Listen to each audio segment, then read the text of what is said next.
In any case, we'll talk about all of that and more. Republicans mad at my JFK warning, SF rally recap, and more. Get in now. www.twitch.tv/HasanAbi. Do we have a blast off meme? The constant F's in the crowd were crazy. I was like, okay, same, but chill.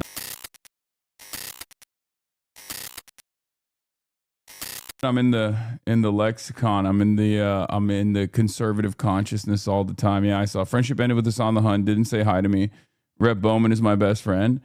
How am I supposed to Magaphonics? How am I supposed to see you? You will be all over Fox News today, I guess. Yes, I will be. We'll get to it. I know. I did a tweet. I did a tweet this morning.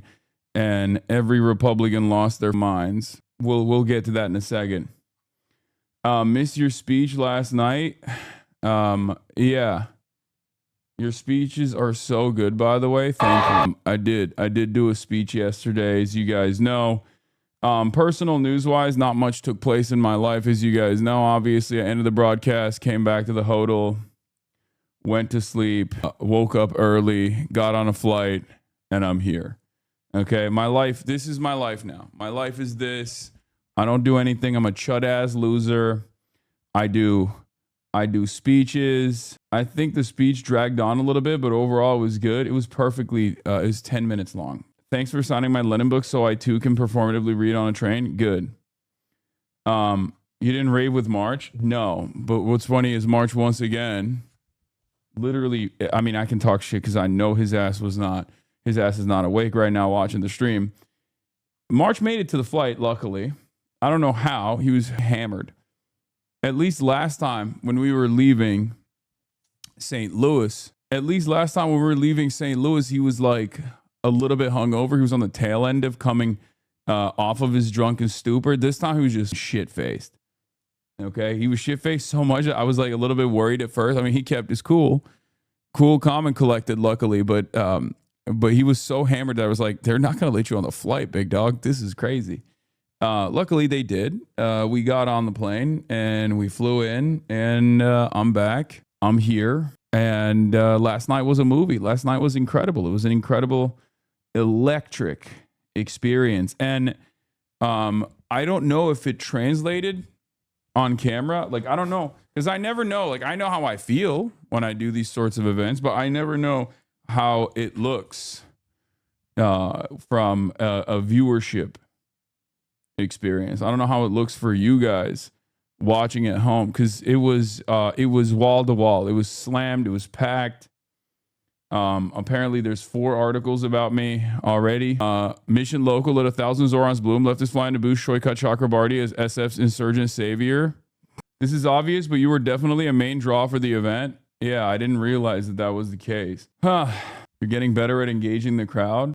Yeah, thank you. You have presidential motion, big dog? No, I don't. I don't know why people say that. I don't think I still don't believe I have motion. But yeah, I effed in disco balls, Shoykat Chakrabarti and Hasan Piker rally. Damn, people are writing about it, huh? They're doing write-ups. So, let me blast off and then we'll get into it, obviously. Let's just get right into it. We'll do a SF rally recap and all of the coverage. I expect to also I'll probably get a lot of coverage today on Fox News, let's be real, because I said something that JFK has also said, which is that when you disenfranchise people, you make it inevitable for them to fight back and you lead them into taking not so peaceful means and not so peaceful measures in the aftermath of the Tennessee redistricting and also the Virginia Supreme Court decision that overturned the democratic wishes of the state. In any case, we'll talk about all of that and more. Republicans mad at my JFK warning, SF rally recap, and more. Get in now. www.twitch.tv/HasanAbi. Do we have a blast off meme? The constant F's in the crowd were crazy. I was like, okay, same, but chill. New independent poll from the Shoykat race commissioned by SF Chronicle. Yeah. Spamming this because I know you'll love it. Please use it for your breakout meme. Maybe. Druku, thank you for the blast off. Nice. peacefully dropping on people. Okay. Yeah. All right. Let's blast off and let's get it twisted. Yes, we got the UK elections as well. I'll be talking about the analysis on that as well. What Kami says. Thank you, what Kami says, for the 25 bones. If you got Plattner on show today, Uncle Sam would have had a meltdown. Wait, why? Why would Uncle Sam have a meltdown? I love Uncle Sam. Plattner skipped out. Who's making you put on suits at 11:30 a.m.? You. You are. You're making me put on the suits. Anyway, are you okay after the Bowman chest bump? That's funny. I think you guys don't understand how brolic Jamal Bowman is. Okay, he is unbelievably jacked. But I hardly watched Dennis with Potten today. It was really interesting to learn about you and Ethan Klein. I'm still fairly new, so I wasn't aware of your past. You should definitely watch the video Kilo uploaded. Yeah, it's like 4 hours. I'm gonna be honest. It's like I want to, but we'll see. This was one piece of the speech. All of these wonderful candidates that are putting the working class first in their message, in their platforms, in their policies, because they're terrified. They're terrified of the fight. They don't want to have that fight. And I'm not just talking about the Republicans either. We know that the Republican Party is a reactionary scourge in this country. We know they're racist. We know they're warmongers. But we say no more to the Democratic collaborators too. Black suits with black ties are for funerals and weddings. This is not a black tie. It's a green tie. It just looks black because it's dark in here. This is the most Sarah Longwell tweet that I've ever laid my eyes upon. I want to scream. Just got out of a group of Trump 24 male voters who disapprove of the job they're doing. We asked them to raise their hands on who they think they might support in a presidential run. Whole group interested in Rubio. 1.5 hands for Vance. 4 for Fetterman. John Fetterman. That's awesome. Doing a diamond heist after the stream? Yeah, sure. The green tie is fresh as... Thank you. Thank you. Anyway, there's not really much else to talk about. You know, personal news in general, in particular. I'm a chud-ass loser. I ain't got nothing else going on in my goddamn life, as you know. Piker is nothing but a grifter looking to make more million, nothing more. Shoykot will leave, Shoykot will lose and quietly leave San Francisco because he will never be forgiven by everyone else here that's pissed at him for bringing a raging anti-Semite like Parker to the city. Bookmark this post. You will see. I like that's, for the most part, people have just decided, no, I don't want to engage this person at all. I'm just going to keep crying about how he's a rabid anti-Semite, right? It's great. Yeah, we got some bad news. Well, not bad news, but like Wiener had like a tremendous run thus far, regardless of how bad he is. There's a couple different reasons for it. I'll get into it. San Francisco is unbelievably lived up. I mean, this is Nancy Pelosi town, obviously. It's so funny that people call you a grifter because if you were, you just sit your ass at home like a roach law. Yeah, I mean, the people that say I'm a fucking grifter, I don't know what they think I could do that would make me not a grifter. Like, I just don't think that there's anything. There's not really anything I could do that would lead them to believe that I'm not a grifter. Do you see what I mean? Like I'm putting my money where my mouth is. I'm going out. I'm promoting candidates that I think are good, that I think will help people. I'm doing fundraisers. I'm doing everything. Like, I don't know. I don't know what else I need to do. What can I do? I think people just ascribe certain values and certain actions to what they think I should be doing if I was like genuinely sincere and not a grifter, which is an armed insurrection. They're like, oh, you haven't taken up arms and seized control over the nearest forward operating base or something. I'm like, I'm not. It's never something that I've advocated for. As a matter of fact, I make fun of that quite a bit. You know, I want to build a disciplined, organized workers' movement in this country, and I'm taking the steps necessary to do that. And for some people, from where they're standing, they feel as though I'm not taking the right steps. You know, some people disagree with my methods. Some people disagree with the concept. And that's fine. We can have disagreements, right? Democracy is messy. We can have a reasonable back and forth, some kind of discourse around this. But I think one of the biggest issues, this was what? Dustin Gardner. At Shortcut Trucker Party's campaign rally in San Francisco tonight, Hassan Piker laughed and people in the crowd cheered after a heckler yelled, "Fuck Israel." Because they put Israel's interests first above your interests. I didn't say that. I'm not trying to get Shoykot in trouble tonight, okay? Because they... Also, it's so funny, like this in and of itself is obviously, from the perspective of many, this in and of itself is like indicative of racism. If someone said fuck Saudi Arabia, ain't nobody would be like, wow, how unbelievably Islamophobic. Or if someone was like, if someone said fuck Estonia, you know what I mean? Or fuck Lithuania. Or even like fuck another American state. There would not be like a single damn thing. This is not a 14-like thing. This is a, come on, Anna Faye's. Come on, you know better. This is literally a California politics reporter for Playbook at Politico who has written about me in San Francisco. Okay, like it's not a random Twitter user boosting this clippable moment. This is a person who quite literally has written about me in California Playbook for Politico. He was the one who wrote the whole. I think it was him who wrote the whole like RNC's coming after you, saying you're like an anti-Asian racist. What do you think? Yeah, imagine if someone said like fuck Florida or something. No one would fucking give a shit. It's just there's only one country that everybody gets all up in their fifis about, and it's Israel. It's like it's totally ridiculous, right? It's just it's crazy. Anyway, I know there's a lot of San Francisco is not dissimilar in many respects to New York. It's a major heart of capital in this country. Silicon Valley is there. There's an unbelievably reactionary tech movement that has grown in San Francisco. There was a fairly robust local politics in San Francisco that was very left, and it was awesome. And they just gutted it, right? They destroyed it. These tech guys fucking destroyed it. And as a matter of fact, Shoykot himself, ironically enough, also a tech guy, also very wealthy, had funded some of those campaigns too, which is precisely the reason why a lot of the San Francisco left still don't trust them. They just don't trust them at all for that reason. But I do think he's a real one in spite of all of that. Are Dems cooked? VA Supreme Court decision after Obama says he wants a strong Republican Party seems like a backfire. Yeah, we'll talk about all of that in a second. But yeah, so the rally itself was fantastic. I think it was great. It's always great to be in these rooms, you know.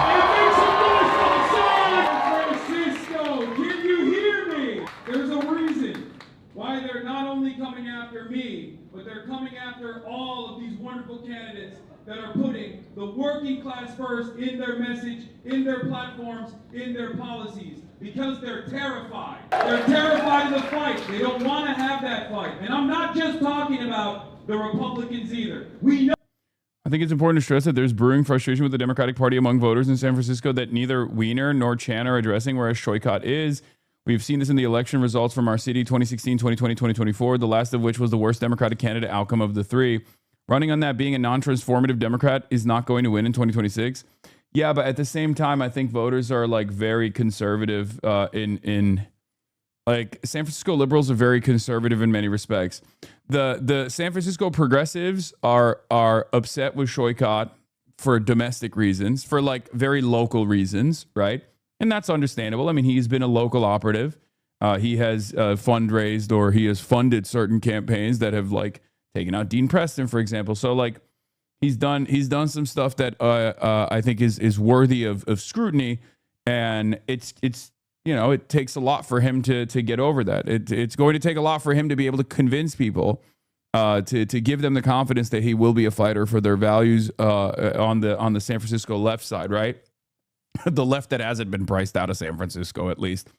But then on top of that, there's a lot of liberals who are frustrated with the party in general, but also look at Scott Weiner as like a guy who spent a decade in California politics. They know him. They like him. He's 6'7". He's at all of these events, right? And he is like a familiar face. And in many respects, he's like a perfect guy to take over Nancy Pelosi's seat. He is going to be an inoffensive liberal, right? And that's it. At the end of the day, he's white doesn't mean anything. We're talking about San Francisco. What do you mean? Every single candidate literally has every single candidate also says their name in Chinese. Have you not noticed that? It's San Francisco. San Francisco white as fuck. Nah, San Francisco is very, very Asian too. They're definitely open to voting into power. The Asian candidates. That's crazy for you to say. It's San Francisco, guys. It's super Asian. That's the reason why they keep saying I'm anti-Asian, which is crazy because the very same people that say I'm anti-Asian are ironically the same people that say, oh, he's so pro-China. He's like from the people that invented the Wuhan flu or the Kung flu is now this like cynical line of attack claiming that I'm fucking anti-Asian. It's insane. And I know Connie Chen also leaned into that too, which is frustrating. Like I said, Connie Chen is one of those people where like I don't even have tremendous smoke for. I just like Shoykot more. I think Shoykot is a better national candidate for the vision that I think would be better for the Democratic Party to lean into. That's it. I think Connie Chen is in other circumstances, in the absence of Shoykot, would be a perfectly fine replacement for Scott Wiener, right? Like she's not super exciting as a candidate. She's not super exciting as a candidate at all, but she is infinitely better than fucking Scott Wiener, right? So that's not even a question, right? I wouldn't even think about that because like whoever wins this seat, it's over. They're gonna occupy the seat permanently. Like Scott Wiener will be, if he wins this race, Scott Wiener will be a Democratic rep from this, will occupy the seat for basically 4 decades. Okay. So that's terrifying, and that should terrify you. He is exactly the type of Democrat that is horrible. He is exactly the type of Democrat that's a do nothing Democrat that is going to be perfectly fine with the way the party is working. The fact that he's at 40%, and this is not copium for the record, the fact that he's at 40% is genuinely good. It's actually shocking that he is at 40%. Now, obviously, there's a top 2 primary system here. So as long as Shoykot makes it into the top 2, I think the entire progressive forces will surround Shoykot Chakrabarti and push for him. Obviously, what the fuck? Damn, this is the second time this happened. I don't know why. My internet is fine, so I don't really know why this is happening. Wiener campaign, DDoS attack. Yeah, that's what happened. M Israel high, M Israel high, M Israel high. Hold on, let me send a text message real quick to make sure. Another F. Deep State is cooking you, brother. Probably. Yeah. M Israel high. I'm so sorry. Israel, greatest country in the world. Israel, I love you. What makes that beep sound? Does anything pop up on your computer? Just curious, not being annoying. I mean, curiosity can be annoying, but no, it's just the OBS going out. That's what it is. It says OBS dropped, and it's giving me a notification. But yeah, this is not copium. The fact that Scott Wiener, who has a decade in San Francisco, I mean, who has a decade in California politics, is only at 40% is pretty good. Sorry, dude. It's so fucking annoying how much you say that. HasanAbi gotta say it. What? It's not an easy race. It's not going to be an easy race. But progressive forces need to get to basically push.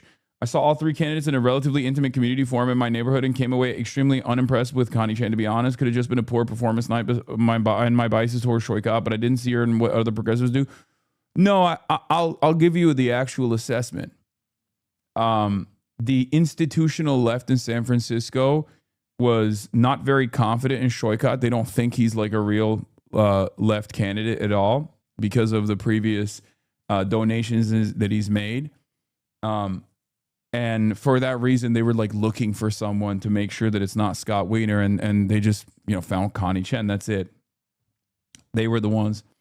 But the way I see it is like whoever makes it to the top 2 will get the entire progressive socialist left San Francisco to push for them. I don't think that, like, people treat Shoycott like a carpetbagger. He's not. I mean, he's been there. He's been there for a decade. But yeah, I mean, I obviously have a lot of confidence in Shoycott. Bro is LA splaining to an SFer, man. I mean, yeah, because I'm aware of some background information that you might not be. In any case, yeah, so Wiener leads the current race at 40. I think he was a little bit higher too, so that's giving me a little bit more confidence as well. With Chakrabarty and Chan tie for distant second, Chronicle poll finds. New San Francisco Chronicle poll found the likely primary voters across almost every demographic group prefer State Senator Scott Wiener in the race to replace Nancy Pelosi, while the other two leading candidates, Supervisor Connie Chan and wealthy former software engineer Shoycott Chakrabarty, are neck and neck in a distant second place. Primary ballots are due in less than a month, and the two candidates with the most votes, regardless of the party, will advance to the general election in November. At stake is the chance to represent California's 11th congressional district, which covers all but the southernmost neighborhoods of San Francisco, the Excelsior, Portola, all the stuff. In total, about 40% of respondents said that they either plan to vote for Wiener or lean towards voting for him. Chakrabarty and Chan, meanwhile, are in a statistical tie with 18 and 17 of respondents choosing them respectively. Former Republican Mary Hurabiel is in a distant fourth at 5%, with 30% of respondents saying they would vote for another candidate. The poll reflects the opinions of 819 likely voters in the district, April 28th and May 3rd.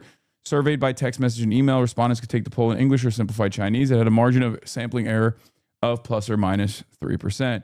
Wiener's popularity cut across almost every demographic. The state senator who has the best name recognition in the race, that's the reason. He has tremendous name recognition, was the top choice across age groups as well as across ethnicities. That includes Chinese voters, a demographic group Chan has been courting.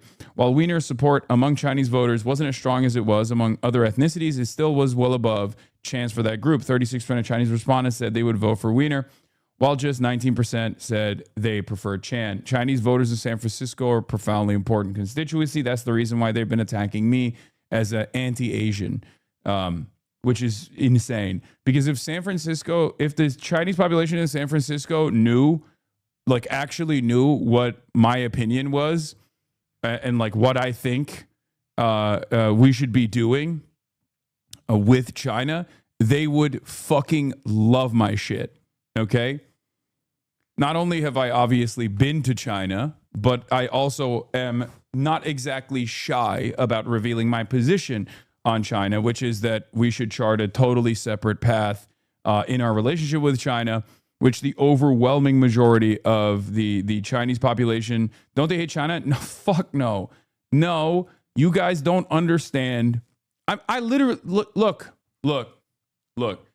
Maybe it's because I have a relative from Taiwan in my immediate family, but you guys do not understand the complexities of diaspora, folks in the diaspora. Okay, they might not like CCP. They might be from Taiwan. It still doesn't matter. What you're thinking of is an unbelievably reactionary diaspora population. That is not the case in San Francisco. Chinese diaspora does not hate China or the Chinese people. They actually take a lot of pride in how much China has grown, and their attitude is not dissimilar to mine, which is let's not wage war with China, and instead let's chart a different peaceful path forward with China, a massive power in the world. Okay?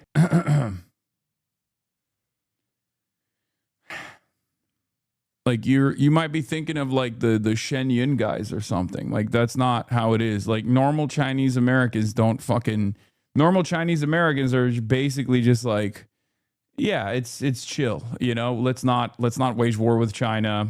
Anti-Asian hatred has increased in the country, that sort of stuff. And they have a lot of pride for not only Chinese culture, but also what like China has become as a nation state. In any case, support for candidates in California 11 primary election by ethnicity. And the white, Scott Wiener has unbelievable name recognition, so he's dominating in this field. And Shoycott has a shit ton of funds and Shoykov funds and profits off private equity, said there's no limit to how much personal money he'd spend to win, but wants to ban personal money from funding future elections, paid to oust the city's only actual progressive supervisor. I know. DSA San Francisco. I know he gave 10 grand to the guy who ended up fighting against Dean Preston. I know it's okay. Okay. I understand why you don't trust him for that reason. I don't have the same considerations that you do. Okay. I know. No, these people are not huge Connie heads. Oh, wait, this person might be. Connie's the only left candidate. You were here one day. Normal Chinese want Connie. Now some fucking grifter from Maryland. This is going to backfire so hard and hurt your brand. Man, shut the fuck up about my brand, dude. Okay. Do you know how much I hear that every day? I believe what I believe, and I make my positions very fucking clear. What do you mean this is going to hurt your brand? What are you, my fucking brand manager? I don't even have a goddamn PR person. Okay, let alone random chatters in the chat being like, excuse me, I'm going to backseat what you are trying to do here. Yeah, dude. Oh, no, I can't believe it. The guy that, like, every fucking mainstream media outlet is calling a fucking anti-Semitic terrorist, his brand is going to be tarnished. What brand do I have? I just have beliefs, okay? I have beliefs. I have my people. And I have an idea of what kind of necessary change needs to take place in this country, okay? And no, like I said, I don't think Connie Chan is like an offensive person at all. I think she's like like a tepid Democrat. But I think the politics is, don't have a PR person. What am I, chopped tofu? Austin Ox, you have literally destroyed my career. What the fuck do you mean? What am I, chopped tofu? Yeah, you are chopped tofu, motherfucker. You have played a formative role for years of doing anti-PR.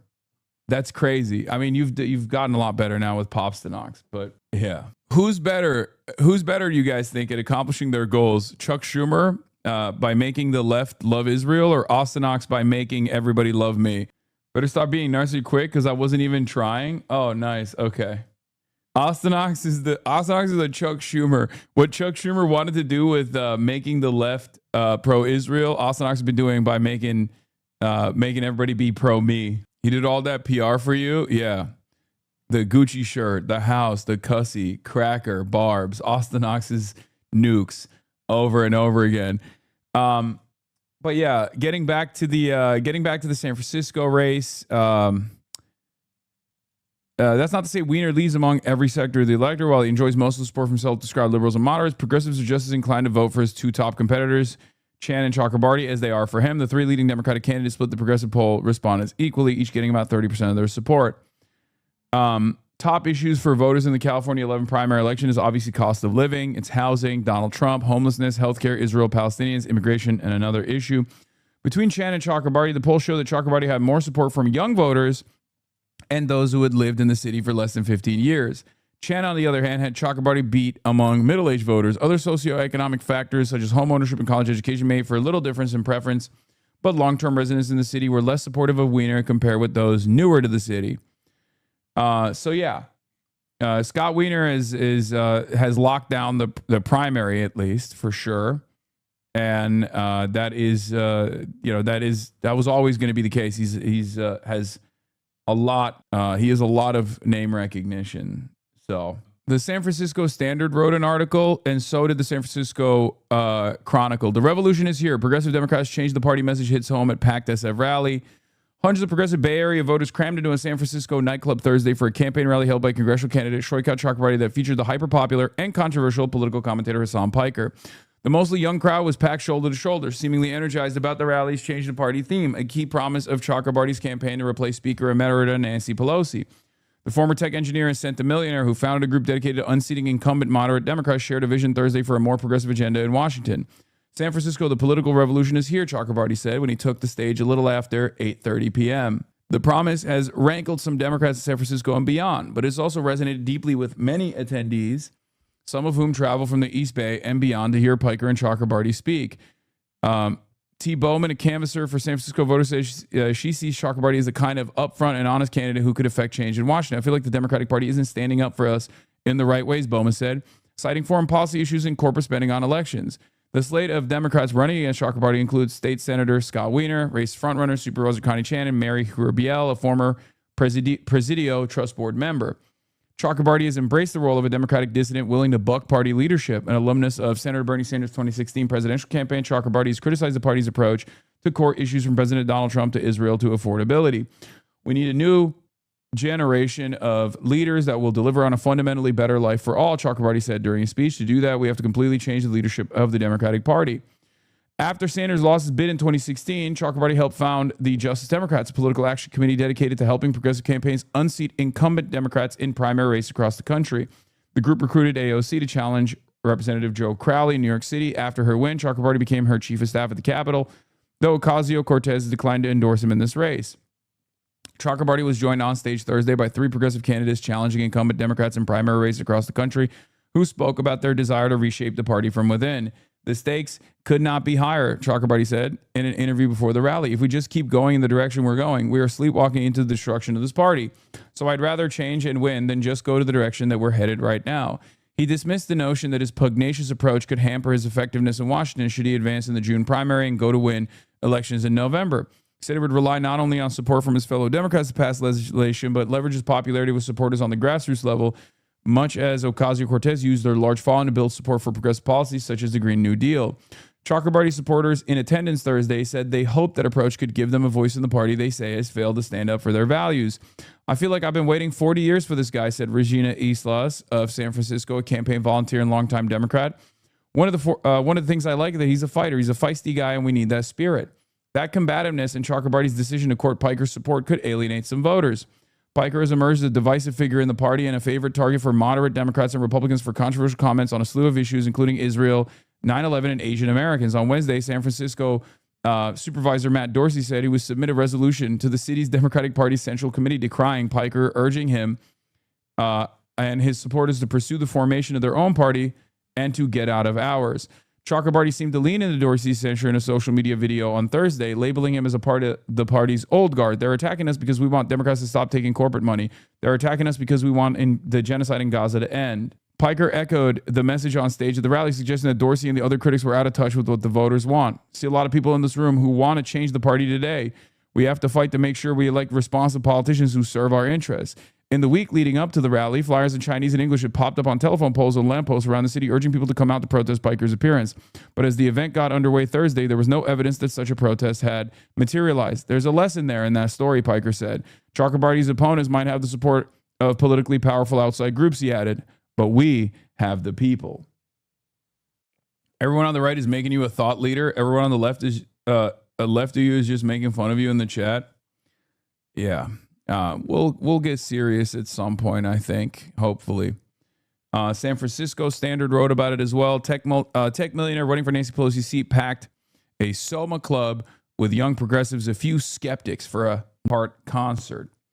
Now, what's interesting about this, of course, and Nathan J. Robinson said too as well, is aspiring progressive candidates aspiring progressive candidates for office now realize that the support of Hasan is an asset and not a political liability, which tells you how much American politics has changed. So yeah, serious? You're a Twitch streamer? No, I just mean like we have to get serious. I mean, look, the reality is the information environment has changed. Back in the day, pamphlets and newspapers were one of the most profoundly important organs of propaganda for any fucking political movement, for any political party. You know, you got to take what you can, right? I'm not, I have a platform. I will try to use it to the best of my ability to organize people, to get them to move in a direction and make decisions and let their voice be heard. And hopefully we can, change the future of this country and change the trajectory of this country in a positive direction. Mission Local, let 1,000 Zorons bloom, leftist flying to boost Shoykat Chakrabarti's as SF's insurgent savior. Congressional candidate Shoykat Chakrabarti is an outsider of San Francisco politics who has not been welcomed by the city's political establishment, progressives and moderates alike. But instead of seeking their vote of confidence, he's bringing other outsiders in.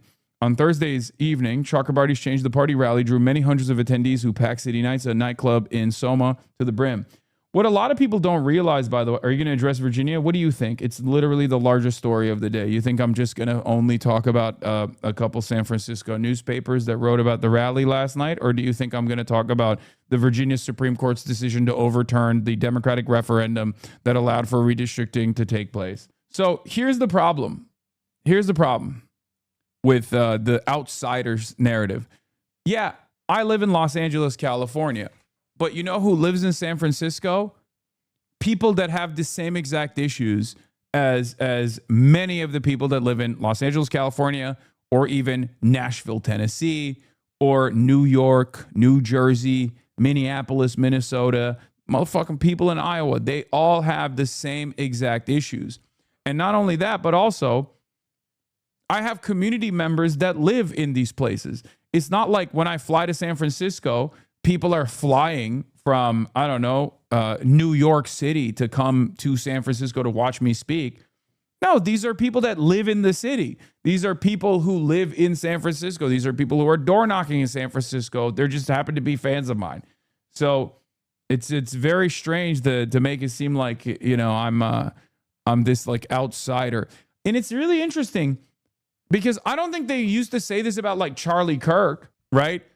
Like the Republican media would never be like, Charlie Kirk is an outsider coming to the red state of Texas. He's bringing his Illinois values, his Chicago values to the red state of Texas to fuck up the party. Like there is so much more consolidation within the ranks of the Republicans, both in terms of the organs of propaganda on the Republican side, all the way down to the political movements that keep growing.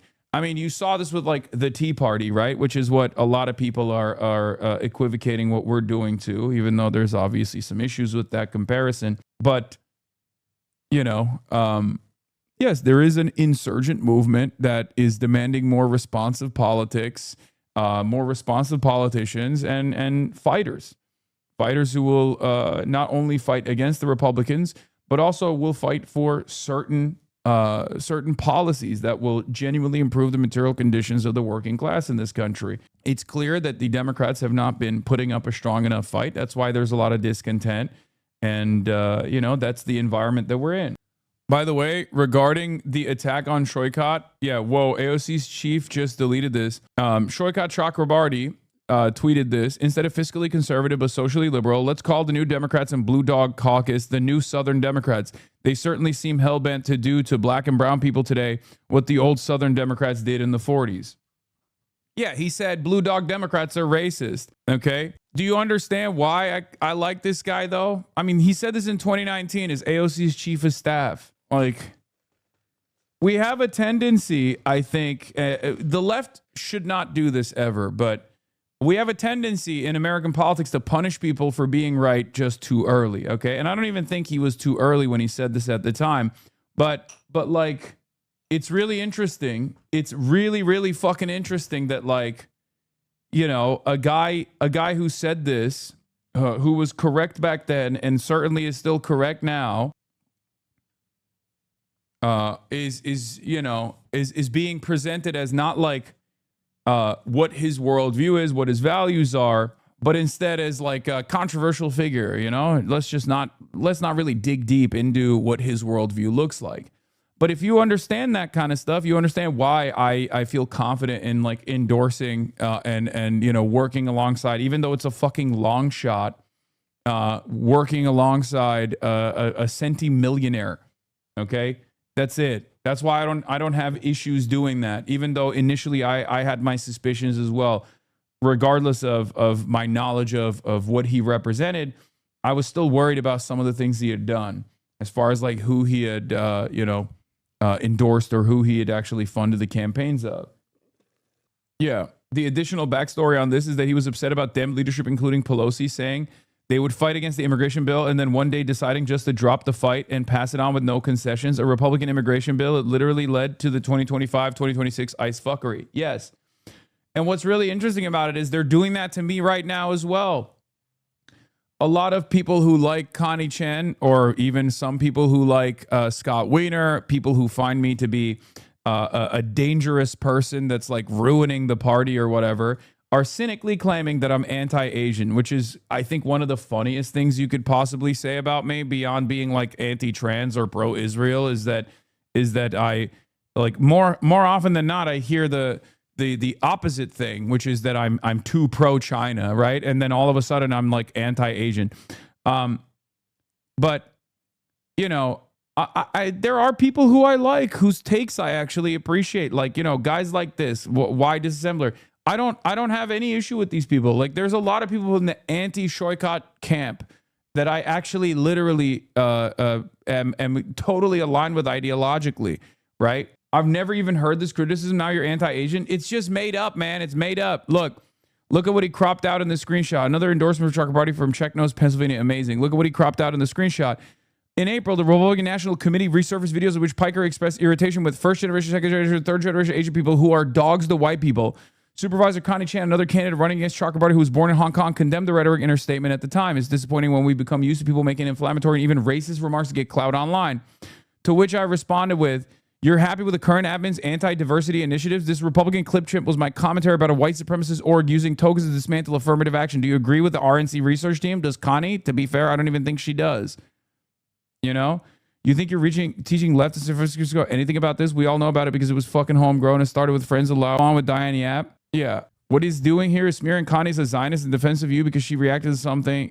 She reacted to some completely indefensible statement of yours.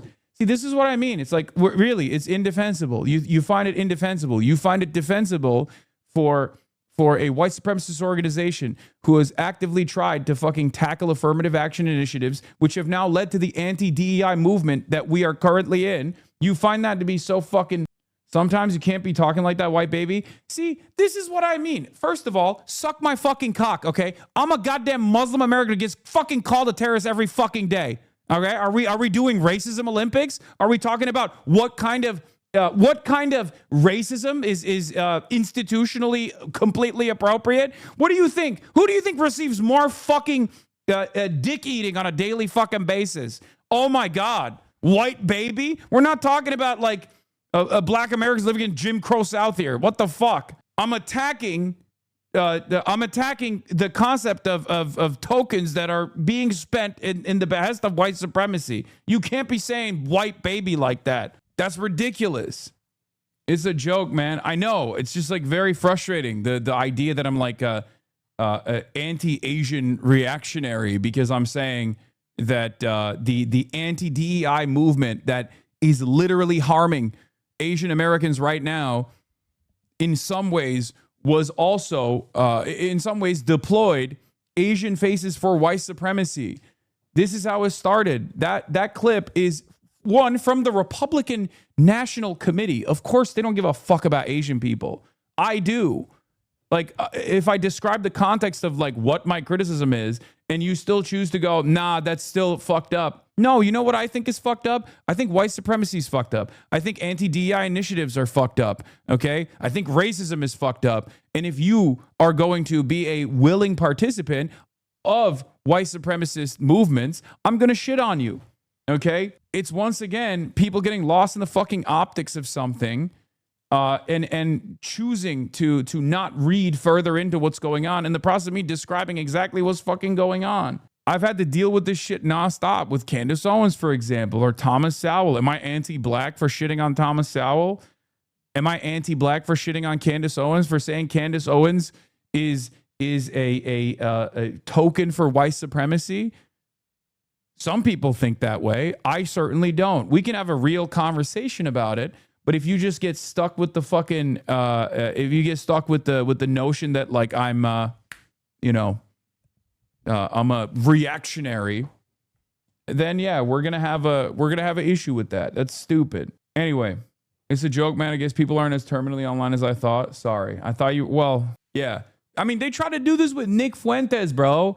When I said Nick Fuentes is a gay Mexican white nationalist, how does that make sense? People are like, wow, Hasan, you're being homophobic and you're being anti-Mexican. It's crazy. Like the liberalism is so fucking busted. Like standpoint epistemology being deployed at the behest of unbelievably reactionary movements is so effective still for so many people, because I don't think liberals understand. Like they have no way of conceptualizing that someone can be a willing participant in white supremacy and white supremacist movements and fascist movements. We live in the United States of America. The Groyper movement is unbelievably diverse, okay?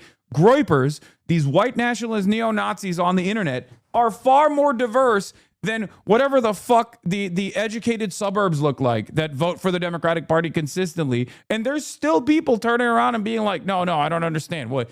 Well, why are you making fun of all of these brown and gay sumptualists in the Groypers movement? Like, that's really fucked up, sweetie. Like, have a little bit more nuance, right? Anyway, I don't have any time for that. I don't really give a fuck.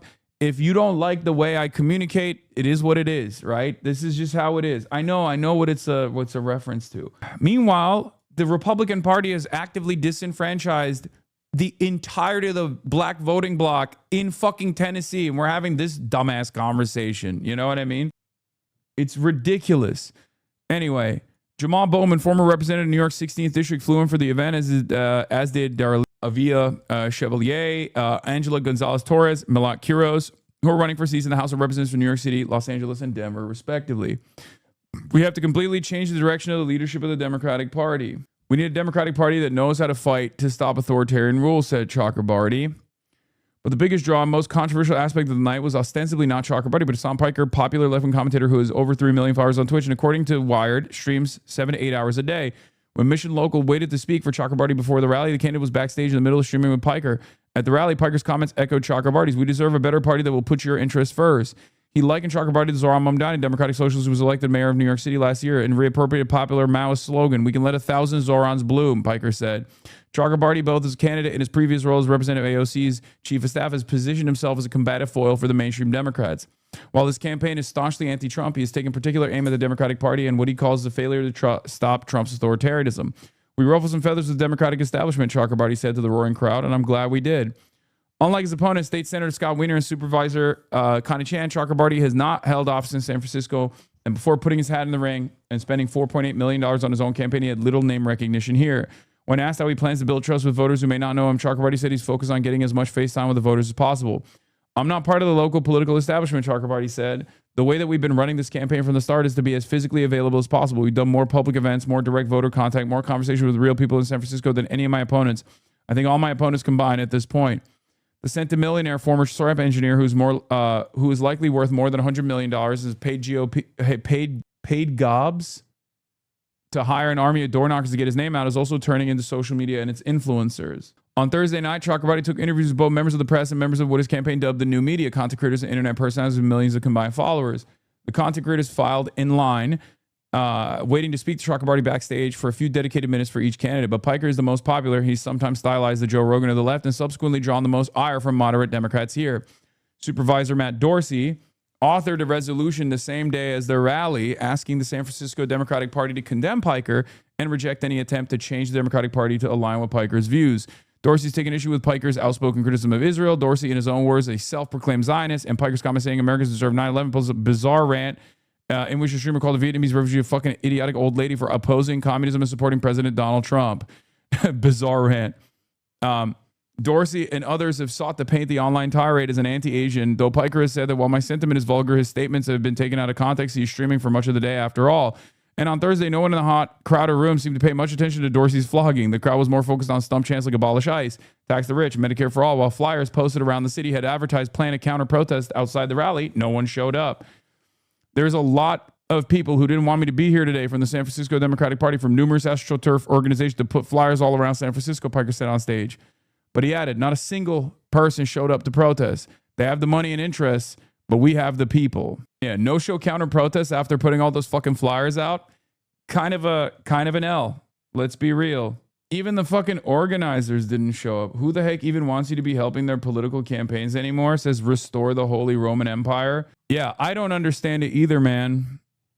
The Iran take is delusional. Oh, damn, the U.S. hasn't stopped the jihadist government from being jihadist. The government only killed 40,000 of their own people. Romans lasted 2,000 years. Why does the U.S. even need Europe? Why can't they give bombs to Ukraine?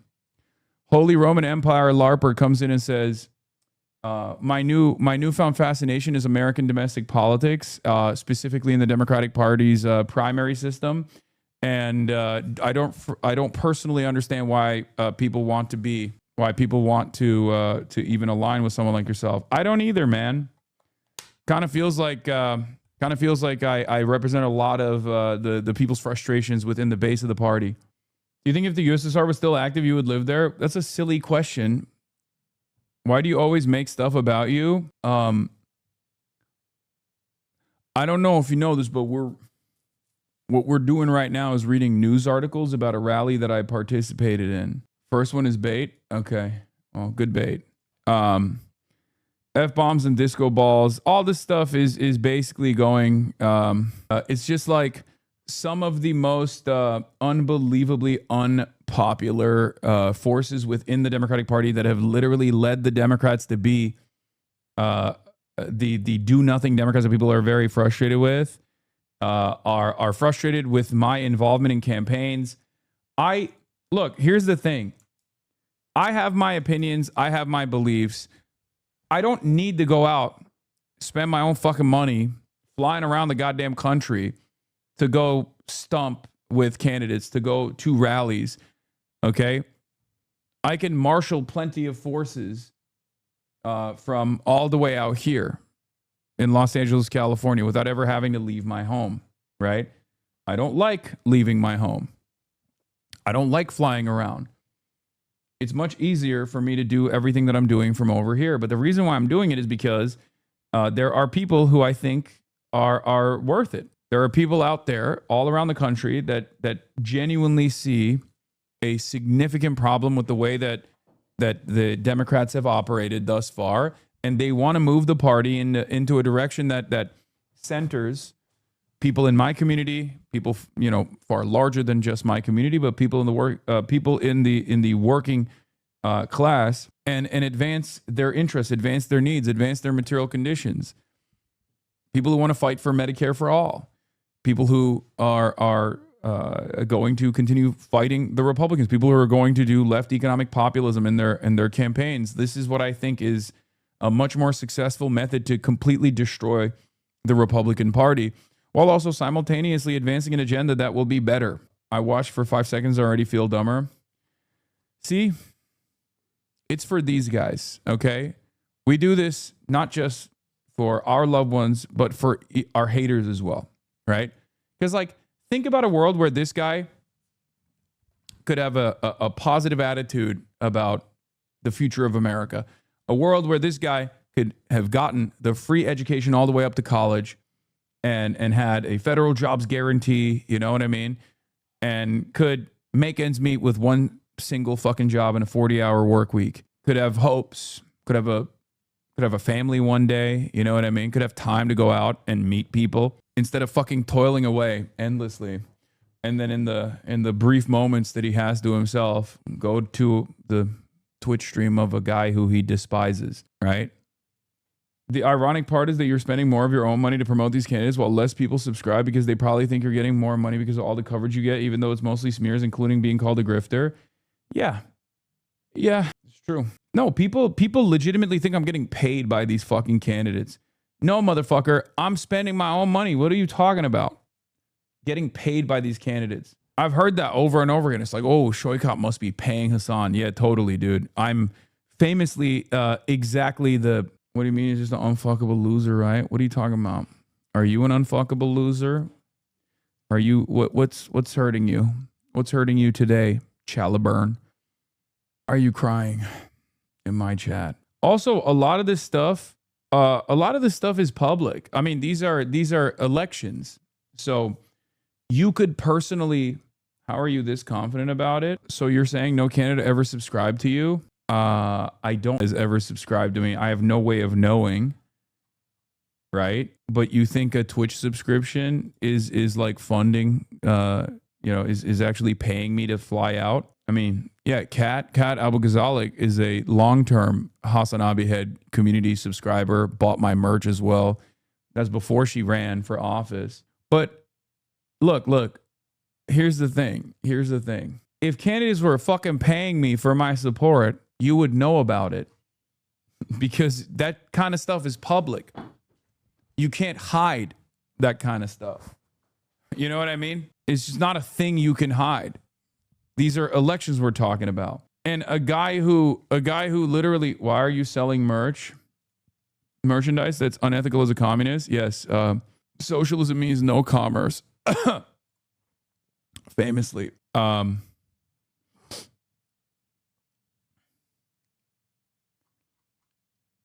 Yeah, union made, American made, by the way. Yeah. If there's one thing that you all have spent enough time in this community know, there's one thing you know, it is that I very publicly will say no to a fuck ton of money from companies that want to sponsor this broadcast. Hasan replies to Damaku, why is America so crazy yet the whole world hasn't gone all in on China? Even if the United States falls, the whole world won't unanimously side with China. The ideological stance of China as a socialist state simply cannot be welcomed by capitalist countries or capitalist supporters. The U.S. is just the embodiment of capitalism. Even without it, capitalists worldwide won't suddenly vanish. How to define the West enemies? The West is not simply summarized as Europe and America. The West is an ideology that dictates the strong exploit the weak and the bourgeoisie exploit the proletariat, allowing capital to expand indefinitely. Thus, Europe, America, Japan, Korea, Australia, and many of the vassals, along with their pro-Western bourgeoisie hidden in other countries that support their systems, are all a part of the West. I can only say that the world is fortunate to have China as a stabilizing pillar. If the United States were the sole superpower, I can't imagine how dark it would be. Even the most moderate socialism is still socialism as long as the ideological foundation remains unchanged. Capitalism is terrified. Guess which country wants to maintain the old world order the most? Actually, it's a class contradiction. The global capitalist class fears the dictatorship of scientific socialism, communist parties, so they desperately try to stop China's rise and promote the China threat theory. Capital flow isn't that difficult. What capital fears is not able to do whatever it wants in a socialist state. Yeah, I mean, these guys spend a good deal of money undermining fucking trade unionism. You know what I mean? That's not communism. That's not socialism. They do everything they can to ensure that you don't even get a fair contract, right? That you don't even get to unionize. And if you do, God forbid, right? From their perspective, you never get a fair contract. So of course, they're terrified of the prospect of a surging country that is run by a communist party that has, at times, over and over again, willingly controlled the flows of capital and have engaged in tremendous amounts of control over unbelievably wealthy and unbelievably powerful individuals within China, right? The idea that like Chinese billionaires, for example, can go to prison is terrifying. In the United States of America, billionaires go on stage and say, tax the rich is a heinous slur, okay? They think a demand for more equitable outcomes, a demand for the wealthy to pay their fair share is akin to a slur. So the very fact that the Chinese government even like throws people that have, poisoned like baby formula or whatever into prison or even sometimes, execute them, that is terrifying for the super wealthy. Like if you're the head of DuPont Chemical, why the fuck would you ever want to live in a world controlled by not China necessarily, but at least like a system that resembles the Chinese one? Ken Griffin said he got PTSD from Zoran Mamdani calling him out individually. Anyway, lots of flyers for the protests against Hasan the Hun outside the Shoykot rally in San Francisco tonight, but no sign of any protesters. Pikers here, the rally for Shoykot. Former Congressman Representative Bowman is also here. Then with a resolution condemning the Shoykot rally and Piker. We already covered all this stuff, right? I think it was one group that just like distributed these flyers thinking that people would show up, and then fucking obviously no one showed up, including the organizers themselves. But then Piker came on more relaxed and simultaneously more awkward than anyone who had preceded him. Like someone from whom public speaking comes naturally, it still feels vaguely uncomfortable. He was the smooth but shy football player. Chakrabarty was the valedictorian he'd been copying homework from. Someone in the crowd yelled, "Fuck Israel." Piker said he had to behave himself. On the podcast Pod Save America, he had defended comments calling Hamas 1,000 times better than Israel, saying he would vote for Hamas every single time. His slogan for Thursday night's event, "We can let 1,000 Zorans bloom." Chakrabarty followed Piker and cycled through a stump speech. Corporate America, tech billionaires should control politics, Medicare for all, affordable housing, clean energy, but with more emphasis on the need to reassert progressive values at the heart of the Democratic Party. Israel was the hinge for more than a few among the crowd. Nathan Selk, 27, said he'd switched support for Chakrabarty after Weiner, during a debate, declined to describe Israel's action as Gaza as a genocide. Weiner has since changed his position. Ani Lopez, 20, USF student, says she doesn't believe in electoral politics, but is supporting Chakrabarty because he's the best option we have. Megan Roche, 27, and Ryan, 28, who declined to give his last name because he works for the federal government, were ready to vote for Chakrabarty, but declined. No, Allah. I care about his policies, Roche said. I don't think someone with $100 million is a functioning human being on the same level as me, Ryan added. He's not a real person. That's a healthy attitude to have about all politicians in general, especially one who's a centimillionaire. But, you know, what is this? Did you know that you're currently the top post on Reddit r/work reform and it isn't actually a comment section full of dog jokes? What is this? Oh, is it the Washington Generals want a strong Harlem Globetrotters team? I'd rather just not have a binary system of dog shit. Any chance you can help efforts in Michigan to help that happen? It's a good analogy. Yeah, it's one that I make all the time. And this was a very salient take, okay? And I totally agree with it.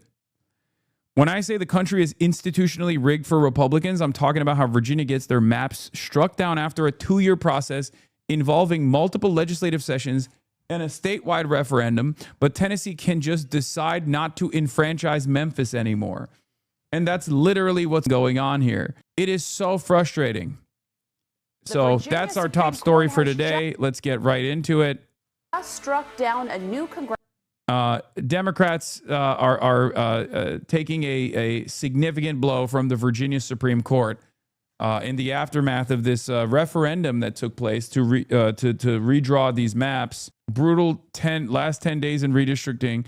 Clay's decision significantly weakens the Voting Rights Act for more redraws. Tennessee Republicans passed 9-0 congressional map. LA on track to eliminate at least one Dem seat. VA Supreme Court overturns Dem's 10-1 map. I mean, it's so obvious what's going on. These judges are basically playing politics, but they're wearing a robe while doing it. How do you not see it? How can you not see exactly what's going on? No, LA is Louisiana, chat. Louisiana is on track to eliminate at least one Dem seat. They're politicians in robes. They're nakedly partisan. Map that was passed by voters last month.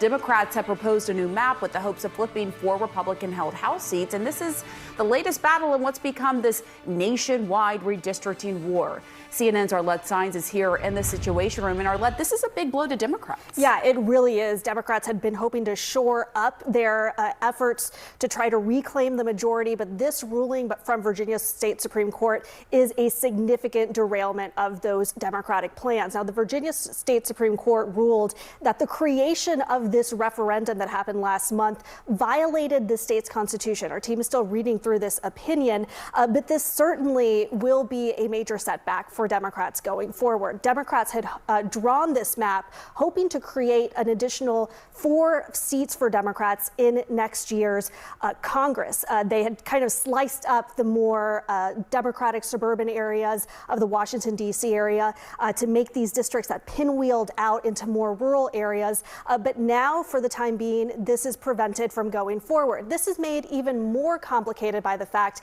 that we have seen so many Republican states swiftly moving over the last week to redraw their maps. We've seen Florida and Tennessee pass measures to try to draw their maps and gain more Republican seats. There are other efforts underway in Louisiana, Alabama, and South Carolina as well. And so that really can potentially shift the way that some of these House races are going to look heading into November. You know, Democrats are really hoping that they can reclaim the majority. They feel that they have a lot of the political, economic headwinds are working in their favor. But certainly this is a major setback in this redistricting race, as we've seen states across the country, Republican and Democrats, trying to redraw their congressional maps to acquire more seats in what's going to be a very close midterm election. And you're seeing a difference in how some of the states are doing it. Like in Virginia, it was the voters, right, who voted for the redistricting. In other states, you're seeing the legislature take the reins and do it themselves, right? And that's one thing that Democrats have tried to argue is different from what they are doing compared to what some of these Republican states have been doing. We saw California and Virginia come out with referendums where they're... The system is unbelievably favored for Republicans to continue leaning into white supremacist values and disenfranchise certain groups of voters, specifically black voters, that end up voting for the Democratic Party. Okay, this is not new. This is literally the history of the civil rights struggle. This is why the Voting Rights Act had to be passed to begin with. It doesn't make any sense that we're even having this conversation. We knew that this was going to happen. And that was literally the GOP's assessment from the start, where they were like, oh, there's no need for this anymore, right? There's no need. There's no need for any sort of checks, any sort of safeguard measures that will ensure that there is democratic participation and black voices will be heard in the South. Brother, there was a war that was fought to disenfranchise black people, or continue their disenfranchisement, continue their slavery, as a matter of fact. And there was plenty of wars that were waged to ensure that that disenfranchisement continued in the South, especially.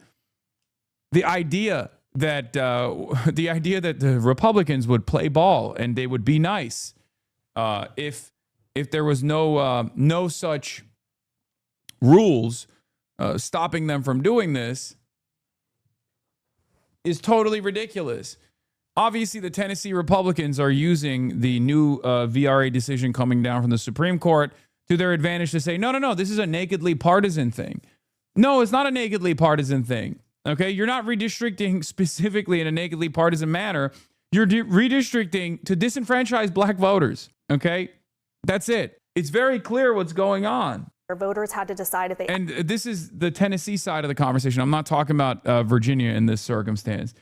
But those two things are tied to one another. The Supreme Court decision that undermined the VRA is exactly what is tied to the same thing that took place in Virginia. If Democrats want to combat the Republican redistricting in Texas, they have to go through this long and convoluted process, right? They even leave it up to the voters. They put out a referendum.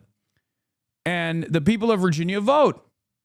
The people of Virginia vote for that redistricting. And then they redraw the maps, okay? And then the Virginia Supreme Court goes, nah, sorry, doesn't work that way. What the do you mean it doesn't work that way? None of you guys were had a significant say in this. Like, the people voted. You're denying the wishes of 3 million people in Virginia. What the are you talking about? Yeah, I think the Democrats should simply ignore the Supreme Court ruling. I agree. This is not Canada. We uphold the Constitution and Supreme Court rulings here. No, you don't. Sarah Longwell replied, instead of violent revolution, maybe we could persuade a lot more people to vote Democrat than Republicans. Worth a try. Oh, my God. Oh, my God. One, I'm not advocating for a violent revolution.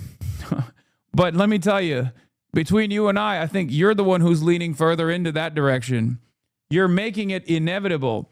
You're advocating for the inevitability of that with this kind of sentiment. Oh, come on, just vote harder. What do you mean just vote harder? They did vote. This is a denial of their vote. That's the conversation we're having. People voted super hard. What do you do when people vote and then the Supreme Court turns around and says, sucks to suck? Actually want to move this forward. And this was a very close race that happened just a little over 2 weeks ago. I think that this passed by about 3 percentage points. So it's something that Virginia voters were very torn up about, but had decided to move forward with. But then we have seen more Republican-led states really turn and try to just do this through their state legislators, with Texas being the state. By the way, this is a test. Okay? This is an expansion of the permission structure. We cannot permit them to do this. We have to fight back. Like, what's to stop if they can overturn the democratic process in Virginia by way of the Supreme Court of Virginia? What's to stop them from trying this in other states? What's to stop them from doing this at the federal level? Hello? Do you guys not understand what's going on? Like, okay, let's just let them overturn elections. And then when they do, like they did here, right? When they overturn the election, we'll just go, well, sucks to suck. We'll get him next time. We'll just vote harder next time. Okay, and then they overturn that. What do we do? Vote even extra hard? Is that what we're going to do? What happens when voting doesn't matter? Because that's where we're at right now.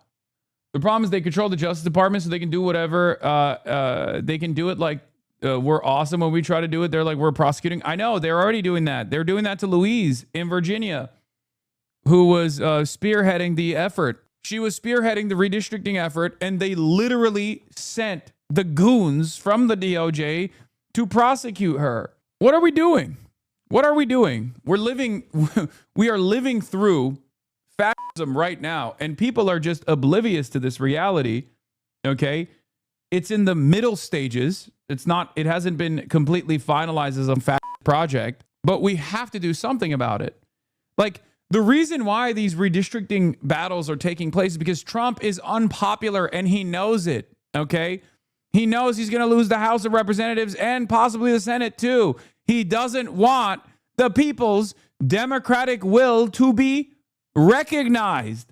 That's why they're redistricting. They're playing the board because they don't have the numbers, and people are out here going, just vote harder next time. Be careful, they will come for you next. Man, I know that.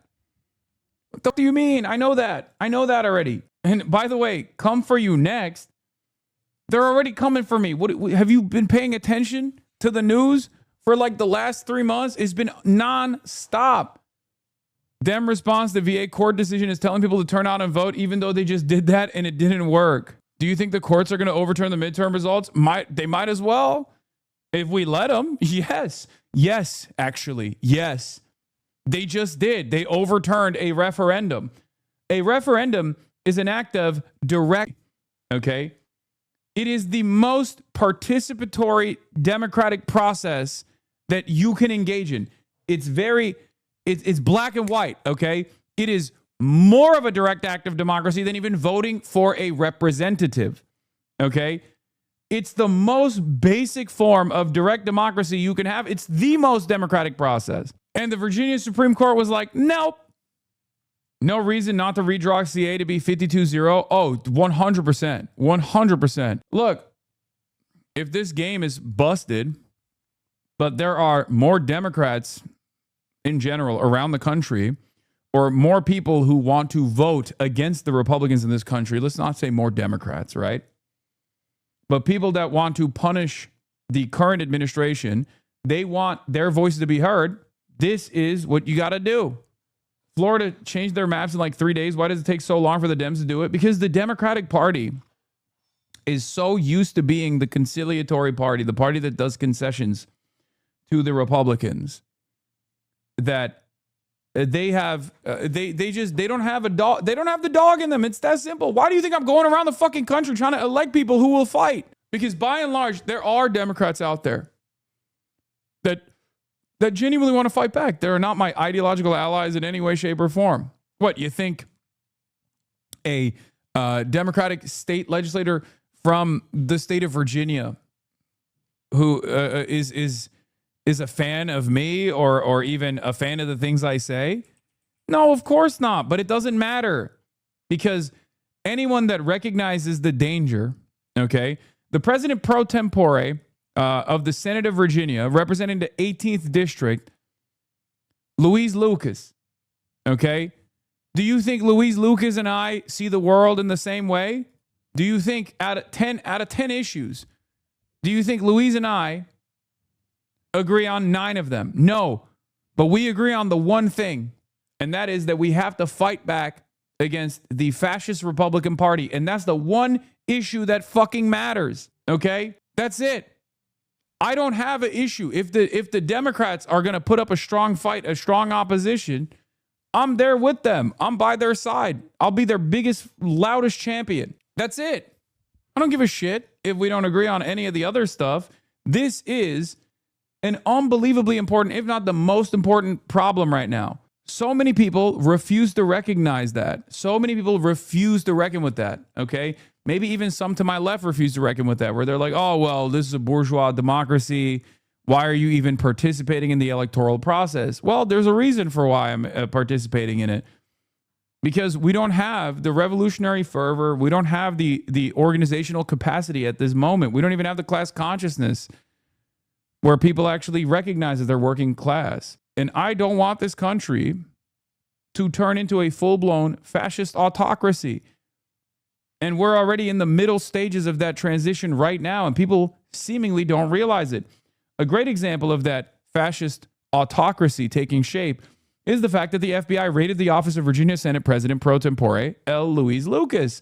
This comes weeks after she spearheaded a redistricting effort in Virginia, netting up to 4 new blue seats. Another one. Clip of Jackson Hinkle saying your strategy worked on him. Jackson Hinkle admits his eyes were opened by Bernie Sanders. Hinkle expressed disdain for Hasan Piker's strategy of trying to induce class consciousness into liberals through social dems. When he himself was first introduced to socialism by Bernie Sanders, he opened my eyes. Take Bernie Sanders, who's just your average social dem. I mean, he's a liberal Democrat. I don't even know what social democrat means anymore. He's not what we want, but I think he opens the eyes of many liberals who have never heard the word socialism used in a positive context. Well, you know, yeah, he did, right? He opened my eyes. But then my eyes were really not open. My eyes were only open when I realized that, oh, that's not socialism at all. Anyway, probably not the best example, but these are some of the people like spearheading the anti-Hasan movement on my left flank, or at least they claim to be on my left flank, which I don't think they are. Okay. I've noticed a sickening trend. Men who themselves are against or support others who are against Medicare for all, affordable housing, voting rights, freedom of speech, equal rights overall are either sex traffickers, pedos, rapists, into child pornography, or other some sexual predator. I need someone smarter to. Yeah, I have seen this too. I just love puzzles is right. The real Dark General Commander Jay Jones, Virginia Attorney General Jay Jones, the OG liberal driller, releases a statement on the Supreme Court of Virginia striking down 10D1R congressional map. Today, the Supreme Court of Virginia has chosen to put politics over the rule of law by issuing a ruling that overturns the April 21st special election on redistricting. This decision silences the voice of millions of Virginians who cast their ballots in every corner of the Commonwealth, and it fuels the growing fears across our nation about the state of our democracy. That's my GOAT. Jay Jones is the dark woke general, okay? If you guys remember, he was saying in his private correspondence some crazy things. And then guess what? Guess what? The people of Virginia were like, that's my guy. Okay. My team is carefully reviewing this unprecedented order, and we are evaluating every legal pathway forward to defend the will of the people and protect the integrity of Virginia's elections. Arrest them. Jay, arrest these charlatans who are playing partisan politics while they wear those robes, and you will be reincarnated as a lotus flower. Jay Jones, do it. Do what must be done, Jay. Do what must be done. Okay? Impeach these judges. Arrest them. Do what must be done, Jay. That's my GOAT. Comrade Jones will seize victory once again. That's the really only choice. I checked the VA Constitution and their Supreme Court rules on their own impeachments. Anyway, can the ruling be appealed? No, I don't think so. It's so surreal watching you address a photo of a dude I went to middle school with, but it's amazing too. I mean, listen, I'm a fan, okay? I love Jay Jones. You guys know this. Yeah, the only way that it can get appealed is obviously the Supreme Court of the United States, and we all know that's not going to happen, okay? Not this Supreme Court. Maybe they can ignore it, though, and then, see where it goes from that point on. I mean, obviously, the administration will try to take strong authoritarian action against that sort of thing, but the reality of the matter is sometimes you have to fight these battles, okay? That really kicked off this whole redistricting battle last summer. It's a huge loss for Democrats who spent tens of millions of dollars persuading Virginia voters to approve the new map. And it comes one day after Tennessee's governor signed into law a new Republican gerrymander that breaks up the only majority black district in the state. Louisiana, Alabama, and South Carolina may soon pass their own last-minute maps.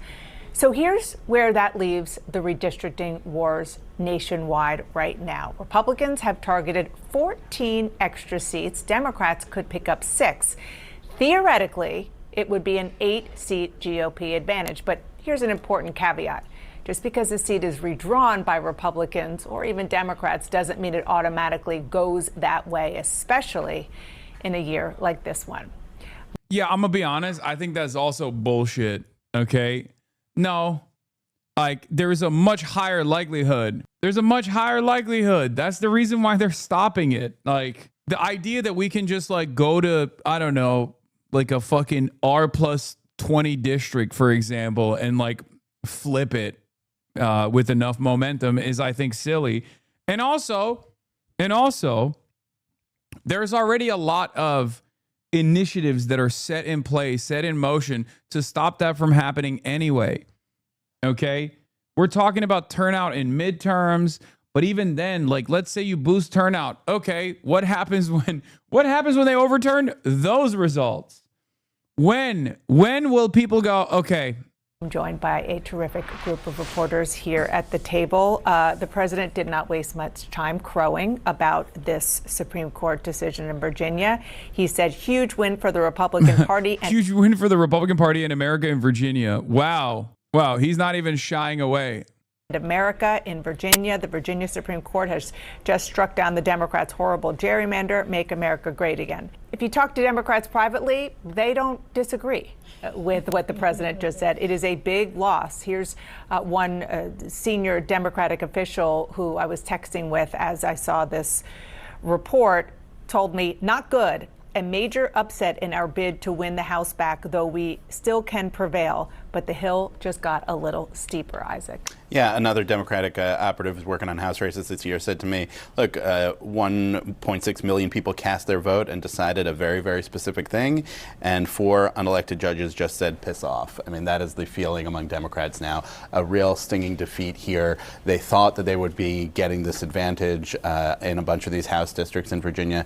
Now they won't be. And there is not a lot of time left to get seats anywhere else, even as Republican-led states are moving, as you point out in that map, to try to get a couple more seats for them. This is, it is up to the people to vote, but this is very much a case of the politicians choosing the voters before the voters choose the politicians. Which, again, we should underscore.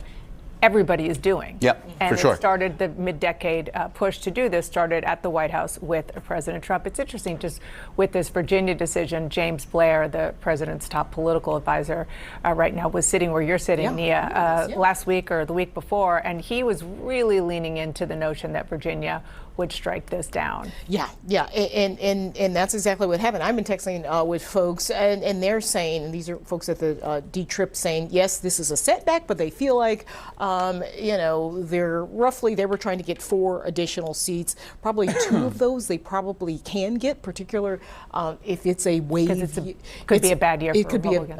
It could be a bad year, but listen, this is a big blow. Hakeem Jeffries, I basically wrote a column that was like, this was great for Hakeem Jeffries, because he was all in on it. $38 million spent from a group affiliated with him. Obama was in on this, and now this is a big defeat. And one of the reasons why Virginia was so important as well was Democrats were anticipating this Supreme Court decision, which is also going to have massive effects. So they felt like they've got this sort of tranche of 4 seats, and now, of course, that's gone. Again, they're still hopeful that they can maybe get 1 or 2 of these seats, but it has been a big waste of money. They'll have to pivot maybe to 2028 because this was a procedural decision. It looks like the voters, at least by a small margin, wanted these maps, but they're going to have to wait at least 2 years to get these maps. So we're reporting what Democrats are telling us privately. Here's the public messaging in light of this defeat in Virginia. Just for example, Gavin Newsom, no vote in Tennessee, no vote in Florida, no vote in Missouri, North Carolina, Texas. This is the key. Virginia's voter-approved maps thrown out. MAGA has rigged the system. I mean, another way to win the election is to motivate people to come out and vote. That's exactly what that message is trying to do here. I would just note, like, when it comes to Congress itself and how it functions, the impact that this is going to have could be really extreme, because what you're starting to see is that middling, those districts that are hard fought, those make good members. Those make members who make our job really interesting, because they sometimes will cross the aisle and vote with the other party because they feel like that's what they need to do to stay competitive. The fewer of those districts you have, the less and less likely. Bro, what the fuck? Do they not see that this is in the backdrop of a vote that took place that is currently overturned? Am I being too crazy about this? Maybe I am. Maybe they know something I don't. But it does shock me that without skipping a beat, CNN is like, oh, did the Supreme Court of Virginia overturn the votes of millions of Virginians? Well, you know the solution to that. It's to go out and vote harder. Like, what do you mean? What do you mean? What do you mean? What are we talking about? Like, how hard? How hard are we voting here? Like, do you mean something different? Like, what are we talking about here? You should vote, but then they pack it R+20. It would take an act of God to win there. That's what I mean. The whole point is, what is this? Did you see the SF publication calling you out for being at Shikos rally? Use the legendary photo of you eye fucking the food. It's messed up. POV, you vote extra hard. Play that funky music, white boy. Play that funky music, white boy. Yeah, Malcolm X holding ballot by any votes necessary. Exactly. No, this is famous. This is the famous photo. This is the famous photo of Malcolm X doing what must be done, which is, by any votes necessary, voting extra hard. Okay, this is what it is. This is what's going on. CNN is basically going the route of VA voters hate this one Supreme Court life hack, soy face. I like that the solution to the Supreme Court overturning the democratic wishes of the majority is to just vote harder. So what then? What happens when they still overturn those wishes as well? If it even happens, it's probably not going to. That's the entire purpose of redistricting. Is specifically so that it's virtually impossible for your voice to be heard, right? Like that's the whole goal here. And in an effort to combat against the national battle for redistricting taking place, because Donald Trump is unbelievably unpopular and knows he's going to lose the fucking House of Representatives, he's urged Texas, the Texas Republican Party to redistrict in Texas to secure additional Republican votes by way of cheating. So then the Democrats were like, two can play that game, except we are Democrats, so we're going to play that game in the most above board, legally sound way possible, which is by referendum. And we're not even going to do that permanently. We're just going to do that until the next census takes place. Because remember, Democrats love putting these limitations on themselves ahead of time. They do everything above board, as they did in the state of Virginia, and they still were like, no. The wishes of the majority are totally secondary.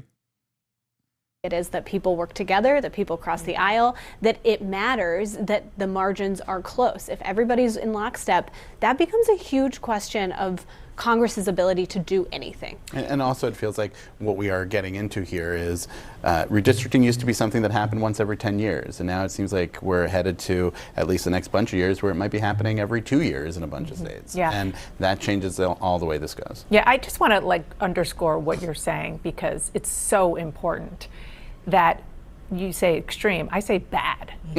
You're acting like they're being sincere, my man. Their job is normalizing any illegal and unconventional action and subverting the attention from how this shouldn't be possible. Yeah. No, it's totally ridiculous. It's always when they go low, we go high. Always. That's the Democratic method. It's always the Democratic method. When they go low, we go high, and they just keep going lower and lower, and they keep slicing our fucking damn way. They've just They keep dunking on us. What are we doing? Just bad. This is bad for America. to have so few, already have so few of those sort of moderate, either Democrats or Republicans in Congress. And it's not even just that it makes your job interesting, it also helps make compromise, which is kind of the way it's supposed to work. Let's just kind of take a step back for 1 second. And our friends over at the hotline at the National Journal put into perspective not just Virginia, but what we've seen, which is why it makes it so bad for Democrats on redistricting over the last 10 days. Calais, the Supreme Court decision significantly weakened the Voting Rights Act, opening the door for more redraws. Then Tennessee Republicans passed the 9-0 congressional map. Louisiana is now on track to eliminate at least one Democratic seat. And then, of course, we just saw. I mean, this is such a sad state of affairs, but this is probably correct. Three-way parlay. Democrats win the popular vote 56-44 in the midterms, end up with a 6-seat majority in the House, and then 4 of them die within 6 months. Or Democrats win the popular vote 56%-44 in the midterms and end up with like maybe 1 majority seat in the House, given all the redistricting initiatives, and then 4 of them die within 6 months, giving the majority back to the Republicans somehow. Because like right now we're looking at a new calculation in the Senate, right? You got Abdul, you got Plattner. Abdul in Michigan and Plattner in Maine. Except there's one guy who has been caucusing with the Republicans in the Senate quite a bit. John Fetterman. So like, even when you lose, even when you win, you still lose. Welcome to being a fucking Democrat, dude. And then people yell at me when I say this can't go on. Okay? I don't want fascism to win in this fucking country, but it's winning so goddamn hard. It's doing victory laps. Okay? They're pissing on the carcass of American democracy. Please, can we fucking fight back against it? And the Democrats are too busy yelling at me, the fucking Twitch streamer, rather than doing something about the goddamn fascists. Yeah, if it's 51-49, Fetterman will 100% switch sides to give the majority of the reps again. Yes. What happened in Virginia. And just to sort of continue to pick up on your point, I want to listen to the state Senate Majority Leader Shane Massey of South Carolina. There's going to be another Democratic president at some point. I hope that's not the case, but it's going to happen.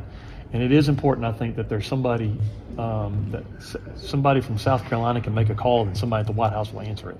Make sure the map accomplishes the goal. If at the end of the day we create a map that gives Democrats more competitive opportunity, what have you gained? Like, this is not even about representing the wishes of the public at this point. It's like pure partisan politics. And they've already redistricted so fucking hard, okay?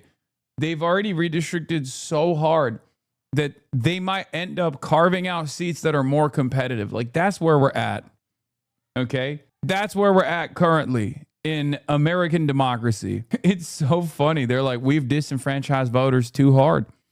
So much so that we might enfranchise voters by accident. We can't do that. That's an interesting point from the South Carolina guy. If you actually care about your state, it's good to have someone in the governing coalition, no matter what party's in charge, but they don't really care about their state. No, of course not. Translation, there's trepidation in South Carolina to take advantage of the Supreme Court ruling like other Southern. Again, they're not worried. Guys, you need to understand, they've already successfully disenfranchised voters so hard in South Carolina that they're now saying we might be disenfranchising so badly that it ends up creating competitive districts where Democratic wishes could be heard. Like they are possibly going to be victims of their own success.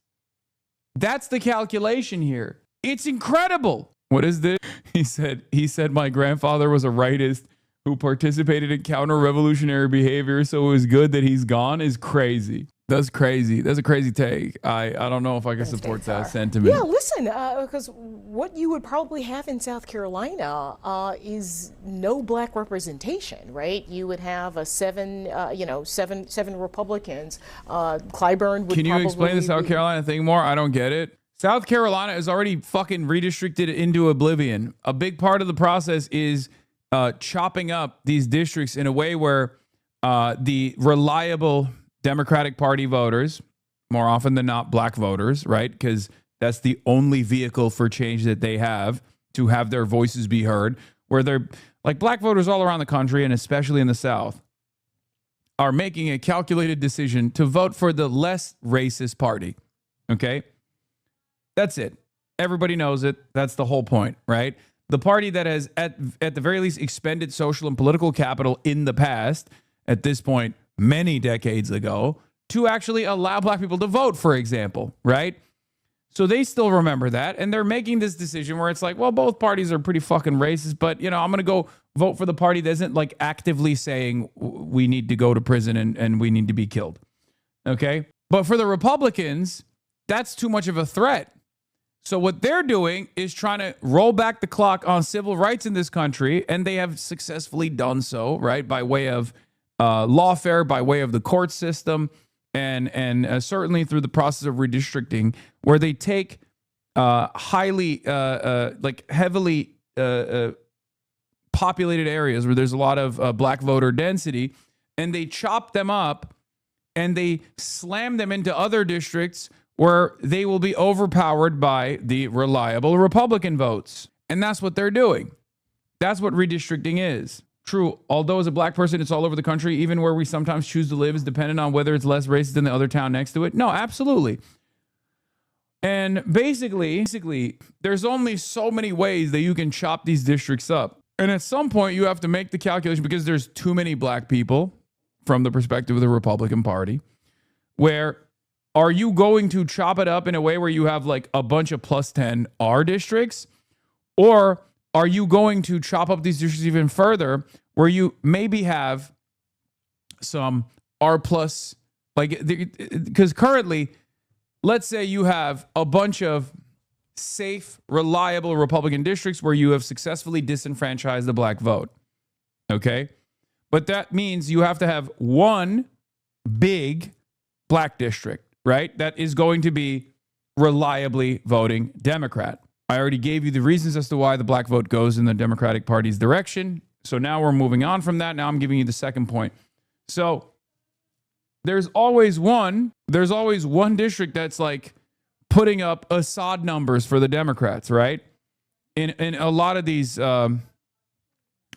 Republican states, in a lot of these red states, that's because they have to cordon off all the black votes into one district and the rest of the black voters in the South into reliably Republican districts. Now, what the South Carolina gerrymander is seemingly trying to do is to move some of these districts around in an effort to, instead of having like, a bunch of plus 10 R districts and then one plus 40 blue district, they are trying to chop it up in a way where they can have only plus 4, plus 5 Republican districts. This creates a unique problem for them. If they don't, racist joke, dude? Wait, what do you mean? What's the racist joke? What are you talking about? People don't realize quite how racially polarized the South is. South Carolina isn't even the worst, but why South Carolina is a Trump plus 46 and a Trump plus 8 state? Yeah. So basically, then why not defend it on the basis of Republican pop versus Dem pop? Otherwise, it sounds like identity politics. Brother, because there were previously rules in the rule books to stop it on the basis of black voter disenfranchisement, specifically because it was done initially and still to this day to disenfranchise black voters. It might hurt people's feelings to think of this as idpol, okay? But that's literally what the Republicans are doing, okay? It is identity politics when the Republicans engage in anti-black politics, but because that's the overwhelming, domineering attitude that people have, anti-blackness being a core value in American politics in general, people don't see that as identity politics. They only see the retort to that as identity politics. A similar concept exists in even the gaming sphere. Maybe I'll give you an analogy that you can understand. It's not politics if there is there's a white guy that's the main character doing a bunch of political shit. It's only political if there's a black woman, right? That's what gamers are tuned into, because the norm, the default, is a white guy. So if you actually don't have a default white guy and you have a black woman or something as the main character, all of a sudden it becomes political. It's like, whoa, what is this? Call of Duty didn't used to be political.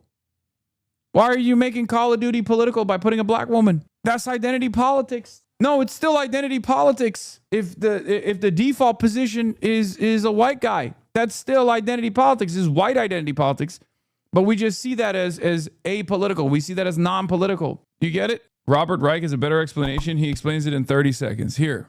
Now, here are 16 black dots and 12 white squares. If districts were not gerrymandered, they might look like this.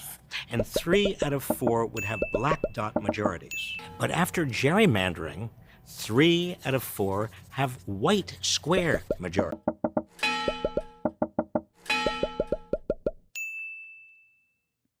Yeah. So now they're trying to game it out. You see how there's the one super majority black dot district here? Okay. South Carolina has a problem. They're trying to parse this up in a way. They're trying to piece up the one black majority district into all of these other districts, but they simply don't have enough votes. Okay. That's their worry. Where they're like, okay, we want to eradicate the last black dot district that we have, and cordon it off in a way where it just perishes in an effort to disenfranchise the voters there and their needs. But that creates a unique problem where all of a sudden the margins are far too narrow for every other district. That's the reason why the South Carolina politicians are worried about potentially redistricting the state, because they've already done such a good job of disenfranchising the black vote that if they disenfranchise it further, it might end up making more competitive districts. This is the same in Florida. Okay, it's the same in South Carolina. That's the only thing stopping them from doing this. Be not in Congress. He's got the 6th district. So yeah, this is a pendulum swing, right? And the idea is that, every action often has an equal and opposite reaction. And are we going to get into the situation where, as you said, every 2 years, there is some different map? And it sows, I think, distrust and disengagement among voters, right? Particularly in some of these states where it isn't even the voters that are making the decision. Yeah, the problem is the Republicans have already racism maxed, okay? And if they try to racism max a little bit, they end up fucking up the min-maxing and ironically create a voting system where they might lose seats. That's their fear. It is elected leaders of one party. And so this, I think, has set off a real arms race where we could see a House that doesn't really represent America. I think we're already there. But all right. So the first story was Virginia. Now we go to Tennessee.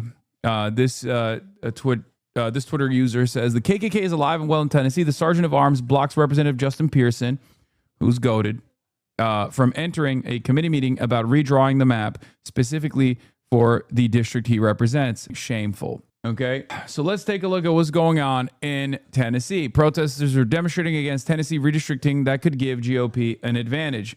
Now, that's a very nice way to put it.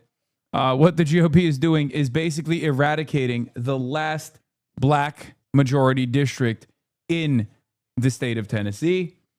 They're just saying, nope, Tennessee's all red. Are giving their party a better chance to win every congressional seat in November. They voted to eliminate the state's only black majority district on Thursday. Opponents held a passionate... That's insane. Look at this. Eliminate the state's only black majority district on... It's ridiculous. It's totally ridiculous. My district is, I just don't even know what we're supposed to do now in Memphis. Because remember, when you lose that political representation, your district no longer is going to get the funds necessary, for example. Like, you need to have someone represent your interests. Okay? So you have to remember, like, even having one guy in that situation matters quite a bit. Okay, this is a huge problem with Puerto Rico. Puerto Rico doesn't have the adequate representation, for example, and that's part of the reason why Puerto Rico gets shafted all the goddamn time. It's a territory. This is voter disenfranchisement through and through. For the black voters in this state, their only reliable option here is Memphis. Thursday, Opponents tell like we often forget that like, oh, these southern states are so poor, they're so right wing, they suck. And it's like there's heavy political polarization that has taken shape in these states that have a legacy of slavery, they have a legacy of disenfranchisement of black voters. But these states, just like California, still has like a shit ton of Republicans, right? There's a shit ton of Democrats, specifically black Democrats in these states, okay? And we just never hear from them. We never fund any institutions or fund any movements that will fight for them. We just completely have given up. Passionate demonstration. They say this move punishes black voters. Supporters, though, say the new maps are not driven by race. Ed O'Keefe's looks at how... Yeah, they can't say that it's driven by race, obviously, because it's still kind of illegal, okay? That's the only reason why they're like, no, this is purely partisan. This is purely partisan. You can't prove it. I mean, in Tennessee, it's the one state where you could technically prove it because these motherfuckers will sometimes get a little too active and say the quiet part out loud, for example, you know? This fight is playing out. Chaos at the Tennessee Capitol in Nashville Thursday as Democratic lawmakers and protesters tried to stop legislation breaking up the state's only Democratic House seat. Yelling, holding signs, calling the move Jim Crow 2.0, even burning a printout of the Confederate flag. The change follows a Supreme Court ruling last week that narrowed the Voting Rights Act. CBS News election law analyst David Becker says the ruling has this effect. And in some cases, that's going to mean that they blanch their entire state's delegation and really minimize the impact of the minority population in the state. That's the concern for Democratic Congressman Shamari Figures in Montgomery, Alabama, where a similar pending Supreme Court decision could draw his majority black district off the... That translates into is this. It's okay to discriminate against Democrats who are black, but it's not okay to discriminate against black Democrats. Doesn't make a lot of sense. Alabama's Attorney General says it's just a question of reflecting the state's Republican tilt. Alabama's a conservative state. I expect that we'll have conservative representatives. Civil rights activist Doris Crenshaw, who at 12 years old started working on civil rights issues with Rosa Parks, was at an... Nashville was already one of the most egregious examples of racial gerrymandering as shown by the 2022 redraw. They followed the same method in Memphis, yeah. A masterclass in election rigging, how Republicans dismembered a Democratic stronghold. Scroll through our visual guide to see how Tennessee Republicans carved up Nashville to benefit themselves. Republican lawmakers in Tennessee gave a final approval on Monday to an aggressive plan to split Nashville, a Democratic bastion in a deeply Republican state, into several congressional districts as a part of an effort to tilt the state's congressional map in their favor. The plan is now waiting for approval from Governor Bill Lee, who's likely to sign it. Here, I'll give you an example of how this works, by the way. This is exactly how, when you have ballot measures, right, in places like Tennessee, where I don't know, like there's overwhelming support for increasing the minimum wage and shit, you end up getting like 60% of the entire state to vote to protect abortion, right?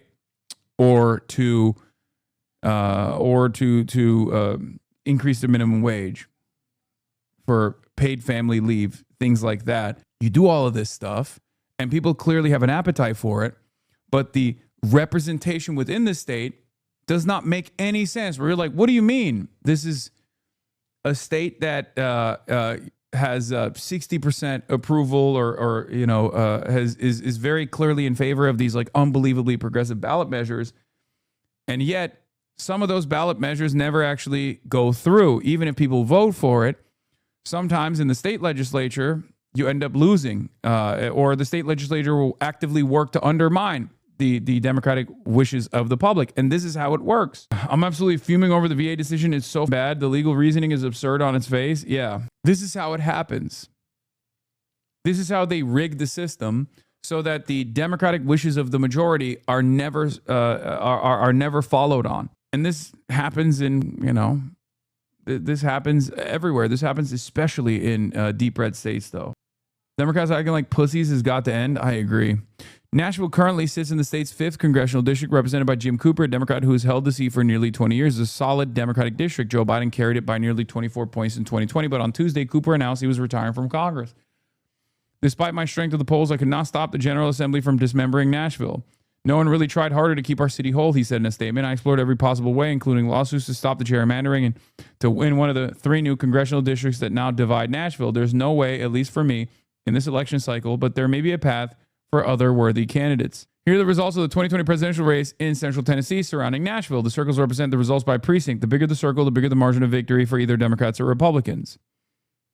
This is Tennessee's 5th congressional district, currently represented by a Democrat. Joe Biden won the district by 24 points in 2020. Republicans have created new maps that split the Democratic voters into 3 heavily GOP districts where they're in the minority. Anyway, let's get back to redistricting. Republicans have created new maps to split the Democratic voters into 3 heavily GOP where they're in the minority. This is the proposed 5th congressional district, which Donald Trump would have carried by 12 points in 2020. This is the 6th district, which Trump would have carried by 30 points in 2020. And this is the 7th district, which Trump would have carried by 15 points.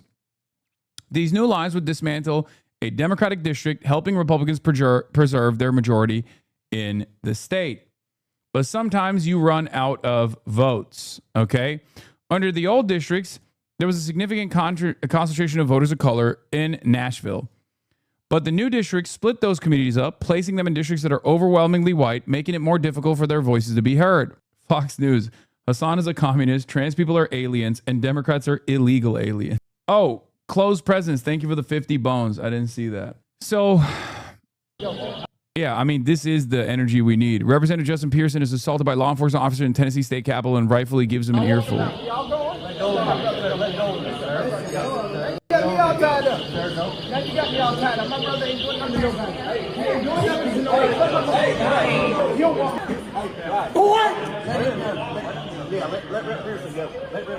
What's wrong with you? What's wrong with you? You stupid mother. I mean, what are we doing? What the are we doing here, man? What the are we doing? I mean, this is literally, yeah, this is what Jim Crow looks like. Do not look away. Isn't it kind of Jim Crow-y to allocate certain areas by race? Oh my God. Yes, it is, dude. Yes. When you create racial disenfranchisement, the solution to that racial disenfranchisement is also going to protect certain races. It's crazy. You started the problem. Okay. Now you're complaining that the solution is the real racism. I hate this shit. I hate this like reverse racism ass bullshit where people love doing this, where they're like, well, don't you think that offer restitution to racial wounds that were created is just as racist as the racial wounds? No, it's not actually. It's not at all. As a matter of fact, that's the opposite. Okay. It's not. It's so ridiculous. Information session hosted by Congressman Figures Thursday night. You've spent your entire life working for more representation, and they may be on the verge of taking it away.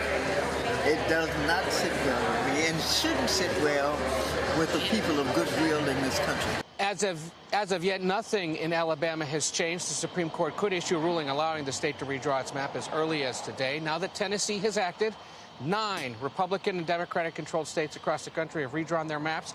3 more here in the Deep South may do so ahead of November's elections. Gail? Okay, everybody's watching this one, Ed. Thank you very much. These maps are racist tools of white supremacy at the behest of the most powerful white supremacist in the United States of America, Donald J. Trump.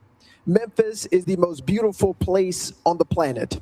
It's the place that raised me, my parents, my grandmothers, and where my ancestors' bones rest. And what you are doing today is eviscerating the only black majority congressional district in our state because we are majority black. This is about attacking, targeting, and cracking District 9 into pieces for more political and racial dominance and white supremacy in the state of Tennessee. You put us on cotton plantations and tobacco plantations. You denied our human rights and our right to exist as children of God, and we are still here. You destroyed Tulsa. You killed and lynched black folks on poplar trees. Shelby County, Tennessee had the most lynchings of anywhere in this state where you're taking this district, and we are still here. No matter how much you try and break us and make us bend and make us quit, we will still be here. We're here today once again for a white. I love Justin Jones, Justin Pearson are so goated. They're dope. A White Sheets Caucus meeting in which they're trying to disenfranchise people. There's objections in Jones once again. That is out of order. You know what? Is it out of order? Didn't they literally find Klan's robes in the where did they find it? Hold on. Oh, it was in Mississippi. My bad. My mistake. My mistake. I fucked it up. Wait, no, is this it? The Mississippi Department of Public Safety uncovers rare Klan's artifacts in one of its offices.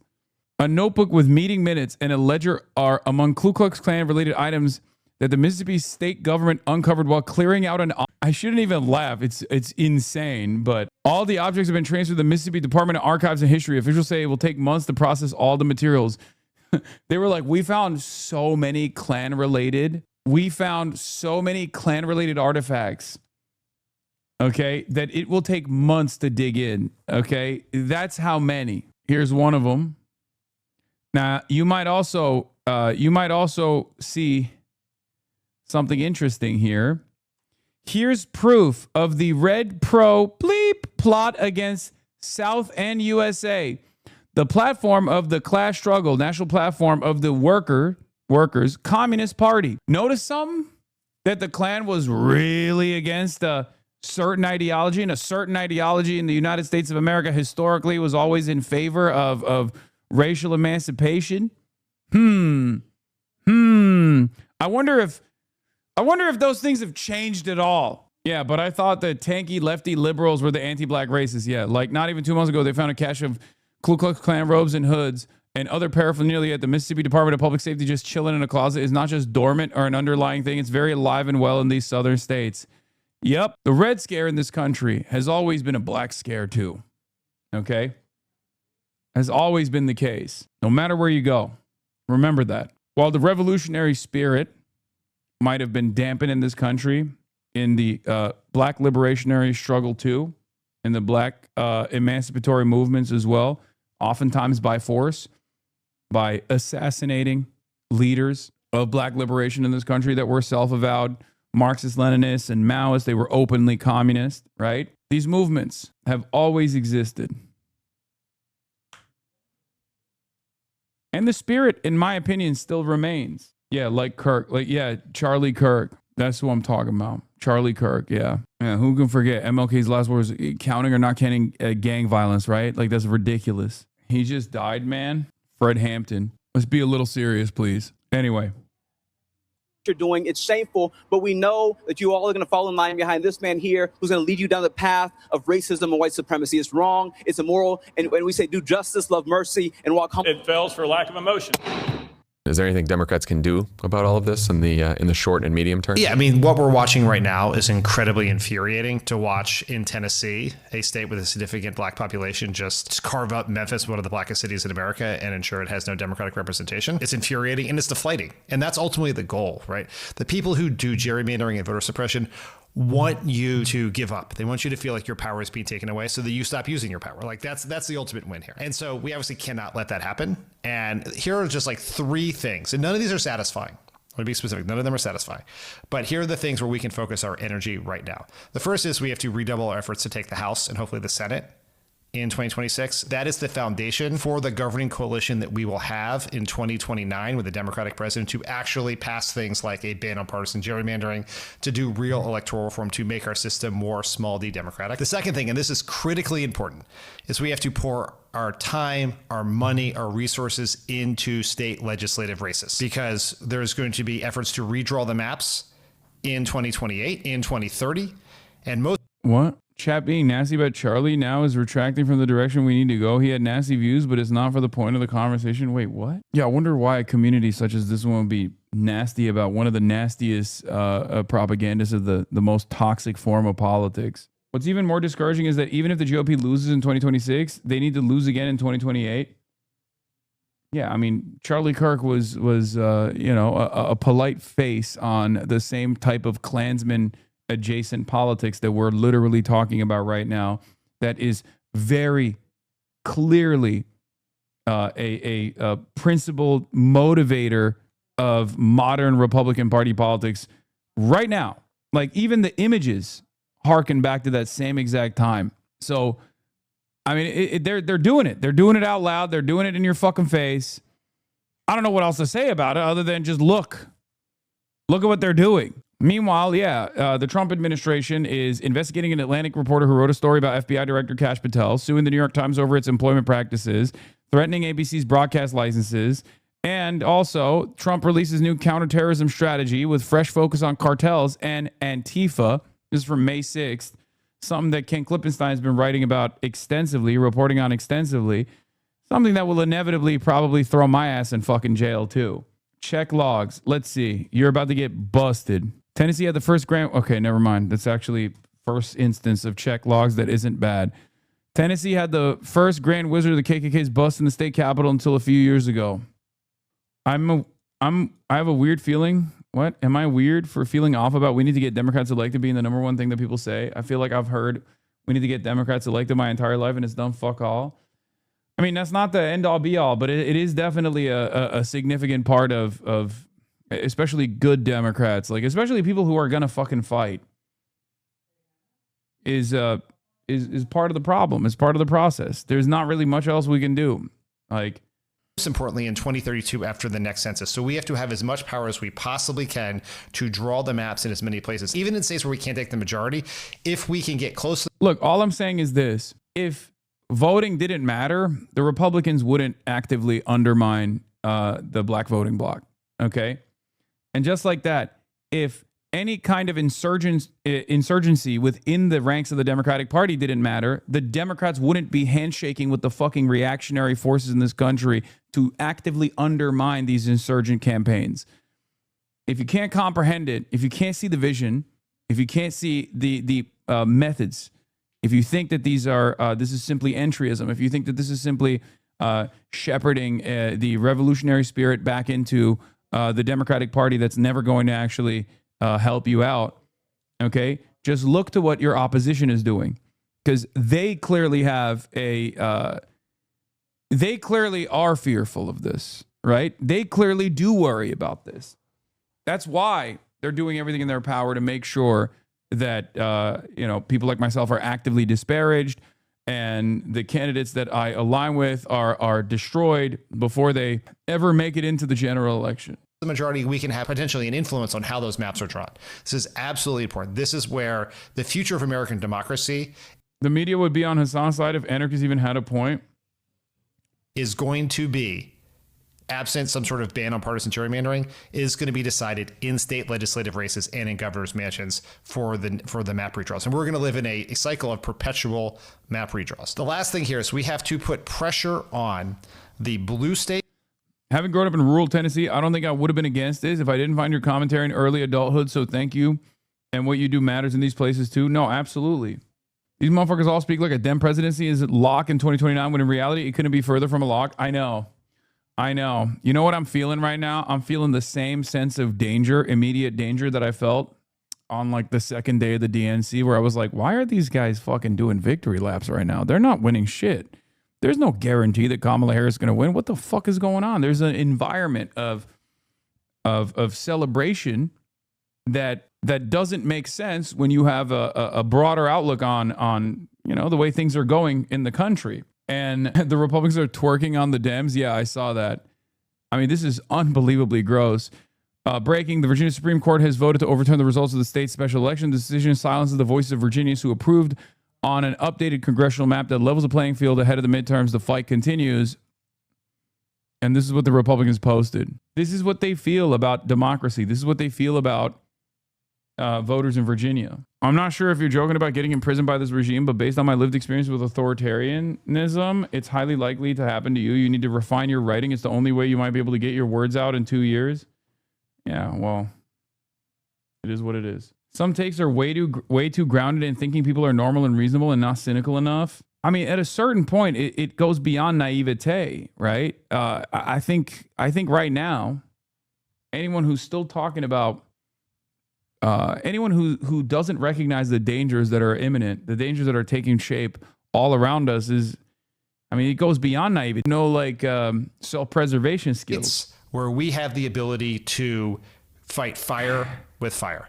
Illinois, Maryland, New York, in states where we have control, but where we have put in place, because we like good government, bans on gerrymandering, like in Michigan, we have to put pressure on our politicians to look for ways, like they did in California, like they did in Virginia, to undo those bans to be able to compete here, because we can't live in a world of unilateral disarmament, and we cannot accept any Democratic politician that does.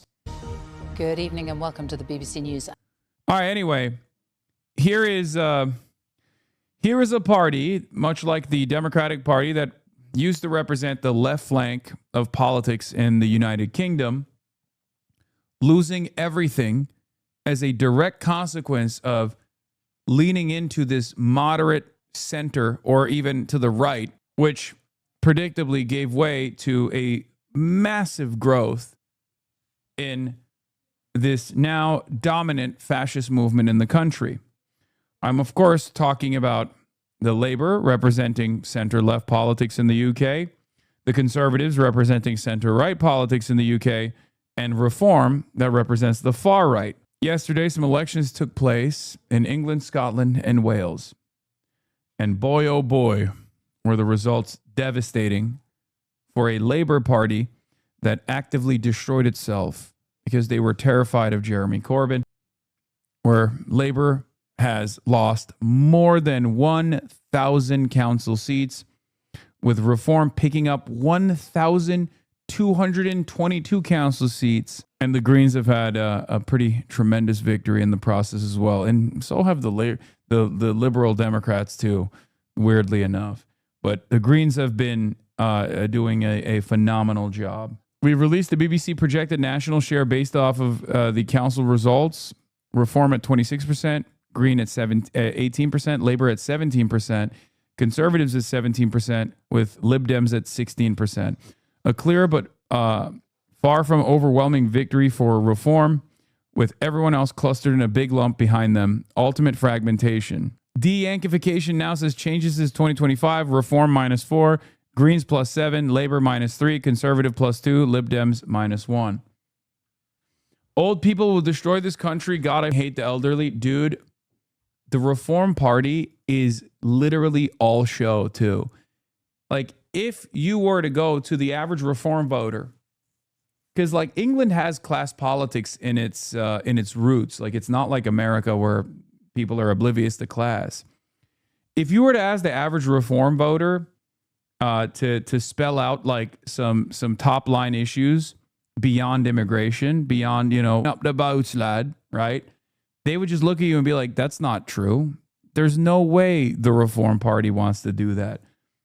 Okay? Like, there are so many people who were lifelong, reliable Labour voters at a time when they thought that the Labour Party, and not thought, but like the Labour Party did represent the interests of the working class, that now vote for the Reform Party because racism is the only game in town. It's insane. Yes, I saw this. This is what I was referencing here. Hilarious video that shows none of the Reform voters know any policies. Before I get to this, though, let's do a top-line approach here, a little bit of analysis, and then we'll get to all of that. At 6, Labour has suffered huge losses after millions of people went to the polls in England, Wales and Scotland. The Labour Party is set for an historic defeat in Wales, losing control of the Senedd for the first time since devolution almost 30 years ago, with Plaid Cymru forecast to win the most seats. In Scotland, the SNP will remain the largest party, but their vote share is down in almost every constituency. It is Reform UK that has made some of the biggest gains across Britain so far. The Prime Minister, Sir Keir Starmer, has described Labour's results as tough, but says he's not going to walk away from the job. Let me just show you what has been happening in Wales, England and Scotland. This is... Keir Starmer literally is just like, nope, I'm tanking this further. How far can we go? How far can we take this? First of all, Keir, buddy, you might not walk away from the job, but the job is going to walk away from you. That's number one.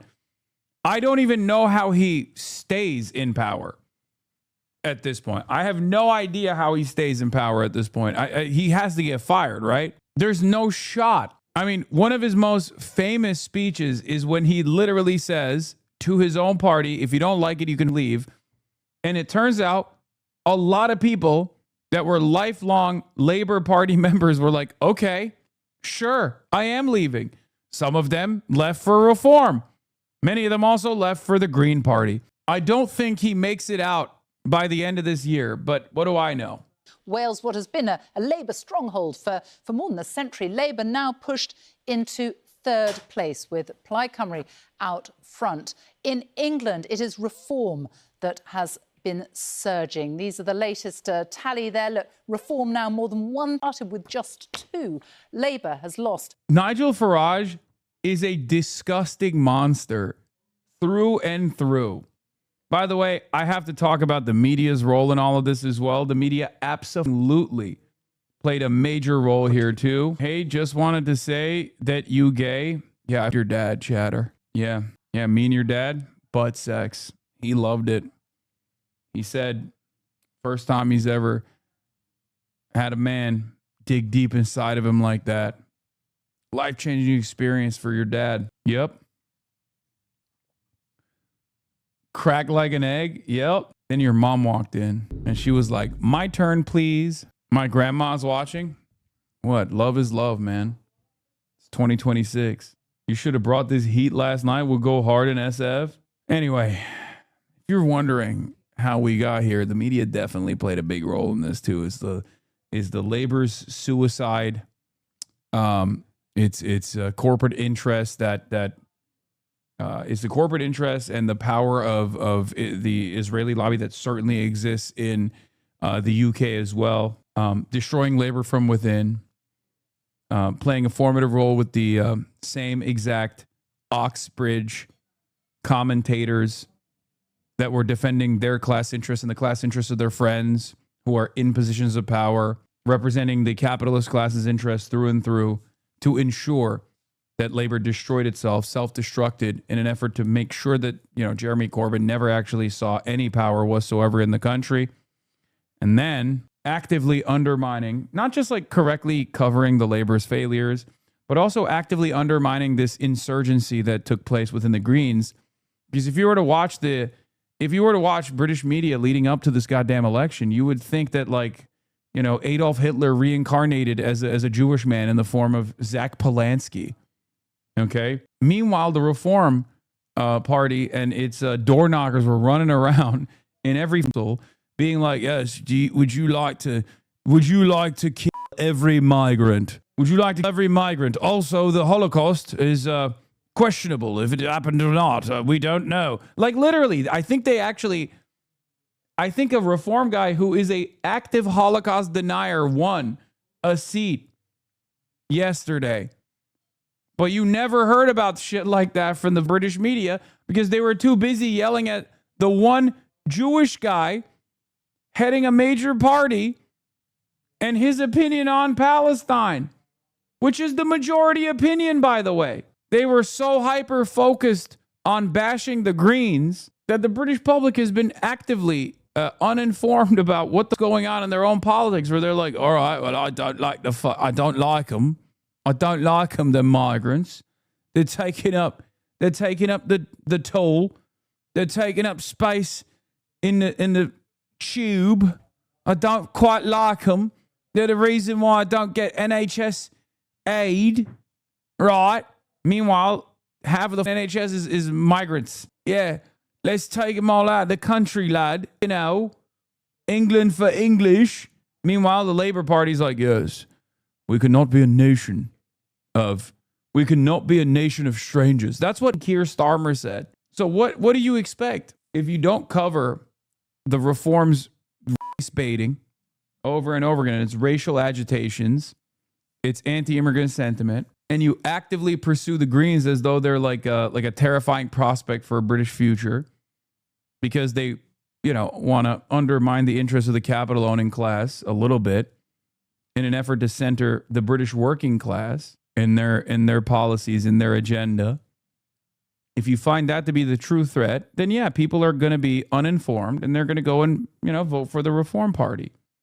845 seats. And onto Scotland. It's just so funny because like half of the wave of additional migrants that came in the aftermath of Brexit, which is the exact same force channeled by this dipshit. And the same people who are like, I don't like Brexit no longer. I thought we were going to be an independent sovereign nation. Why did we do this? Are now turning around and doing the same exact thing again. Where it is the SNP who are still out front, though their majority has, for the number of seats so far, we are not sure quite where that is going to end up, but that is not what it was before. Our first report tonight is from our political editor, Chris Mason. Ellie Ned Morgan was Wales's First Minister this morning. Tonight, she doesn't even have... Islam is not a race, you moron. So how are they... Yeah. Tell that to the first victim of an Islamophobic hate crime that was killed in the aftermath of 9/11, who didn't happen to be Muslim at all. He was actually Sikh. So why did they kill him? Well, because the guy thought when he shot this Sikh man, as a matter of fact, he said this one's for 9/11. Why did he do that? Because Islamophobia is racialized. Okay, it's a racialized form of bigotry. It's also the reason why most people don't yell at me or call me an Islamic jihadist before they find out what my name is, because I'm white. Also, what are the things that I don't understand about this kind of sentiment is like, what? Do you even care about racism either? Like, why? He's like, wait a minute. Islamophobia is totally normal. Don't you dare call me racist, even though I hate them too. Like, you're both probably, right? The likelihood that someone who's Islamophobic is also going to be racist is unbelievably high. So who gives a shit? From your perspective, you should worry about defending racism too, you know, because they're violent, right? They're violent. We should send them back too. Seat in the Senedd, the Welsh Parliament. Is Labour over in Wales? Labour have won every Welsh election since Edinburgh was even born, but not this one. Welsh Labour has today suffered a catastrophic result. It ends a century of Labour winning in Wales, and the party will need to take a really hard look at itself.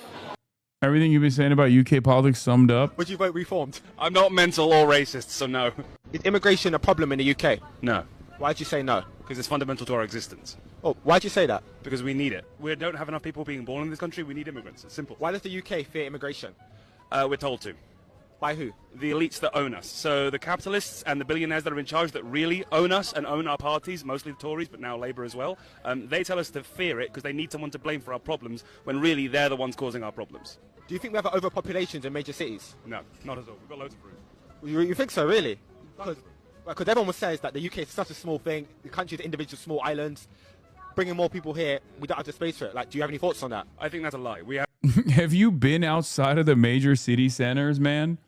I have. Let me tell you, lots of space. Okay. The idea that like the UK as an island is just like the population density is far too high is one of the funniest things. There's plenty of empty space that you can build on. Okay.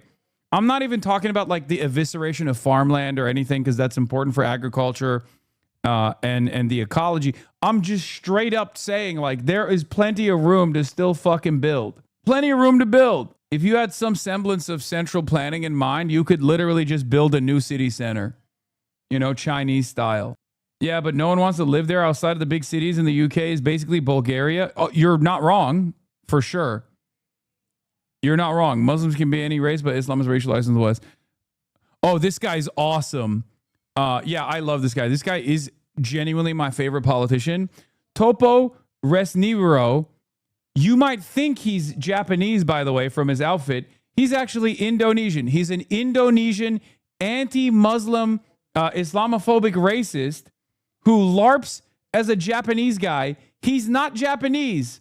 Candidate for Reform Party. Goated character. It's awesome. Secret Indonesian guy who is like, you know, anti people exactly like him coming to the country, or at least the party that he's involved in is that. Okay. And he's LARPing as a Japanese guy instead. Is he playable? Yes, he's a playable character. There's a reform candidate named Mohammed Sharia. Stop. There's no way. Keir Starmer is the equivalent of Obama and Farage, Trump, Hasan. What? What the fuck?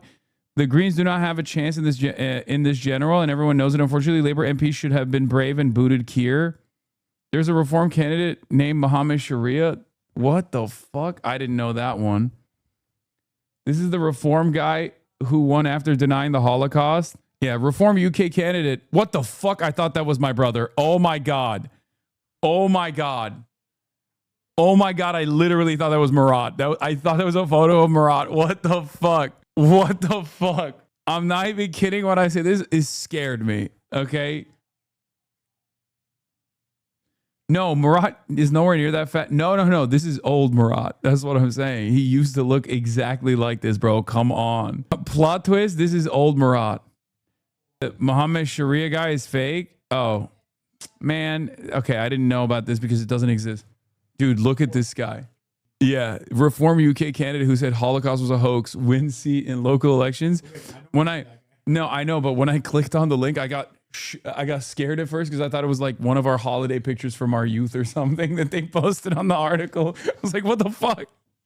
It could be Nezo, it could be you, it could be me, honestly. Yeah, this is Murat's chud, bizarro Murat. Believes the opposite of what Murat believes. For the people who don't know how absurd this is, Topo's official election picture is a screenshot of him in some cape shit movie. He was also in one of the musicians in the Cantina in the original Star Wars. It's Marvel's Doctor Strange. Yeah, anti-Semitism being presented as the left-coded gives the right a free run with candidates like this. 100%. It's fucking devastating, man. It is Plaid Cymru, who'd one day like an independent Wales, who are on course to be the biggest party, with this man likely to be First Minister. It has become clear that Wales demanded that change of leadership, and I look forward to saying more about this later as the full picture becomes complete. Sedd un, seat 1, Dan Thomas, Reform UK Wales. Reform have also done well in Wales, easily beating Labour. In Scotland, another win for the Scottish National Party, a 5th consecutive term. I will simply do all that I possibly can do to make Scotland a successful country and to improve the lives of the people of our country, and I look forward to doing that in the next Scottish parliamentary term. Thank you very much.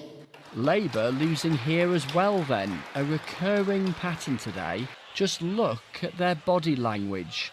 Glum, defensive, rejected. Speaking before the flurry of results this afternoon, here is the Prime Minister's take. These are really tough results. I'm not going to sugarcoat it. The voters have sent a message about the pace of change, how they want their lives improved. I was elected to meet those challenges, and I'm not going to walk away from those challenges and plunge the country into chaos. Reform UK have made big gains in Basildon, in Essex, Tameside, in Greater Manchester, and there was a hug in Hampshire too. And they've won in Suffolk, Morning, Nigel. Essex, Newcastle under Lyme, and here, Havering in East London. Overall, what's happened is a truly historic shift in British politics. We've been so used to thinking about politics in terms of left and right. Yeah, no, it's a historic shift. England, for the first time ever, is racist. It's never happened before. Historic shift in the direction of racism. Britain Yahoo? Oh my God. Oh, that's amazing. Britain Yahoo. I literally thought we finally saw enough of this pile of dog muck turned sentient after Brexit. Nope. It seems like there is an unbelievable appetite. The thing is, in a lot of lost if it was not first past the post, in at least half the seats they won, a majority voted against them. And yet what Reform are able to do is to win in areas that have always been conservative, but equally, we're proving in a big way, we can win in areas that Labour have dominated, frankly, since the end of World War I. You literally called this when Labour won the last time. Reform nearly got half as many votes as Labour. Quite worrisome here. Yeah, look at this. Labour's landslide victory. Definitely, Labour's landslide victory kind of muddies the waters given the way that like British politics works. in terms of what their actual performance in totality looks like. Their actual performance in totality is insanely scary in comparison to former labor politics, and former labor numbers. And also, when you look at something like this, when you look at the vote numbers across the board, Reform UK got 4 million. That is like, I don't know what to say. That is so terrifying. That is unimaginably terrifying. That is a red alarm bell. That we're talking like we're nearing re-education camp territory, like immediately. Okay, like the British boomer class is out of control, dude. They are so insanely reactionary. Yeah, Hasan didn't call this. It was widely reported. Come on, chat. No, my call specifically back then was Keir Starmer is going to do tepid neoliberalism. He's going to pivot to the right, and that is going to cause a massive, massive surge in support for reform. And that's precisely what happened. That's precisely what happened. I said it verbatim. I said Keir Starmer, this is from 2024, the first day of the Labour victory, where I said Starmer got less votes than Corbyn. Keir Starmer is obviously very, very right-wing, and this right-wing pivot for Labour is going to cause reform to win. This is what's important to analyze. Like, it's a thumping majority without a thumping share in the vote. What could possibly go? Where is the part where I just say, like, what is this? Hasan the Hun is right. We need him in British politics that can say the things. Zach Polanski is too much of a gentleman to say. Farage gets to do this, but Zach needs to sit there and politely ask that his Jewishness not be erased while being accused of Jew hatred. Questions of funding for local councils. You've had some difficult questions about your own funding. Yeah. Well, we'll talk about that any other time if you like. Yeah. We'll get to it. We'll get to it. There is absolutely a class issue here. Like, class is so... class is obviously fundamentally important in my politics across the board, right? I believe in the Marxist tradition. I'm a socialist. But class is demystified in places like the United States of America by design. It's very successfully demystified. We have the concept of middle class voters, upper middle class, that sort of thing. Whereas in the UK, class politics is very in your face. And class interests are primary. Oh, wait, did I say demystified? I meant mystified. Class interests are mystified in American politics, whereas in the UK, it's right in your face. I mean, they have a fucking Council of Lords, right? They still have lords in the UK. And there's also a lot of respect for members of the upper crust of society. It sucks, but it's the case. And part of the issue with British politics is that everyone in the fucking media and everyone that's a politician, for the most part, are directly coming from the same two fucking schools, Oxford and Cambridge. Okay? They come from Oxford and they come from Cambridge. They all hang out. They all know each other. They're all homies with one another. They're cut from the same fucking cloth. And even those who are not from that same caste system will still, in an effort to advance through these institutions, advance the interests of the same class system. Okay? And that's precisely what it is. Okay? Eton too? Sure. Yeah, and class politics is so segmented, is so fragmented in the country that you can tell where someone went to school from the way that they speak. Right? Even Boris Johnson, we look at him as a goofy from the United States of America, but like Boris Johnson has that classic party trick that he always pulls out, right? Where he ends up doing Homer's Odyssey in the original Latin, right? He learned about this. He learned about this in school. He got the proper schooling. So all of that is a direct manifestation. Eton is a college, not a university. And college is high school. For those of you in the United States, a college is where you go to for what we here in the United States would call a high school, right? Oxbridge is a reference to the university that people go to after they get their college education in Eton, right? Isn't that how it is? It's between high school and uni. Sorry, high school and uni. College is 16 to 18 in the UK. College and university are interchangeable? No, but I feel like colleges are...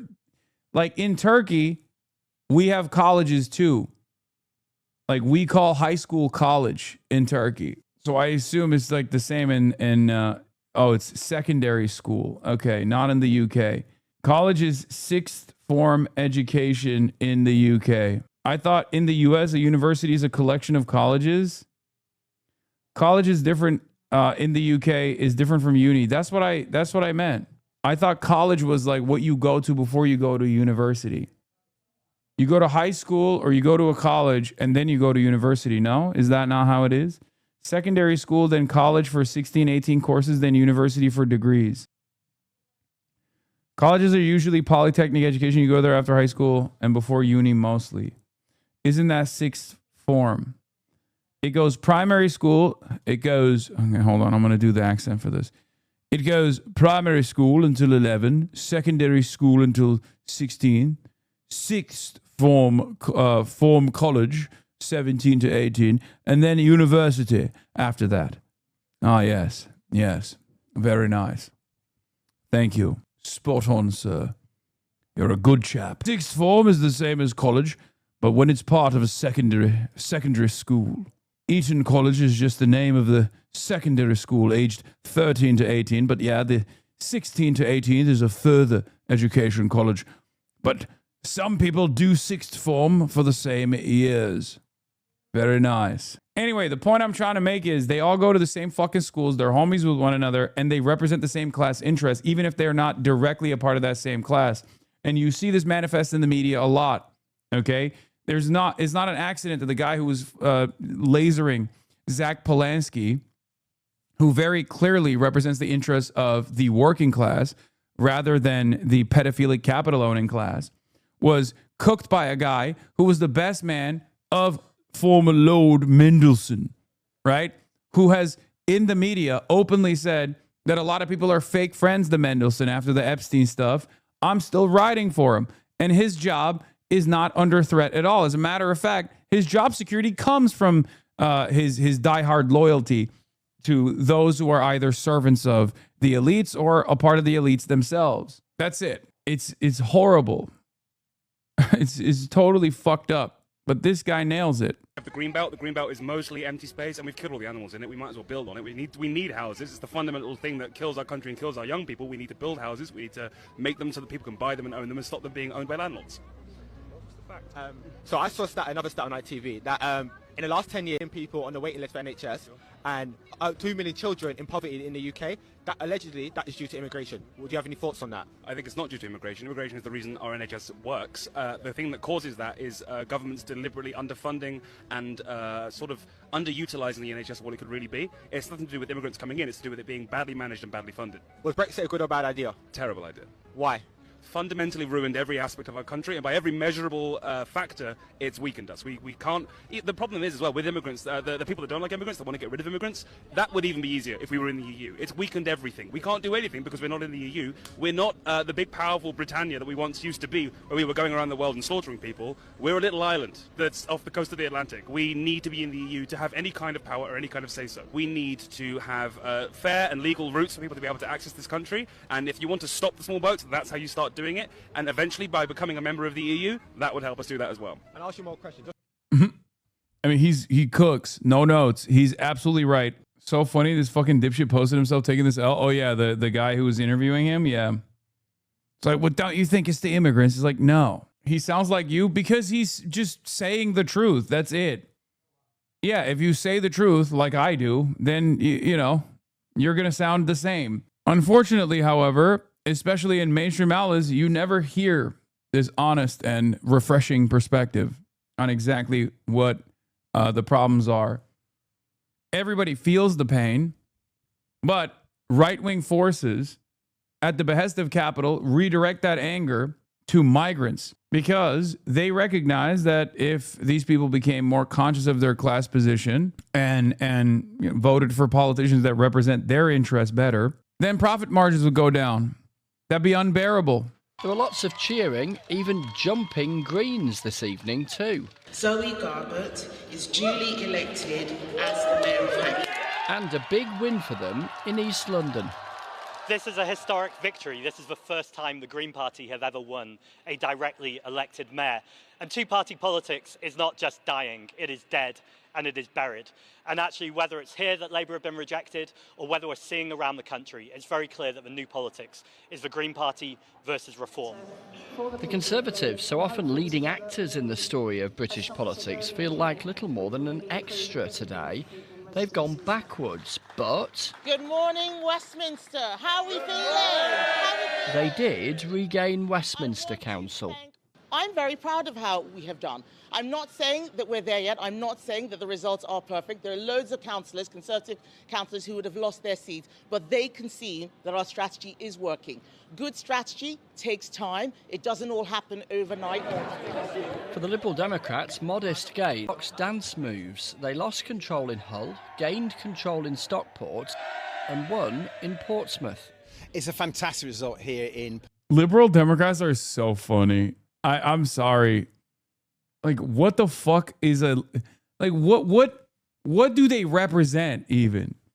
Like, who's like, oh, well, in the age of feckless labor moving to the moderate center, we, the Liberal Democrats, we are going to be... We've been there, you know? We've been the moderates. The things are actually fine party.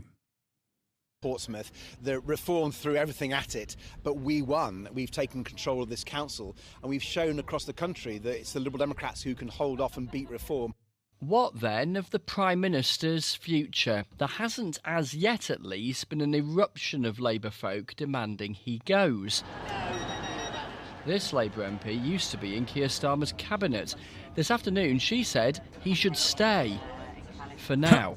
The Prime Minister is doing an absolutely exceptional job on the international... Oh my God. Oh my God. It's just so bad. It's just, how do you even reduce yourself to this undignified status, man? ...national stage, and it's incredibly important that he's successful in that role because our constituents' livelihoods depend upon it.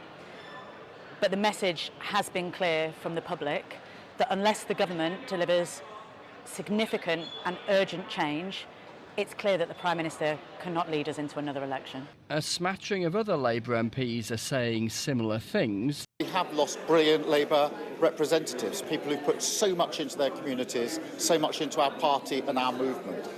And the vote... Why wasn't Restore an option? Like the Rupert Lowe's party? That's what you're talking about, right? I don't know, maybe because Reform is like, we're fucking Nazi enough. And people were like, no, it's good enough. We're good enough with like, moderate Adolf Hitler. We don't want to go full Hitler, even though they did win 10 seats apparently. So there's still some people who were like, no, moderate Nazism is not good enough for me. I want maximalist Nazism. Have sent a message about the pace of change, how they want their lives improved. May was elected to meet those challenges, and I'm not going to walk away from those challenges and plunge the country into chaos. They want to change you. Well, they've sent a message that the change that we promised isn't being delivered in a way they can feel, and also, frankly, they're fed up with years of the status quo. But we were elected... You, man. They see you as a representative of the status quo. There's no way that you could... First of all, Keir Starmer is already a charisma vacuum anyway, so there's very little shot that he would be able to out-talk his way out of this. But it's very funny that he's also in an impossible position. This was an unbelievable defeat for Labour. Like, it was a spectacular defeat for Labour. There's no way that you can talk your way out of this. Even if you were an incredibly charismatic figure, which you are not.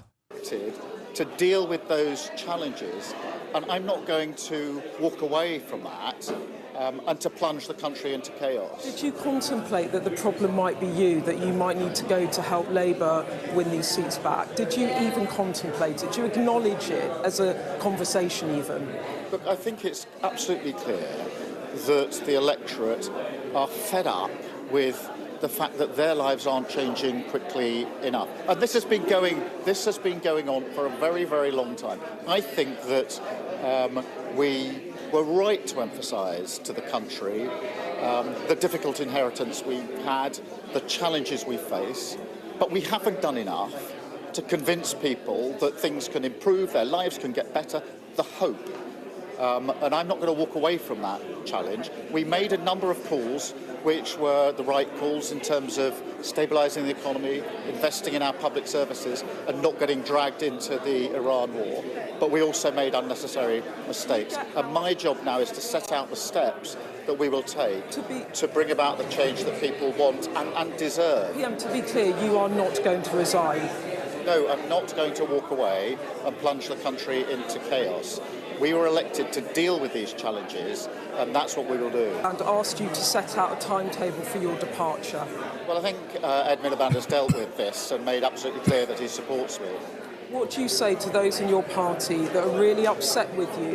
Starmer presided over a historic loss, and he still gets more preferential media treatment than Zach Polansky has gotten. I mean, I wouldn't say he's getting preferential treatment, but at least they're not telling him to kill himself. It's impossible for any media outlet to give him positive coverage right now. I wouldn't like the situation.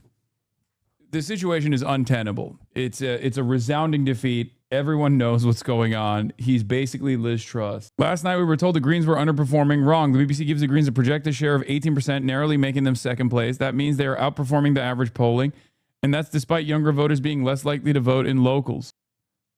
Yeah. They don't think you're getting it, and the real problem is I think Labour is so unbelievably anti-green that they would rather not do any sort of coalition with the Greens, even if the Greens were to win like a significant chunk of the vote. And I don't even know what that looks like, because right now, given the share of votes for Labour and the Greens, like, there is definitely an opportunity for a coalition, like an anti-reform coalition, because reform is going to get like a quarter plus. I could see Labour trying to like align themselves with the Conservatives or something. Maybe not reform, but Labour, reform, Conservative coalition will 100% be a thing. You are mistaken. Labour historically has partnered with Lib Dems and Greens in local elections. No, I know, but there is... Polansky literally has been accused of fomenting anti-Semitism, implying he's not just a problem for his party, but for the country in general. That's way beyond what is being pushed against Starmer. Yeah, I wouldn't say that we are looking at the same Labour Party that existed. Calling for your resignation. What do you say to would-be challengers and the party? And we're not even looking at the same Green Party that existed either. I think it's very important that we don't sugarcoat these results, so I'm not going to do that. They are tough results. Dog, there is no sugar that you can put on not just like a piece of dog shit, but a piece of dog shit that's been covered in nuclear waste. Okay? You can put as much sugar on it as possible. It still smells, looks exactly, and radiates exactly like a piece of dog shit covered in nuclear dust. Okay? It's over. Big dog, it's over. Accept that.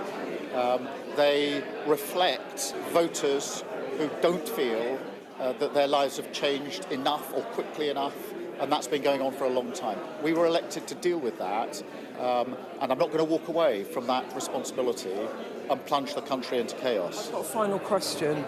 One of your own top team messaged me this morning and said that you are the reason that Labour risks handing the country to reform, that you are the problem. What do you say to that? That if you stay on, you will hand the country to reform?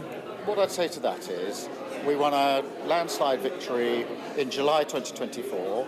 I led our party to that victory. That is a 5-year mandate to change the country. Yes, there are difficult conditions. The inheritance was terrible. The international context is very, very difficult. But we need to inject that hope and convince people that things can... Brother, how are you going to inject hope into anything? It's socialism or barbarism. Thank you for the 10 gifted subs. And will get better. And that's why in coming days, I'll set out the further steps that we will take. Final part, how are you feeling? Are you feeling upset today? I am feeling very much for the brilliant candidates, the brilliant councillors, the brilliant representatives that we have lost, because I know for them they have put so much into their communities, so much of their life into public service. Tommy Vitor says, I understand why Starmer doesn't want to go. None of them ever do, but I think this is a crazy decision for Labour. The voters have spoken. They want new leadership. The time you have left to right the ship. Maybe a lesson here for the Democratic Party in the United States of America. Stop pivoting to the right. You only more radical forms of fascism into when you do. Check logs now, brother, please. When are you going to talk about Akash Singh leaving the Flagrant podcast? What the fuck? What are you talking? What is that? I don't have any opinions on this. I did not know that this is a thing that happened. This is still more important news than British people's politics. I disagree. I think it's a very important thing that took place in Britain yesterday, that fascism is growing. So I'm thinking about them and thinking about what we need to do. Akash's wife basically bragged about him being a cuck, and now his career is ruined. Yes, I'm embarrassed. I listened to Flagrant.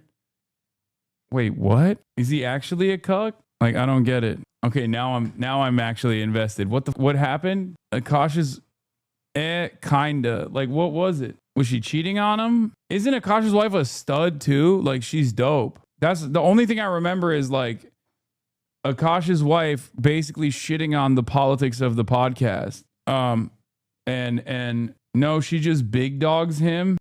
No, dude, she made him look like a cuck. She has embarrassed him on multiple occasions about their sex life. More than just that, she was shitting on him too. I think it was just jokes, and Akash didn't discipline her like the Flagrant audience wanted, and Flagrant audience got on his ass. She was sleeping around before they met, bragged about getting her popped, and leave him at his lowest. So basically, she was bragging about how she was sleeping around a ton in uni and making fun of him. Okay. She talked about how she slept around in college, and now people are calling him a cuck. Wait, I don't get it. Do people think that like most people get married as virgins or something? Like what's the problem? Okay, she slept around in college. Akash always presented her as a pure maiden or some bullshit like that. It's incels that are mad. This is dumb guy logic, Hasan. So now he's a cuck. Yes, it doesn't make sense.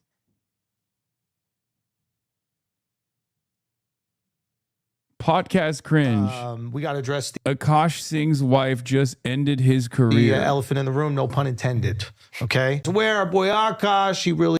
The brutal humiliation of a mid-tier comedian, Patrick CC from 4 months ago, This with stand-up comedian is being 1.3 million views. What the... humiliated in front of the entire world and does not know how to make it stop. Akash Singh is mostly known as being the sidekick to Andrew Schultz on the Flagrant podcast. His wife Jasleen recently started creating content that many stud, by the way, feel is shocking or distasteful coming from a married woman. Sometimes I get so painfully nostalgic for college. So for context, I went to college from 2011 to 2016. I was popping my and living my best life in these white boy frat houses, and I had a roster of guys that I would rotate. This is not... Ooh, I mean, like, I think it's normal for someone to have a healthy sex life before and after marriage. That's...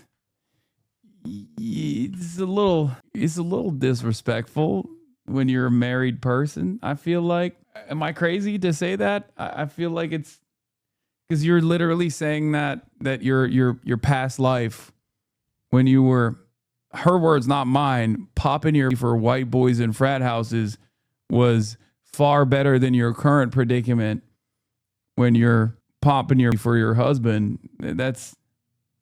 Are you a real train guy? Did you celebrate the D-line extension, or are you a phony? Like, it's not the experiences that she had. It's how she's reflecting on them that I think makes it a little bit different. Okay? Does that make sense? Because, like, look, I'm a fairly confident guy in the tools that I'm working with. Okay? You all know that. One thing I will say is this... the way that she's delivering this information, perhaps in an embellished manner, exclusively for shock and awe, because she's trying to make content out of it, will definitely lead some people to, you know, like even the fact that she has those thoughts is normal. I don't think that's abnormal. I mean, when you're young and you have no obligations, no responsibilities, don't have kids to take care of, like that's a fun time, and it's normal for people, adults who are married, to look back at that time fondly and be like, man, I used to be crazy, right? That all of that stuff is fine. All that stuff is normal. It's just when you say it out loud in this way, in a format like this, of course people are gonna hear exactly what you're saying and make up their minds about the shortcomings of the other person. Not a two-way street. This is a one-way street. His money is our money, and my money is my money. And if you think though, trust me, it gets so much worse. Like when she expressed how badly she wanted to sleep with her co-host's husband. Would y'all ever have an orgy together with your husband? Priya, I'm actively trying to have an orgy because this couple is so good looking, and you haven't seen Nav yet, but wait till you fucking see him. Maybe. I just know that Nav's is like at least 10 inches. You would only be down for an orgy if it's thick. Jasleen regularly Oh my God, that's okay, oh brother. Am I being baited? This is like this. Okay, chat. The way that chatter framed this story led me to believe that this was like incel. This was like a very incel perspective. Okay, that's pretty crazy. It's like the equivalent of Akash running around and being like, "Damn, I want to the shit out of that woman or this woman." You know what I mean? And that would be very disrespectful to her, right? This is, I mean, it kind of is. It is a little disrespectful, like beyond the gender dynamic at play. Obviously, it's a patriarchal society. People will run with even like totally modest statements to make it seem like it's a big deal.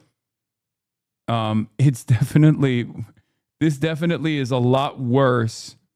She refused to kiss him on the mouth too. Someone tell him what? She refused to. What are you? What? Romanticizes sleeping with other men, films her arguments with Akash to post on TikTok, brags about being a gold digger, and actively refuses to kiss her husband in public, not even during his proposal. This is the type of relationship that 99% of you watching pray you will never find yourself in. But anyone who criticizes Jasleen and the potential harmful influence she may have on couples, she calls them incel red pillars. Then again, it's somewhat understandable considering sometimes the right message can come from the wrong messenger, because Akash was actually warned by the Fresh and Fit podcast that he was going to find himself in this exact type of situation. In the early 2020s, there was a digital uprising of self-proclaimed alpha males who claimed their traditional views of masculinity were directly conflicting with mainstream liberal ideologies. Guys like Myron Gaines and Walter Weeks of the Fresh and Fit podcast got viral attention talking about traditional gender roles, relationship dynamics, and what being a real man is. And even though Akash and Andrew host a comedy podcast, they often dabble in more serious, broader social commentary, which led to them inviting on the Fresh and Fit guys to discuss some of their views on masculinity. Cock's not doing well right now, bro. They being attacked from all sides. Don't they like it though? I don't know how the cuck stuff works. Isn't that like a kink where you're like kind of busting fat nuts when everybody's humiliating you? If humiliation is a part of the whole, aren't we technically participating in the kink when we actually shame a cuck, like inadvertently? I don't know how any of this shit works. All the power technically. Many of which Akash disagreed with. He was particularly bothered by this phrase or relationship philosophy that Fresh and Fit used that said, pimp or be pimped. One person in the relationship. Unc Foreign's video on Akash is better. Dog, it's 53 minutes. It's 50. It's 50 damn 3 damn minutes long, man. I need the cliff notes, you know? Whoever cares less. Wait, Sean C also covered it. His wife hates him. Dude, what the? This is like this seems like it was, this was happening like 4 months ago. What the was I do? I had no idea this shit was popping.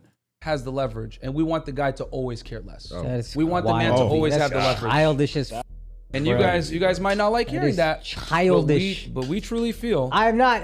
These aren't new beliefs, bro. You're not telling me some shit none of us have ever heard. We all heard this from fraternity. It kind of sucks that like she basically was like, no, they're right. She was like, I bet the manosphere been growing massive troves of content for you. Like, I can't believe it, because it's like clearly the Fresh and Fit guys are insane, right? And their worldview is around women hate. But I think people forget that, like, sometimes a lady can be maybe not super nice, you know? Like, it's just, we often forget, like, it doesn't mean that this is representative of all women in any way, shape, or form. You hate to see someone give so much ammunition to the people who are consistently wrong and horrible monsters in general. Guys in college, I'm saying there's room in and I don't have a problem with a lot of the stuff you say. I just think there is room for growth, and you guys' refusal to acknowledge it almost kind of proves it to me, confirms it to me that you guys are not willing to grow right now, and that's fine. That's some ego shit. Throughout the pod, Andrew seemed to have no problem having a serious, calm conversation about someone else's worldview despite not fully agreeing with it, but Akash was clearly much more upset with what they were saying. Most of the podcast, it didn't feel like he was listening, but rather just waiting for his turn to speak and assert his own personal philosophy on dating. However, Fresh and Fit were mostly known to say outlandish and straight up disrespectful things about women on a regular basis, so most people naturally sided with Akash's view of equity and equality in relationships, as well as understood his general frustration towards the. Like, I think he could be in a horrible predicament in his relationship personally, but like his points that he's making, the broader points that he's making are not wrong, right?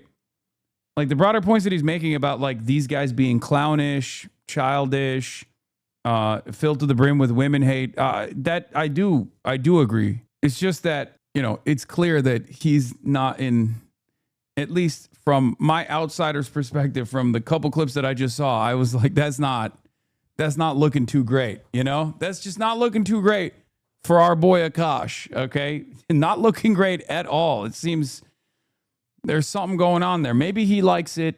If he does, you know, more power to him, right? Maybe he enjoys the humiliation. Maybe it's a fetish. Maybe he likes being in a relationship like that. You're getting clip chimp. I mean, is there a, like, what is the clip chimp like in this situation where she goes, haha, I'm just kidding. I'm in a loving relationship. And this is how I would portray myself, fantasizing about the large penis of my podcast co-host husband is what I would say if I was portraying myself as a bad partner. Bro, she said girthy. She said 10 inches. Then she said girthy, you know, like what's the clip?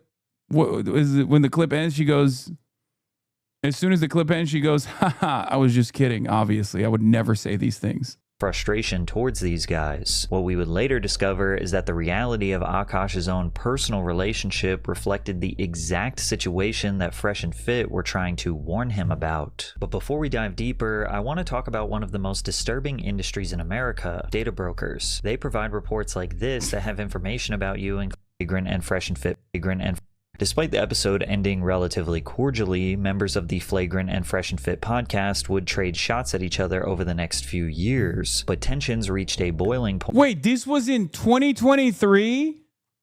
When Myron of the Fresh and Fit podcast called out Akash and his wife Jasleen. He tweeted, Akash Singh tried to lecture me about women years ago. Here's his wife making a mockery of him and herself on a podcast. And linked below was a full episode of the Main Character podcast hosted by Jasleen Singh and her friend Nahal Mawani. The women described their podcast as unfiltered girl talk and sells itself as being for the ones who live life like the plot revolves around them, because it does. This description on the surface is relatively harmless. But once you take a closer look at the podcast itself, you see that this description is extremely accurate. Two women who think they're the main characters of the world talking about themselves with absolutely no filter. One comment that stood out in this episode was where Jasleen discusses her and her husband's finances. Man that doesn't want to have a joint bank account or isn't being transparent with his accounts or has separate accounts, that's a red flag.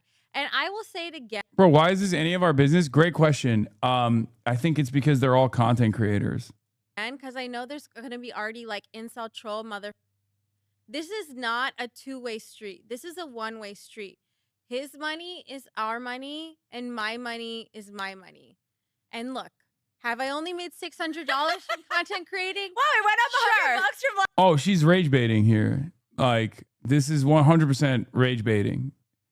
You can tell from the tone that she's taking that is rage bait. But, you know, and I don't really care about her saying this shit, but the other stuff is like kind of fucked up. But that's my money. Okay? So just so we're clear, no, that's actually a red flag because I know so many girls in my life personally that have been with guys that weren't transparent about money and they ended up being terrible in other aspects and like people ended up breaking up in divorces, et cetera, et cetera.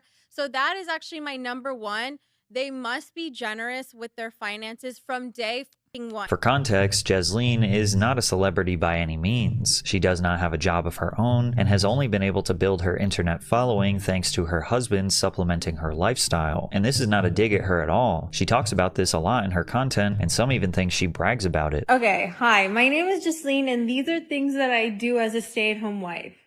Or sorry, I don't do. I don't cook, I don't clean, and I don't do my husband's laundry. I feel that I don't have to do things to justify or prove my worth that I'm allowed to do this. Now, some may interpret this as just jokes, but she also frequently posts day in my life videos where she romanticizes her routine of doing essentially nothing all day long. I actually do this. I just do this. Like, I sit here. This. Now, if this is the agreement this couple has in their relationship, then that's fine. It is what it is. Being a stay-at-home wife or mother is absolutely nothing to be ashamed of, but it's the aggressive tone and entitlement she gives off that has earned her the label of a gold digger, something that she subtly implies to be. Now, like, people are like, oh, that's gold digging or that's something. No, it's not. Okay, then I'm digging. Yeah. If that wasn't bad enough, Jasleen frequently discusses other men that she would like to cheat on her husband with. I never watched that show, but like, he's on my Yeah, that is the only thing that I think, like her being like, I'm a gold digger, I'm a stay-at-home mom. I don't give a fuck about any of that shit. I actually don't give a fuck about any of this. Even this part of the, why am I watching this? God damn it, I got hooked. The hook was so compelling. The hook was so fucking compelling. Oh my God. Oh my God, what am I doing? How did I get here? How did we get here?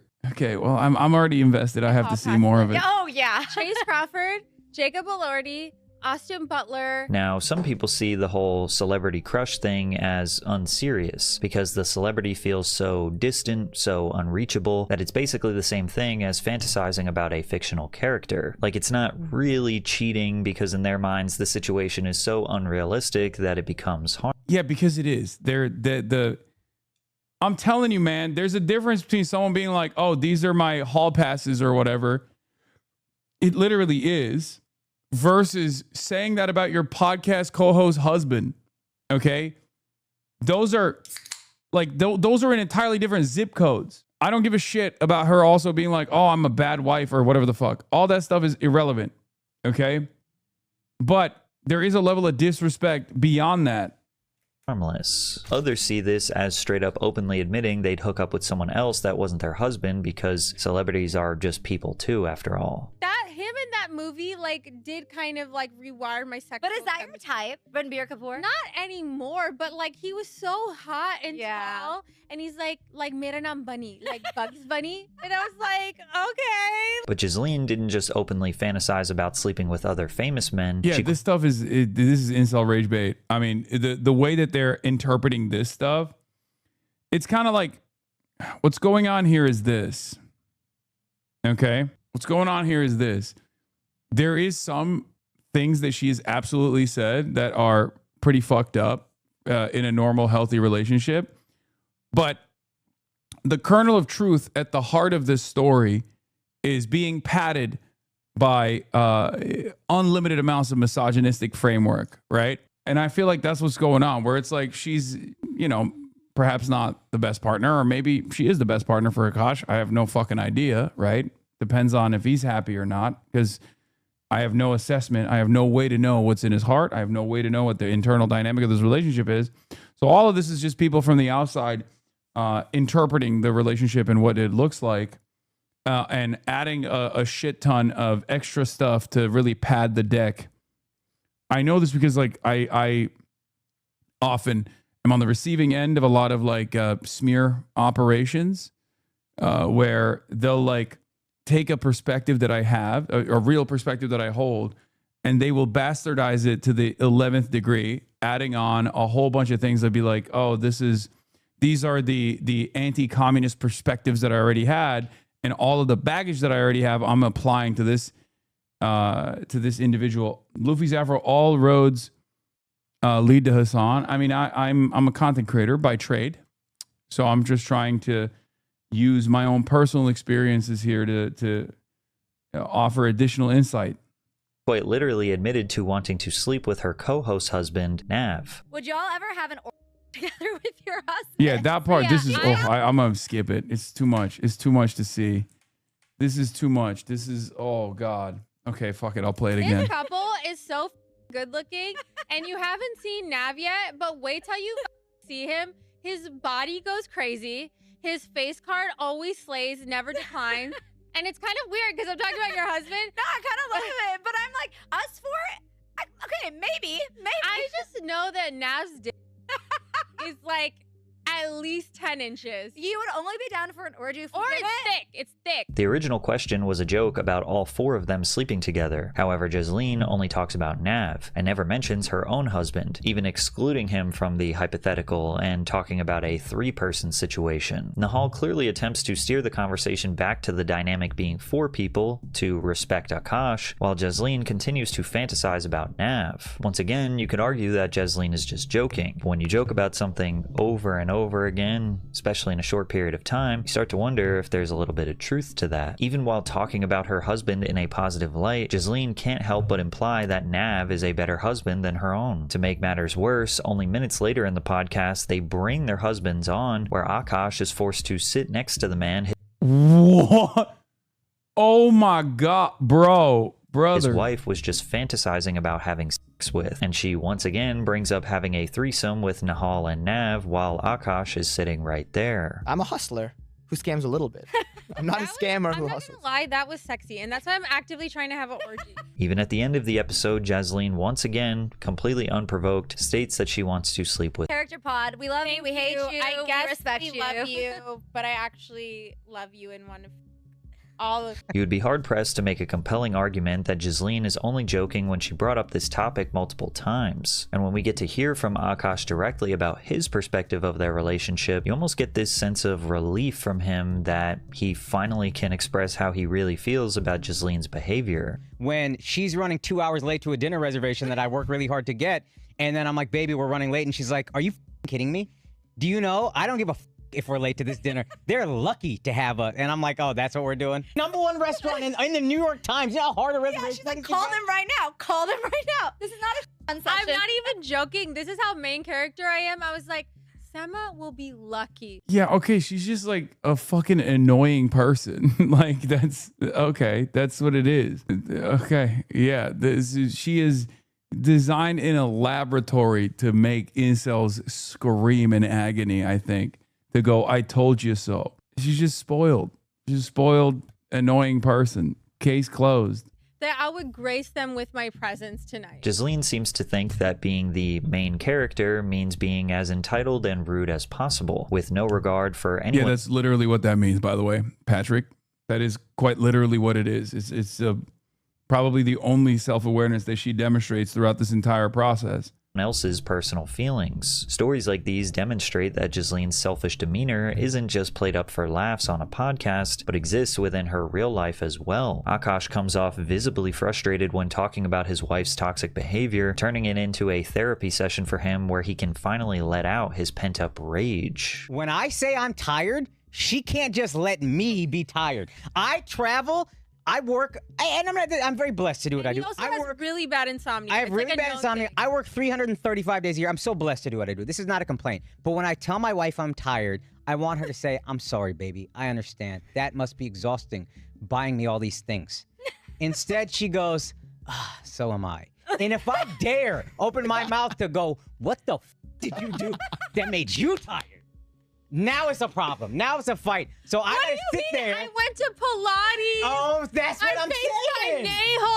Now, there definitely is a humorous delivery to the story that Akash is telling, but it does seem to be rooted in genuine problems he has with his relationship. Ghislaine displays an extremely selfish and entitled mindset, both on the podcast and in their real life. Are we really meant to believe that all of this is just funny, just jokes? Well, ironically, that's basically how Akash justifies putting up with this behavior. It's adorable when she does these things. Like, I just look at it and here's the rule in our marriage. It's been unspoken, but now we're just saying it now that we're both making content. If it's funny, we're good. Like, if it's funny, and if it's not funny and it hurt the other person's feelings, you apologize, you move on. Any logical person understands this is an extremely slippery slope, because literally anything can be passed off as a joke or an attempt to make a joke. Like this video she posted to TikTok where you can hear them both chuckling from time to time, but it's clear they are both frustrated and quite literally just documenting themselves having an argument. Do you know what my husband just tried to do to me? Bro, I think this dude, in some ways, kind of like, I mean, she's hot, right? And he just was like, oh, I hit the lottery. You know, I swung above. I swung for the fences and I kind of secured some here, and then that's it. And he's just getting humiliated after successfully punching up. Are you trying to fuck her too? No. What the fuck's wrong with you? Her personality is, in my opinion, like everything that I've seen thus far. Hasan, I want you to know you have undone years of growth with 1,000 people in your audience. Their incel has been reawakened and being empowered at 2016 levels. No, being an incel would cause you to apply this not to the individual, but like across the board to all women.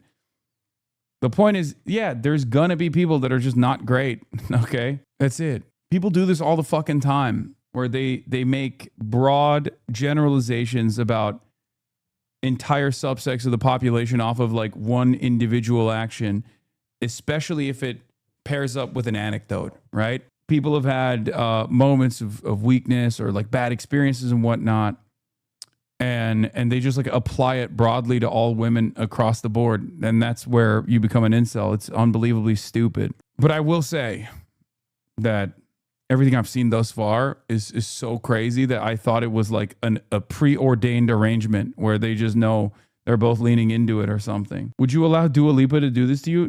No, dude. There's no one on the planet that I would ever allow to treat me this way, because I have self-respect. No disrespect, but like I don't think anyone should allow. I mean, unless they enjoy it. That's why I keep saying maybe he enjoys it, right? We're leaving. Shut up. We're leaving in Paris in 5 hours, so tensions are a little high. We also just redid our closet. This is all her closet now. She took the whole closet. Which we already agreed. I mean, this stuff is nothing. This is irrelevant. Like little arguments here and there, irrelevant. It's just, I think the one that pushes it over the limit is like the way she speaks about her podcast co-host's husband, and then also in front of Akash himself. Like, that is actually disrespectful.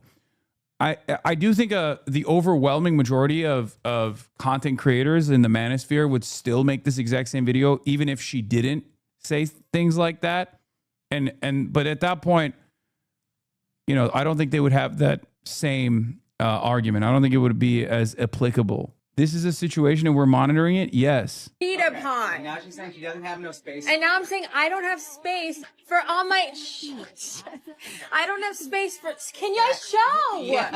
I don't have space for all my Indian suits because I like my dresses spaced out. Do you know what Akash just did? Here you go. Watch this. Oh my God. I'm not doing What kind that. of space exists? I'm not doing that. So what do you want to do? You want to buy a separate house with all hanger space? No. In another video, she documents her being stressed out about packing for a lavish vacation in the wealthiest area of America, which is only a 3-hour drive from their apartment. Okay, so me and my husband are supposed to leave tonight to go to the Hamptons for 2 weeks, and I haven't even packed anything yet. So I was just like, I'm really stressed. Like, I don't want to go tonight because I still have to pack. I haven't even started. I have to finish my laundry. Really, I know this is a really hard day. What did you do again? Oh, today? Yeah. I had a mani-pedi. Oh, wow, that's so stressful. Wait, and I had a massage. How stressful to go to the Hamptons for 2 weeks. Oh, the Hamptons! Hawaii! Akash puts up with Jaslene's selfish behavior and entitlement because he thinks they are just cute jokes. But it clearly isn't just jokes. Jasleen even says that Akash's birthday is her least favorite day of the year because it's the only day she can't be mean to him. Okay, May the 4th is Akash's birthday. And May the 4th be with you. Yes. thank Yeah, and every year I dread it because I have to be nice the whole day, and I have to get him something, and I have to also be nice and do like acts said of that twice. kindness. She said, really she said that not twice? okay with You know it. she said that twice? She's really not okay with it. Okay, go ahead. Well, it's really hard For her, it's really hard. for me. She needs to just, Listen, I'm just used to being treated like a princess all day, every day. So that one day that I don't, Oh, what torture. yeah. Akash is the Indian Will Smith. Bro, Akash married the girl Fresh and Fit warned you not to marry. She's the embodiment of what Fresh and Fit said to avoid. Akash's rejection of Fresh and Fit's ideology now looked more like a defensive response born out of insecurity, considering her previous comments about her cheating on her husband, the unapologetically consumerist lifestyle that he funds, and the clear unsettling tension she The unapologetically consumerist lifestyle that he funds, like, oh, come on, man. Yeah, bro, they're fucking rich. Like, why do also wealthy YouTubers make it seem like they live this ascetic lifestyle whenever they are farming outrage for other content creators? It's like, bro, you literally have a massive YouTube channel with 2.48 million subscribers.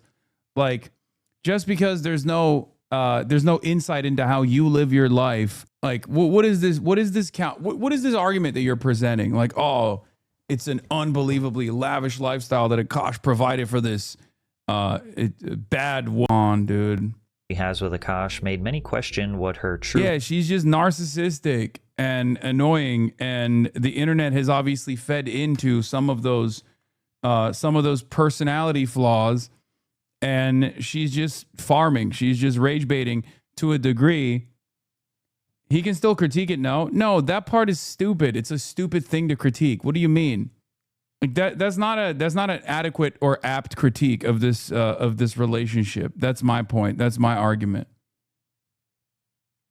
Come on, bro. You can't defend this. No, I'm not defending it at all. What the fuck are you talking about? I just called her narcissistic and fucking annoying, and also because it's opulent. This is opulence. This is opulence for you. That they live in an apartment where they were capable of. I mean, they're rich enough to live in an apartment where they have a closet. This is, wow, look at that. The peak of abundance. It's like Laura Loomer literally fucking taking a creep shot of me sleeping on the plane, being like, see, the lap of luxury. Bro, you want to defend opulent consumerism, it sounds like, but you want to defend opulent consumerism? I forgot that every single person that I talk to on the internet actually has a barrel strapped to their chest and are not typing this away from their Connecticut McMansions that their finance executive parents own. You know, forgot that chatters are tuning in from a stolen Wi-Fi in a McDonald's bathroom off of their phones that they also stole. Everyone at Twitch has a blue collar worker. Yeah. tension she has with Akash made many question had no actual emotional or romantic tie to the man that she married, and these sentiments would only grow stronger as people took notice of a very strange pattern of behavior, that being her tendency to avoid kissing Akash, and even straight up when he tries to initiate. I don't know. She's a good liar. Then she's a good liar. That's a friend that lies for you and not to you. And this was not just a one-time occurrence. Entire compilations have been created showing just how often Ghislaine avoids kissing her own husband. To make matters worse, not only did she dodge a kiss from Akash during their marriage proposal, but she also dodged his kiss a second time when he proposed to have their vows renewed. But Ghislaine says it's nothing more than her being uncomfortable with public displays of affection. I'll also respond to the people saying I don't like my husband because I turned away from a kiss. I've never liked PDA. How do you not become a simp? Have confidence in yourself, man. That's it. So much of the stuff that becomes a big deal on the internet is just about being devoid of confidence. If you're a self-assured person, it doesn't fucking matter. Physical touch, I find it really overstimulating, and so it's something I actually work through with my husband because that's his love language. Now, having issues with PDA are extremely common. However, it is worth considering all of the other things Ghislaine has no problem doing on camera. She's constantly talking about sex on her podcast and on her TikTok, not to mention the fact that she posted an entire video where she is clearly not wearing any pants, getting treatment for a bruise she got during sex. And as if it couldn't get worse, she also flirts with the doctor. Also, I heard you're single. Is that true? Go back to tree. So she has no problem posting. Okay, so, you know, Akash is laying it down, right? Isn't that evidence that they are fucking? I feel so bad for this dude, man. Why did you call Drake corny? I don't think that's right. Can you take back this opinion? No. Her last TikTok, yeah, she's getting piped.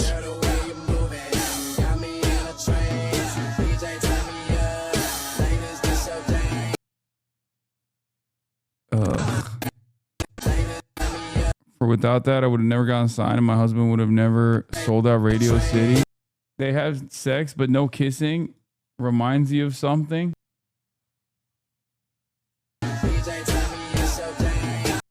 Imagine forming a perspective on this woman and her relationship purely from the slob tuber and his bad faith framing. Omega law. Yeah, I mean, even the framing itself shows that they be fucking, right?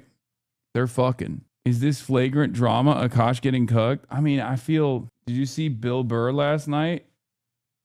He was at Shoykot's rally. Yeah, dude.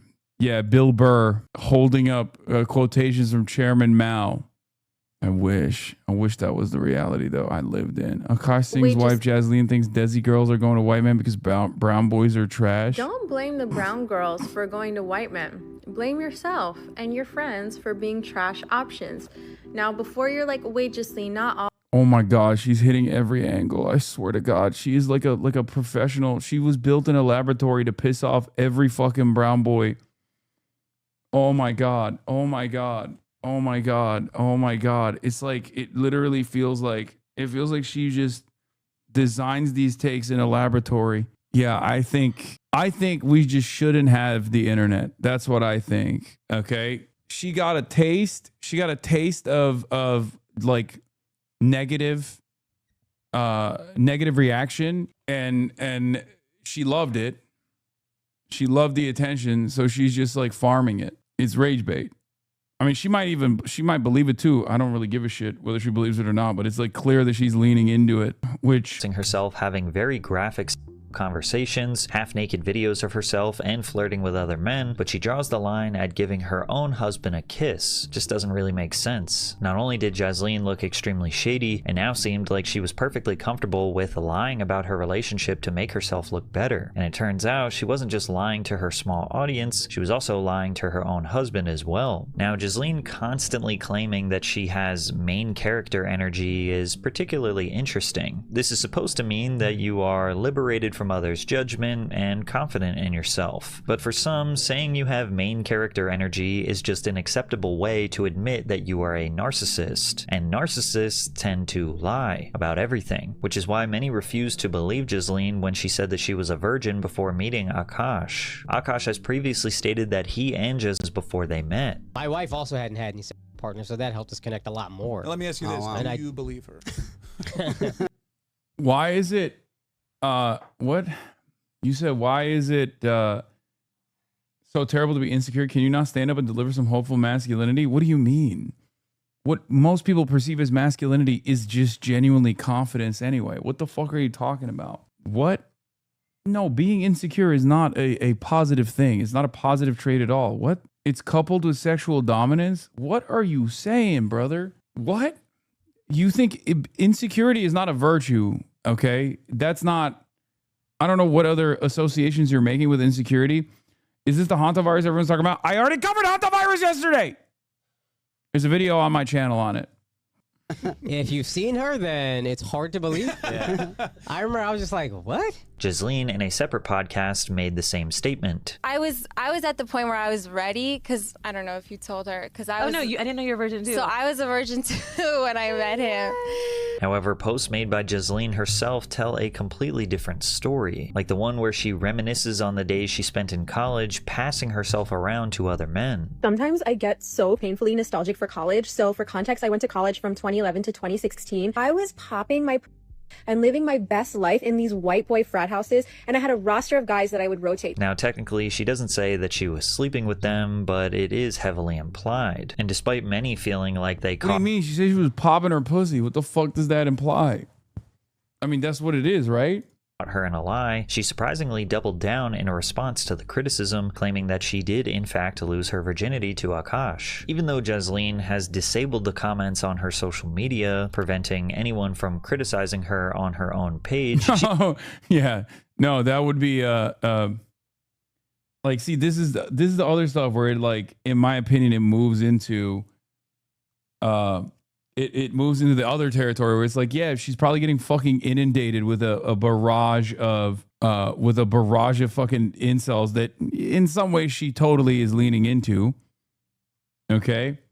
She still sees the backlash, and her justification for acting the way she does online just makes everything so much worse. Ghislaine has made a few public responses on her TikTok. Oh, when she was saying she was popping her pussy, she didn't. She just meant like she was dancing, where she claims with that she is being bros? canceled, which is funny because she has nothing to be canceled from. She has no show to be fired from, no brand deal to lose, no job, no platform that anyone could realistically take away from her. In the last few years, cancel culture has become such a buzzword that people will use as a shield against any form of criticism. If an influencer or celebrity frames their criticism as, oh, they're just trying to cancel me, a certain group of viewers will immediately jump to their defense without doing any research. They hear the word cancel and assume it's just another example of people online trying to ruin someone's life for no reason. But Ghislaine is the one who decided to blurt out all of this stuff about her relationship for the internet, and she's being criticized for it. It's that simple. But she mostly chalks up all the negative attention to just coming from red pillars and incels trying to cancel her because she doesn't fit the traditional wife role. When you're a simple little boy, it just breaks their brain that a girl can like just be loved for simply existing. My husband loves me for simply existing. I don't have to cook or clean to justify my worth. Now, nobody is saying that she needs to cook and clean and fit some 1950s idea of a trad wife to have value. Okay, I think you just made a really good point, and I think this is real. Incels are attracted to toxic women like a moth to a flame, man, is so real. I think when you have like a healthy relationship, if you've had like a healthy dating life, you kind of, especially once you get to a certain age, you kind of see stuff like this and you're like, yeah, I would never be interested in this at all. I'm out, right? But I feel like a lot of incels that haven't had any relationships whatsoever, a relationship that went sour, and then they just like developed their entire worldview around how like every woman is just like this person that wronged me, and that pushed them further and further into the depths of the manosphere and hating on women. They actively, in my opinion, seek out this kind of behavior where they can't look away. It's more so just almost just like ritualistic humiliation. It's a constant desperate way to confirm your biases You look for validation from other men who also have the same perspective as well. So in some ways, like, this woman is perfect for it, right? She's perfect because she does represent a lot of the qualities of what these incels present like all women as. Are you going to Jason Louise's birthday party? Maybe. Why are you asking? Are you going to be there? If I'm up that late, potentially. Because, like, when I see stuff like this, when I see stuff like this, okay, I feel like this is just not for me. I look at this and I'm like, wow, okay, well, this person's kind of a fucking asshole, right? And then it's over. I see it, I react to it, I think to myself, ew, whatever, and I move on with my life.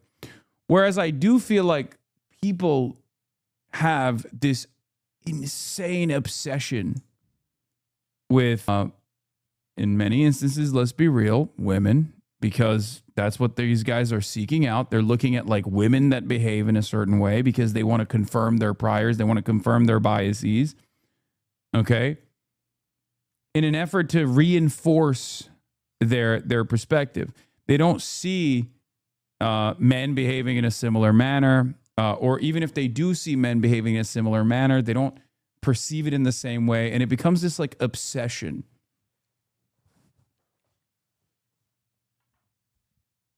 It becomes this obsession that takes over what otherwise would be developing, what otherwise would be the time that you would be spending developing healthy relationships with real women in the real world.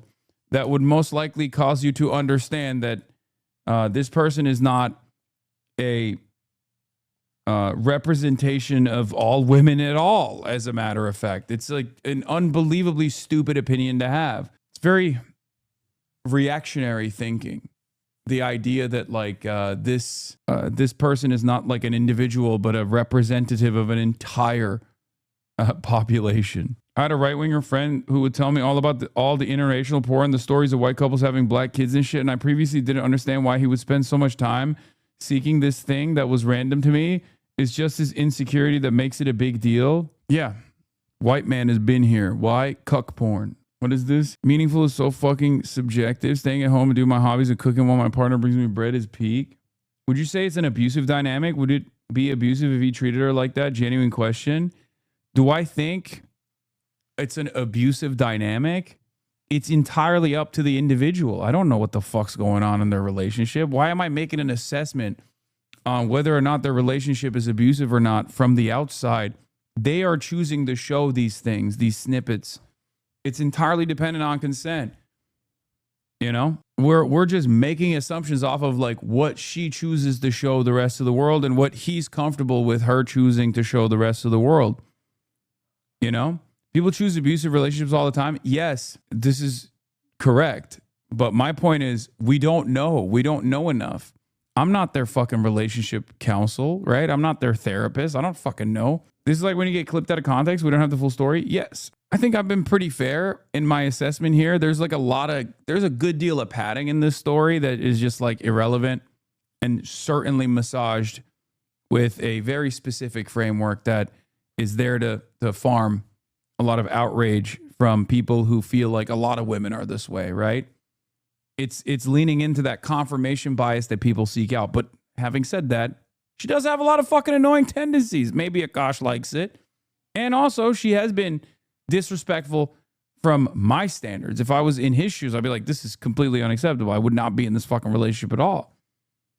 Right? But that's my personal standards. That's my personal expectation from a healthy relationship. Might be very different for Akash. Right? But I think that's a very fair and unfortunately not so common reasonable take that you can have, you know? Issue is that there's a literal war going on. No shit, dude. I spend 8 hours a day every fucking day talking about it. Can I just have like, can I do one sidestep without everybody shoving it down my goddamn throat? Is it appropriate? Can we just, it's Friday. It's Friday and it's 4 hours and 48 minutes in. Can we just like, you know, do something different every now and then? Jesus fucking Christ. Publicly romanticizing other men, joking about cheating, and openly fantasizing about life before your husband isn't empowerment, it's disrespect. It's not about gender roles, it's about basic partnership and companionship. And her mentality and behavior influencing others is potentially harmful to relationships or even single people all around the world. Her second response came a few days later, after people had thoroughly scrubbed through her digital footprint. Ghislaine should have realized at this point that it was more than just incels coming after her, but she does make an interesting point about the criticism she was receiving. Why are you mad if me and my husband are cool with each other, if we both make Okay, fair.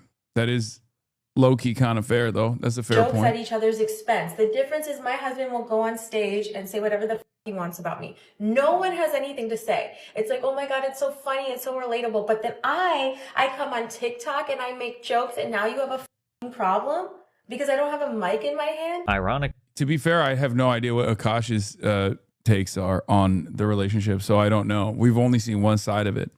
Yes. If she did have a microphone in her hand, it would be way different. If she was trying to make it as a stand-up comic and her material focused... Wait, what? No, what? No, that's what... No, she is making content. What? I don't think that's the... I don't think that's the same standard at all. He has a lot of those takes, calls her a bitch all the time. Women cannot make jokes online. They always assume to be serious. Yeah, so I don't know anything about Akash's commentary on the relationship. Akash said it's just jokes, but people are claiming he's being abused and forced to lie about it. Yeah, the only thing that I think is like kind of the only thing that I think is if it was Akash doing it to his wife, from my perspective, from my standards, right, is like talking about someone else's husband that's like right in the fucking... I mean, that's crazy, right? And it's the same if Akash was like, yeah, I'd love to dig out your podcast co-host. I'd be like, whoa, that's fucking insane. Like, you guys are in a loving relationship. That's the mother of your children. Like that's my perspective. Maybe they don't have those standards, right? But that's it. That's what I would... that's the only thing that I've seen here that I'm like, ugh. She's otherwise like kind of... she's otherwise kind of annoying. But again, my standards different for everybody else. Am I crazy if I just read this as classic drama content shit? Like, it's not healthy compared to other people who don't do that, but it's also kind of part of the deal with content creator influencer types. Is not normal relationship with both people run podcasts. Let's be real with ourselves. Yeah, they have kids, I think, right? Isn't that what she said? Kind of wild to even say this lady's to talk to women because she makes some bait jokes on a podcast and bad faith YouTuber compiles them all together. Reminds me of a certain American Deserved 9/11 situation.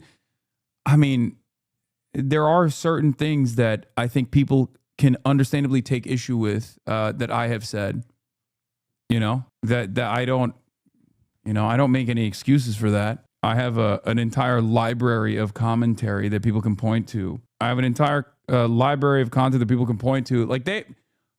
Here, I'll give you a better example than America Deserved 9/11, right? Because I clarified what I meant immediately after, and it was in 2019, and people still bring it up and be like, he says it every day. It's kind of funny. Whatever. Who gives a shit, right? But the one example that I think people use all the time that they have disagreements with is when I say like Hamas is 1,000 times better than Israel. A take that I've also doubled down on, right?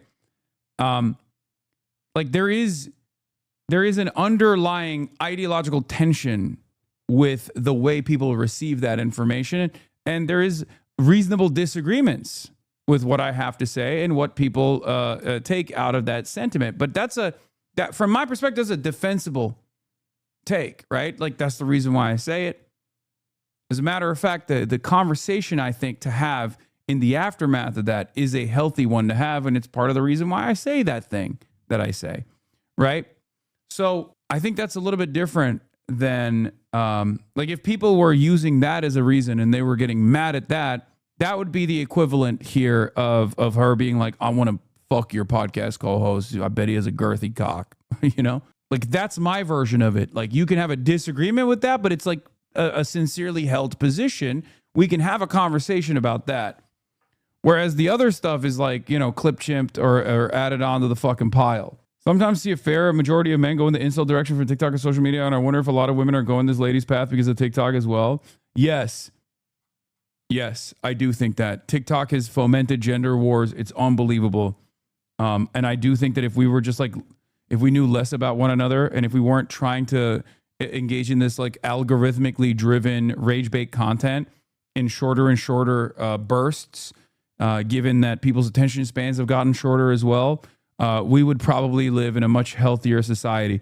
That's why we say touch grass, right? That's why we say communicate with one another in the real world. The reality of the matter is, if we did that, have infinitely healthier relationships. Abso-fucking-lutely. Yes. Born out of the unbelievable amounts of privilege that we have, living these incredible lives in the lap of luxury in the imperial core, we create these luxury beliefs and sometimes these luxury problems.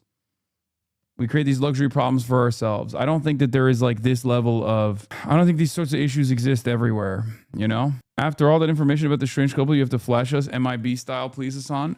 Podcasting isn't reality. Her comment about the penis is just your insecurities talking. It's not even a comment about the penis. It's the fact that she's saying she wants to fuck her podcast co-host's husband. Like, that's disrespectful. The fuck?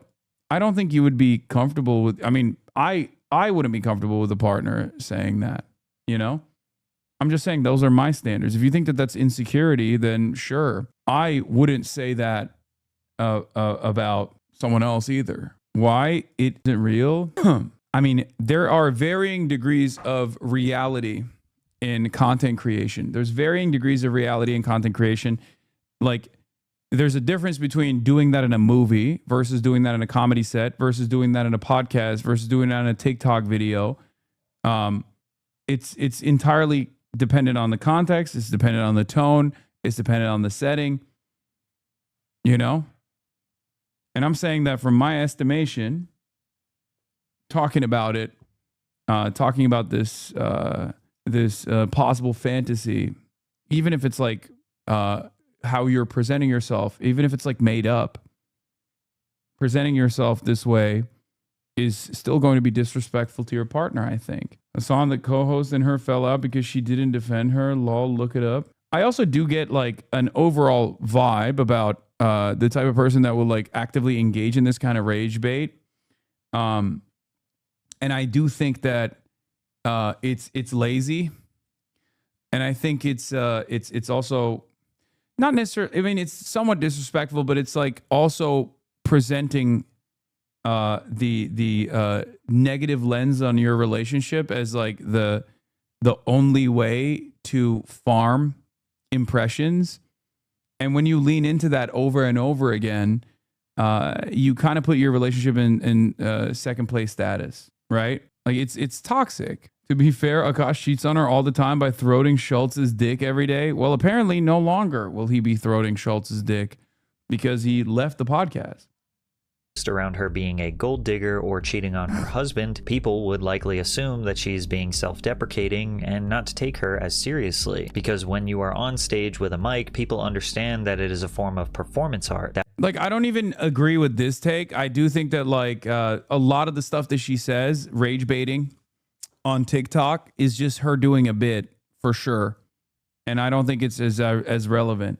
But there are still lines, right? There's still boundaries. That was thought about, written, practiced, and perfected over time. But she isn't selling herself as a comedian. Her podcast is branded as Unfiltered Girl Talk, which implies that Ghislaine is offering her honest thoughts and feelings while present. Not to mention being like hyper autistic about the interpretation. It's still content for sure.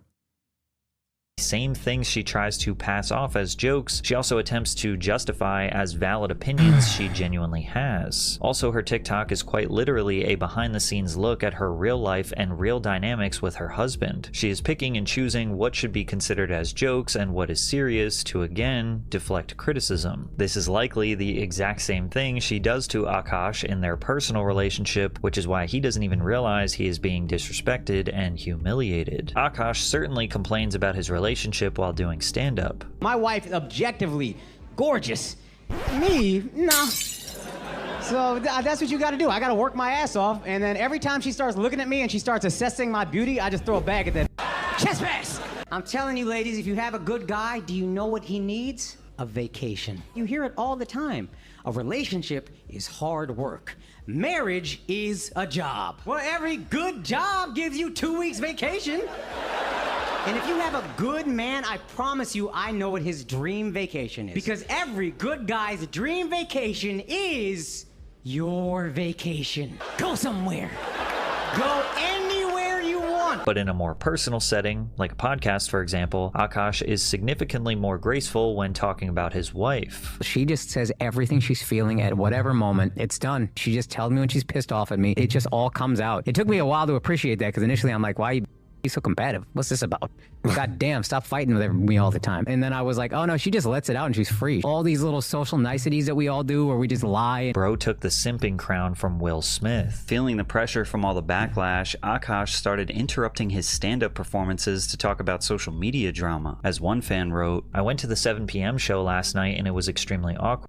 Okay, the rest, I'm skipping the rest of this. I feel like the rest of it is like, God, do you guys look? I watch Patrick's stuff sometimes, but it's like, I don't know what it is, but for me,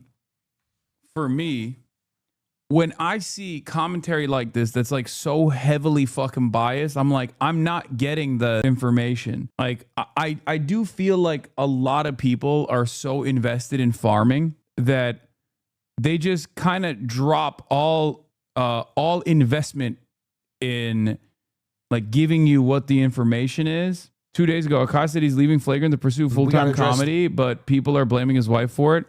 Andrew Schultz reveals that Akash Singh has left the Flagrant podcast after 9 years to pursue stand-up comedy full-time after his relationship with his wife went viral months ago. The elephant in the room, no pun intended. Okay? As I'm sure you guys are aware, our boy Akash, he really went through it earlier this year, showed amazing resilience and, you know, selling out Radio City recently, setting records in Toronto, just crushing stand-up around the globe, and literally just like living the dreams that he would tell me about at 2 a.m. when we're eating fucking egg sandwiches at Veselka. So it's been amazing to see, but the experience has put things in perspective for him, and he's made the decision to focus all. I do think that there is a stranglehold that like incels have. Incels are extremely online and they do have a legitimate stranglehold on content creation in some ways because people are so fucking worried about disrupting that pattern and pissing them off that they like, God forbid, they God forbid ever take like an even-keeled approach on an issue or whatever. There is definitely a lot of audience capture that takes place in online content creation. And I will say, I will say that especially with the clip farming that takes place on Twitter and the right-wing framing that takes place on Twitter, a lot of content creators are terrified of pissing off those forces. So even if they don't personally believe certain things, they lean into certain biases, certain bias frameworks in their content creation because God forbid they piss off those forces on the internet. Those guys they're very punitive. They're going to come after you. No one wants to be in the position that I'm in many respects. I think a lot of content creators see that and they either shut the fuck up about these issues and they never talk about it at all, or if they are going to talk about it, they just totally give up and they lean into the right-wing framing. They lean into the misogynistic framing in many respects because they just absolutely don't want to frustrate these right-wing fucking losers. And it's kind of crazy because that in and of itself creates an environment where right-wing sentiment, especially on the internet, especially in independent content creation, is unbelievably dominant, far more dominant than it is in the real world. And it creates an environment where more people become right-wing because they think they watch this kind of stuff and they develop these habits without even realizing it. And they think, oh no, this is the normal, you know, they don't realize that they're a part of this feedback loop where they think, no, this is the normal way to think, you know? That's why my policy always is just be fucking normal and say what you think. Yes, sure, people will fucking clip you out of context. Sure, people will like try to punish you for having a take that's not a take that people might consider to be ridiculous or whatever the fuck. But I think it's way more important to stand by your principles than to lean into this kind of shit. Anyway, this is just engagement bait and insult outrage farming on all sides, which includes these fucking videos covering it. No one knows any of their relationship dynamics. Yeah, I'm just giving you my take, my honest take. Okay, my honest take is that it doesn't seem like a relationship I'd want to be in, and I feel bad in some respects for Akash. Having said that, if he's happy, then who cares? His energy on stand-up. He is going to be stepping away from the pod. It is bittersweet. You know, we wish that he did not want to do that, but at the same time, you know, it's very hard not to root for your friend, you know, literally living his dreams. And if he feels he's got to give everything to that, then that's exactly what he's got to do. And we're going to rock with him. We hope you guys continue to rock with him. Go check out the show. We saw the show Radio City. It's phenomenal. You guys should absolutely go check it out. AkashSingh.com. for tickets. So we just wanted to, you know, clear the air. Akash hasn't been on the pod for a while. And we thought it was time that we, you know, talk to you guys about it. Thoughts, boys? It's bittersweet because this is my brother. I love him. I was here day one of this podcast, and it's like we were started. Yeah, Freud would have had a field day with the psychosexual content on the average Hassan Piker hate pose. Yeah. And then, wait, he fucking follows it up by, I know it's not an insult to him. Lol, he's going to beat it later watching it. Brother, I don't think I'm the one beating it, okay? Acting like the average Hassan fan doesn't have a similar view of him. They're aware of it. Together and together. Bad boys for life. Yeah. Some gay shit, Yeah. you know? But yeah, man, I'm proud of him. I'm just so fucking proud, like, being at Radio City and just seeing, Crazy. like, just everybody was animated, like they loved it. Like, I'm just proud of him. And I think it's positive for you to cover whether you want it or not. You're an online figure that demonstrates the possibility of nurturing a masculine identity without falling for insanely misogynistic tropes. Yeah, I guess like the number one thing that I always try to tell people is like, you know, people could just be fucking dicks, right? Like they can be assholes, right? This lady, you know, doesn't seem to be that nice, and that's it. She's hot, but not very nice. It doesn't mean that there is like a broader.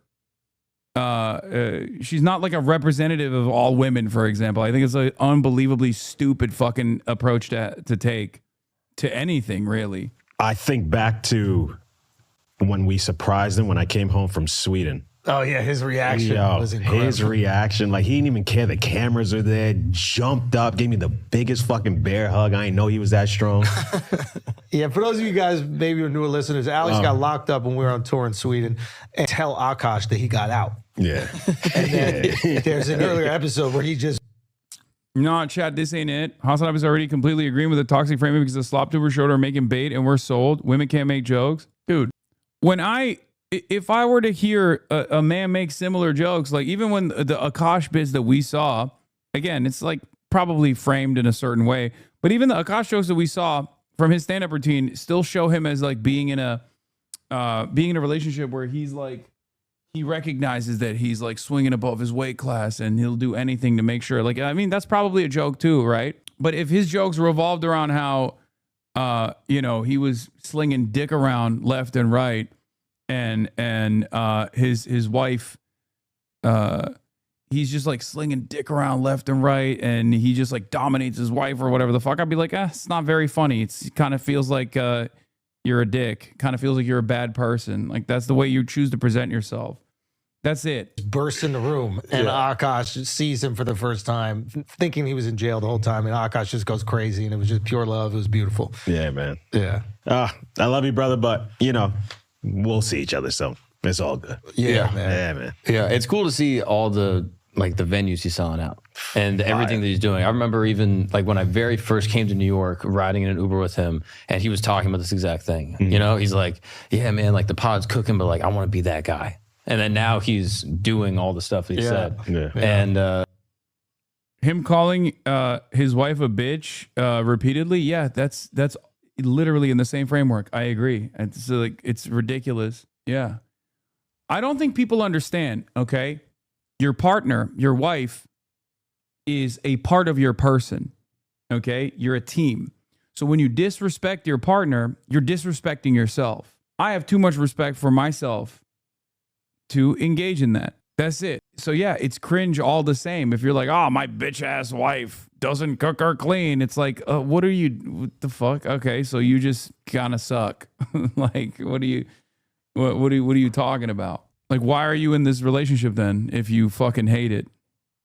If I'm to take it seriously, right? If we're looking at this stuff sincerely, if there's like a kernel of truth in the commentary and it's not just like someone doing a bit or whatever, then yeah. Yeah, it's just really exciting. Like as a comic, I think we can understand. It's like, yeah, dude, you have an opportunity. I mean, he's going to be an MSG like soon. Go get it. You know what I mean? Go get it. It's cool to see. Yeah. And I remember the very first clip of this pod I ever saw before I was even on it was Premium Pete. Oh, yeah. Do you remember? Okay, so the rest of it is just them reminiscing. They don't even say anything, except Schultz basically said in the beginning, like, Akash really was going through it.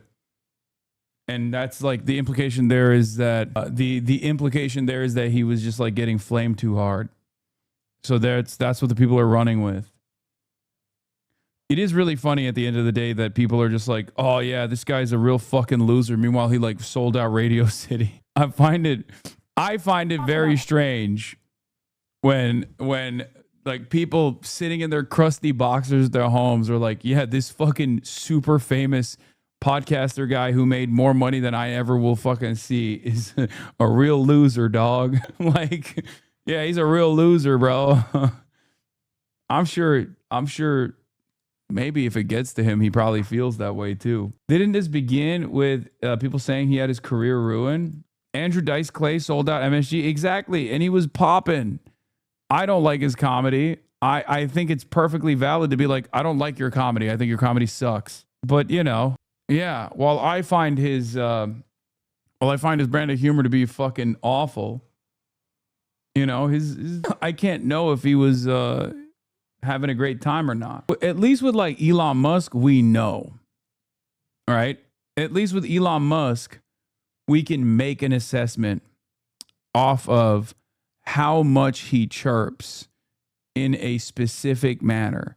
Where like, in spite of the billions that he has, he's desperate for one thing that he simply cannot purchase, which is admiration from the types of people that look at him and go, you're a fucking loser. Anyway, let's get to the king of bobbing and weaving, not being able to weave his way out of this cease trifle. Fired unprovoked on 3 American Navy destroyers in the Strait, the U.S. swiftly hitting back. The president telling me in a phone call, quote, it's just a love tap. But Iran does not see it that way, now accusing the U.S. of violating the ceasefire, promising to deliver a crushing response if U.S. attacks continue. With uncertainty over the war, the president leaving the White House for an unannounced stop, bringing cameras along with him to the National Mall, showing reporters the blue coating he's installing on the floor of the reflecting pool outside the Lincoln Memorial. Ew. I asked the president why he was focused on the renovations amid the ongoing war and as gas prices rise. The president brushing off the question, calling it a disgrace. You are here against the backdrop of the war in Iran. Why focus on all these projects right now? You know why? Because I want to keep our country beautiful and safe. With the Strait of Hormuz closed, sources say the U.S. and Iran are now attempting to hammer out a framework that would give the two countries 30 days to hold deeper negotiations. But the future of Iran's program remains a major sticking point. President Trump has insisted the country needs to commit to not developing, telling me it's either going to happen or they're going to get the hell out of them. You won't have to know. If there's no ceasefire, you're not going to have to know. You're just going to have to look at one big glow coming out of Iran. And this morning, the Washington Post is reporting that a CIA analysis shows Iran can blockade for at least 3 to 4 months before suffering severe economic consequences. ABC News has not independently verified that report, but the president told me he is in no rush to make a deal and he is not setting a new deadline. Rebecca. Yeah, and it sounds like it's going to take some kind of tangible benefit here. Yes, that was a nuke threat. Rachel, thank you. Good to have you. We expect a response from Iran today. Those are the words of U.S. Secretary of State Marco Rubio regarding a U.S. proposal submitted to Tehran to end the war. Rubio made the comments after meeting Pope Leo and Italian Prime Minister Giorgia Meloni in Rome. Rubio says he's hopeful the response from Tehran will push forward diplomatic efforts. We should know something today. I mean, we're expecting a response from them. We'll see what the response entails. The hope is it's something that it can put us into a serious process of negotiation. Well, Rubio's optimism follows a night of back-and-forth attacks in the Strait of Hormuz, testing an already shaky ceasefire. The U.S. says Iran launched drones and missiles against its naval fleet. Iran says Washington targeted one of its oil tankers and hit several coastal areas with airstrikes. Rubio says U.S. actions were merely retaliatory. If you fire at a U.S. Navy ship What are we supposed to do? Say, oh, there's a ceasefire. We're not going to shoot down your drone. That's a stupid question. That's a stupid position to take. Of course we fired back at them. They were shooting at us. That's what I would expect to do. Only stupid. No, the decision is that you are moving military assets through this region while there's supposed to be no military assets moving through this region in violation of the current ceasefire. Stupid countries don't shoot back when you're shot at, and we're not a stupid country. Our correspondents are covering all the moving parts of this story. First, Mike Hanna in Washington, D.C. Well, we don't know what's in that 14-point memorandum of understanding which was sent reportedly via the mediators to the Iranians. We are told and do understand from some administration officials that yes, the question of the armament is part of those 14 points. There is suggested to be a moratorium on the enrichment of Iranian uranium, for example. There's also discussions about the Strait of Hormuz. The US lifts its blockade and Iran opens free passage to all ships through the strait without tolls. Now, those are reports about what is in the proposal. We do not have confirmation that those facts are in fact in it. But it would be very surprising if President Trump authorized any proposal that did not specify some form of reduction of the smart armament. He has said repeatedly that one of his red lines is that Iran pledge it will not become a power now or ever. He's asking for a total commitment from Iran not to develop its. And Al-Baghdad al-Ruhayd has been following reaction from Tehran. The leaders here linking any pressure on the Strait of Hormuz with the diplomatic path, because they are saying basically you cannot force us by pressure when the diplomatic on the table and diplomacy is open. This is what Abbas Araghchi has been said on the past few hours, and also they are saying that this pressure on naval blockade, on naval presence, on this back and forth escalation and attacks from the United States Navy is leading to a quagmire, not leading to any kind of diplomacy. So they are also seeing a contradiction from the United States rhetoric. United States residents and United States officials saying several times they are open to political solutions. Lex, nice white lady, stop fighting in the chat. I'm going to ban both of you guys. If you keep fighting in the chat, I'm going to suspend both of you. What the is this? Stop fighting. No more drama in the chat. Swear to God, it's a goddamn daycare in here. But at the same time, the Iranians saying that there is a contradiction on this rhetoric, because they are saying a pressure on the region, a pressure on the Gulf, a naval blockade, a back and forth escalation, trying to open the Strait of Hormuz by force.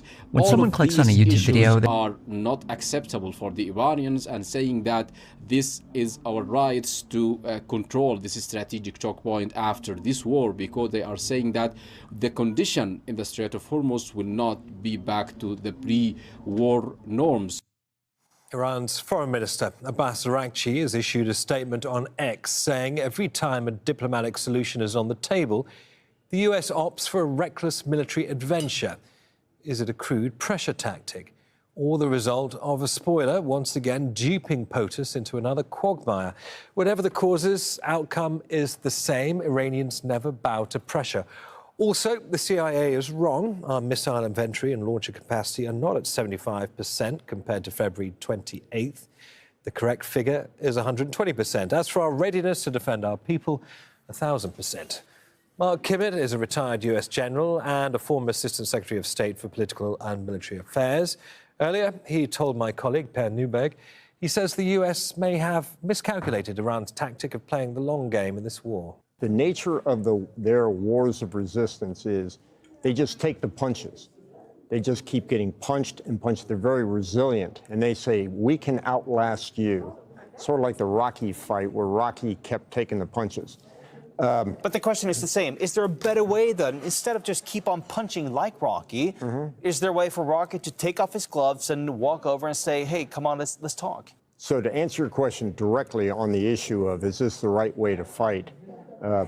I would say Vietnam didn't work, same conditions. Afghanistan didn't work, same conditions.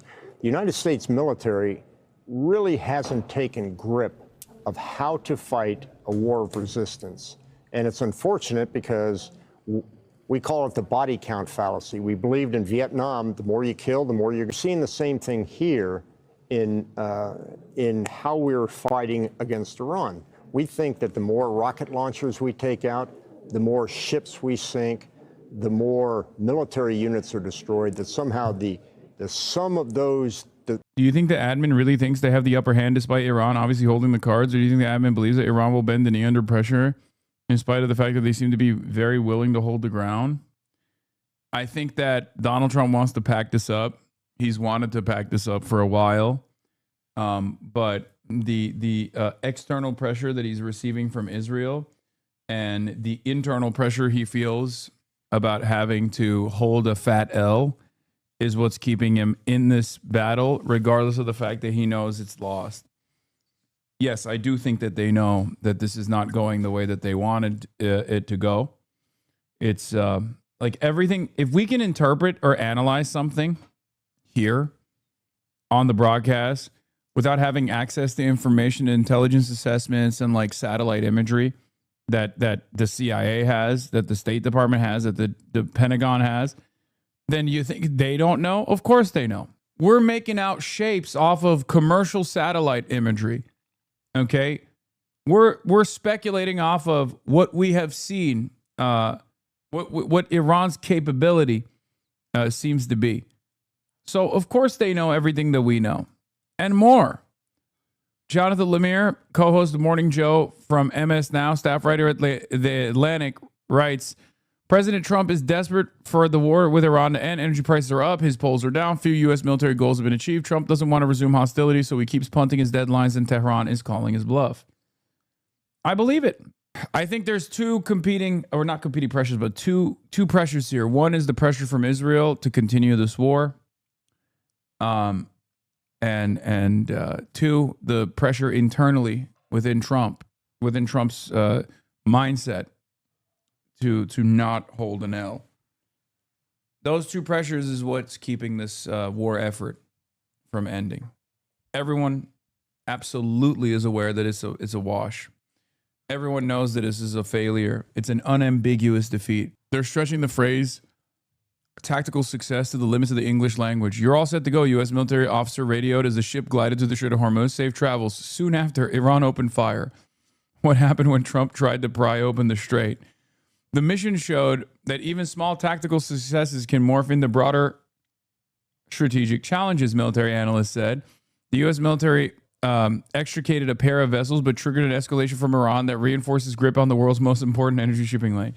Oh, so they didn't. They got one vessel in a panic state, and they got peppered by the Iranian Navy's Go-Fast boats and possible drones.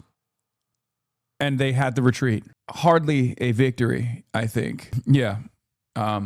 We failed to achieve our objectives of forcibly reopening the Strait of Hormuz, and we also really frustrated our enemy and tightened its grip over the Strait of Hormuz. But guess what? We did that tactical style. Pieces of destruction will somehow reach to victory. And it just hasn't. So if I understand you correctly, I mean, you've spent many, many years at the heart of the U.S. military machine. Why is the U.S. not learning these lessons from Vietnam or Afghanistan, like you mentioned? I wonder that too. Do you have a responsibility there as a general? Yeah, well, first of all, I'm retired, but I mean, yeah. Otherwise, I wouldn't be in this goddamn news channel. I'd be on CNN. Like my counterpart, Spider Rapist, and many others. That's number one. Number two, look, I've given you a better answer than what this general guy is going to say here, which is that all of those other previous wars did not lead to global catastrophe in the way that this one has. Wars, by the American perspective, are not meant to be won. They're meant to continue. But while those wars continue, you can justify larger and larger contracts for the defense industry, for the contractors, for the military-industrial complex, as long as the other side doesn't have the capacity to turn this into a global incident. or do it in a way where it's like utterly humiliating for America's force projection capabilities. That's why in many of those instances, people said, like in Iraq, for example, oh, America won the war, but lost the peace, right? America won the battle, but failed to win the peace. That's bullshit. Their goal never was, beyond extracting oil with American companies, like their goal wasn't to actually build a puppet state. Or rather, if that was their goal, they didn't really try to achieve it at all. They liked that it was a continuous occupation that required more and more resources to flow, more and more tax dollars to be justified in the direction of the military-industrial complex.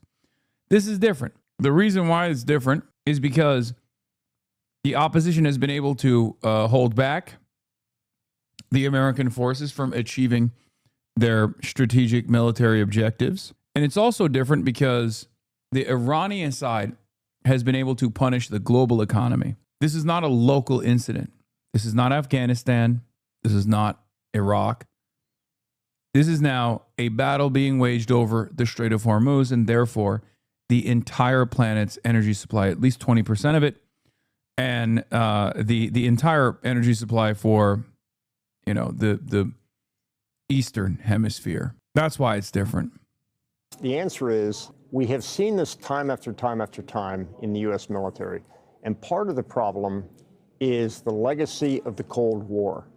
We trained, manned, and equipped the U.S. military to fight a similar military style, the Russian Soviet army. We had tanks, they had tanks. The Russians, the Soviets actually used a mathematical equation called the correlation of forces. They say, if we want to bust through this particular area, we have to have this amount of stuff. So, but that's different than a war of resistance. And the problem is, or the issue is, the United States believes that that conventional threats, now China, we have to be fully ready for that. But when we have these lesser included warfare, like wars of resistance, well, we can shift not only our thinking, but our equipment and our fighting style. And we just haven't done that well. Of course, we're still waiting for the official. He said, it's really hard to fight a counterinsurgency. Yeah, it is. But this is different than Vietnam. This is different than Afghanistan, and it's different than Iraq. Because America doesn't care about how long-standing and difficult of a conflict it is to fight any counterinsurgency.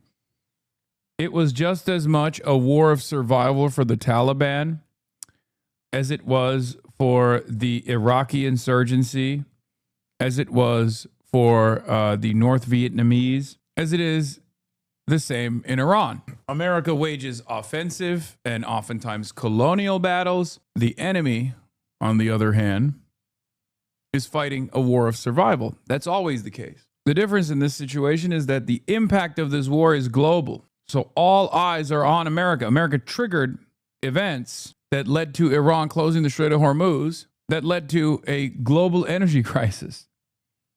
That's the major difference. So in this circumstance, it actually escalated to a degree where it became a global issue. From Iran, because we haven't heard a no, it's still not a no to that proposal from the U.S., but I'm wondering, this miscalculation, if you could call it that, is it a political one or is it a military one, as Iran has still not bowed to the demands of the U.S.? Well, let's see. Well, first of all, remember, the original 14-point plan that came from Iran were 14 sets of demands that the Iranians were making on the U.S., and now the U.S. has responded to their demands with a set of demands. And then we're going to see whether that turns into negotiations. This is just bargaining. The souk is open. We're trying to figure out the price. And the price, what we're really trying to do right now is agree. We're negotiating on negotiations. What's the framework that we will take to the table? And we say, we're not going to discuss this issue. Don't even think of bringing it up to the negotiating table. This notion that somehow the United States is going to pull out of the region, that's not going to happen. And correspondingly, the Americans are saying they're making, in certain cases, some equally ridiculous demands as well. And AOC went on this podcast and talked about how, and this is a viral clip. You might like this. AOC's long explanation to why are you so controversial in physics, and why do you think you're such a controversial, polarizing figure? I think a couple of reasons. I think from a power perspective, of course, when you're challenging power, when you're challenging the concentration of wealth, you know, when you fight really entrenched power, that power will fight you back. And when you are aiming at the vice grip of the people who own media companies and the people who own a lot of institutions, they're going to make you controversial, right? The goal is that they know that the message is potent, and so they can't be seen attacking the message because that makes them look bad. So what they can do is attack the messenger.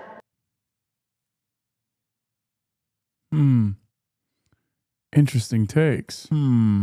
They do this to you? Well, I know. And I've also given this exact same answer before. That's why I said interesting. And so if you make me or any person who says similar things as controversial as possible, then you can stigmatize those opinions in the American public.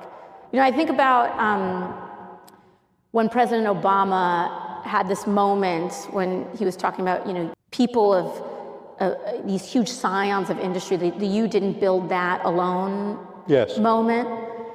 And it was this huge controversy at the time. It was the same thing. Like what he was saying, he was right. He was right. And so you have to create controversy in order to disrupt truth. Because if people hear it straight, then they're going to agree with you, and that is bad for the powers that be. So I think there's a certain incentive from that perspective. And they want you to think like, oh, he or she just didn't say it right, or they didn't include all the points, or, you know, they will, you know, exploit whatever thing. There will never, newsflash, there will never be an uncontroversial messenger for challenging the structures of power that are keeping wages low. That person, whether me or anybody else, is always going to be in the sights, right? But then the second thing is that I think it's not just personal to me, but I think my presence as a person who was a waitress, I'm like it's like I slipped through the cracks. I'm not supposed to be there, and according to them, right? And I'm not bought. I don't take corporate money. The average donation to my campaign is $16. In 2 years, there's maybe been 8 max out checks of like $2,500 to my campaign. And you know, Unbought and unbossed. I think that there's a real class aspect to this. I think there's a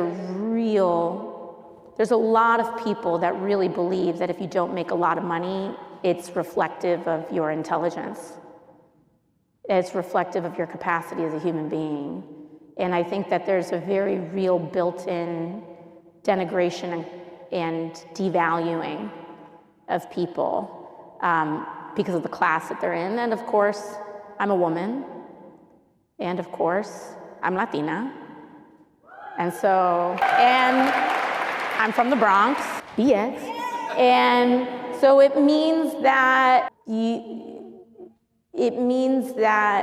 my mere existence is inherently subversive in the place that I am. And so, I mean, listen, it's misogyny. I miss what she said. Is there a way to rewind? Great question. Yes, you can rewind the Piker Broadcasting Service by subscribing. You can also support independent media by gifting a sub to others so they can rewind as well. Thank you. Support the Piker Broadcasting Service. For tomorrow's news today, People's Broadcasting Service. For you, the people, by you, the people. Thank you. Politics is like one of the strongest forces that exist. And it's not like just, I'm not even talking about baked in biases. It's just also a form of structural power. You're challenging power. And the way, you are wielding power on behalf of your constituency, it looks different. I think sometimes it's inherently seen as very disruptive because I don't approach power in a patriarchal way. I don't believe, in domination, authoritarianism, in top-down leadership. I believe you wield it differently, and it breaks people. And I also don't act in the way that women are supposed to act in a society like this. Like, you're coming at me crazy. I'm not going to be deferential to you. My job is not to make. I think we need more of this. This is I think there's a tendency amongst a lot of commentators whom I love and admire and am honored to call my peers, where we're a little bit too involved in what we do, and we think like, oh, AOC has to come on my show. AOC has to go on this show, that show, right? However, there is one good take that Crystal Ball had on this issue. Not to say that this is a make or break it kind of circumstance for AOC to just do independent media or even do contentious media environments. But I do think training in real time in somewhat contentious environments is a good thing. Doesn't have to be, a specific podcast that she goes on. And I don't even think it's necessarily important to just go on podcasts. It certainly doesn't hurt. But I think doing the podcast route or doing this kind of stuff will absolutely aid AOC and any other Democratic hopeful in getting sharper and faster and more coherent with their message. Ben or anyone else. My job, because this is really good. This was a really good response. This was a really good response, and I think she'll only get better. I see this even in myself. Like, compare one of my first ever off the cuff speeches to like the speech I delivered last night, and you see that I've gotten far better at it. If I do say so myself, I'm going to toot my own horn here, and I think it's a skill that you develop, and the only way that you can do it is by just doing it over and over again. And the more I do it, the more confident I get as well. And the more confident I get, the better I get at delivering those speeches. That shit don't help Nick Shirley. Okay, well, I think he has a severe limitation. He doesn't have enough semiconductors. He doesn't have enough microchips. He doesn't have the processing capability, okay? He's running on very little RAM, and the Strait of Hormuz is closed, so there's no new RAM that he can purchase. He can't download additional RAM. Hey, I'm a little guy. Put me down. Honkers! You're shook. It's not, and I don't say this in a gender war kind of context. It's just that we as a... I saw a clip of Nick responding to you earlier saying he's not stupid. Wait, really? Where? That's awesome. I call him medically stupid. I see it in you too, as you constantly will challenge anyone who adds you in here.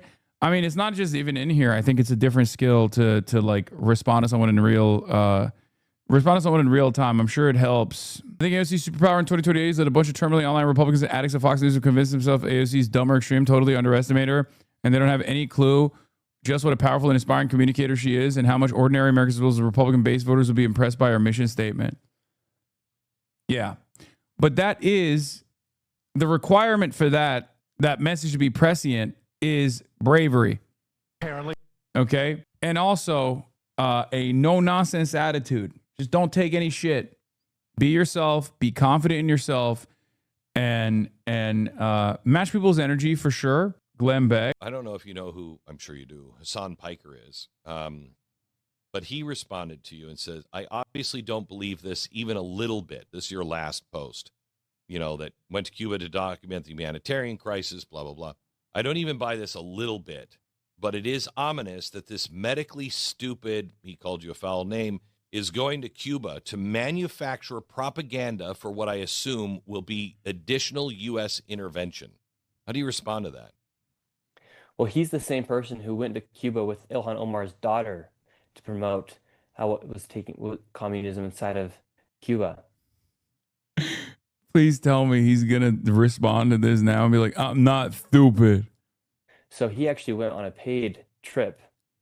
A paid trip? Yeah, paid isn't, I paid for it, motherfucker. What do you mean a paid trip? Organization to go to Cuba.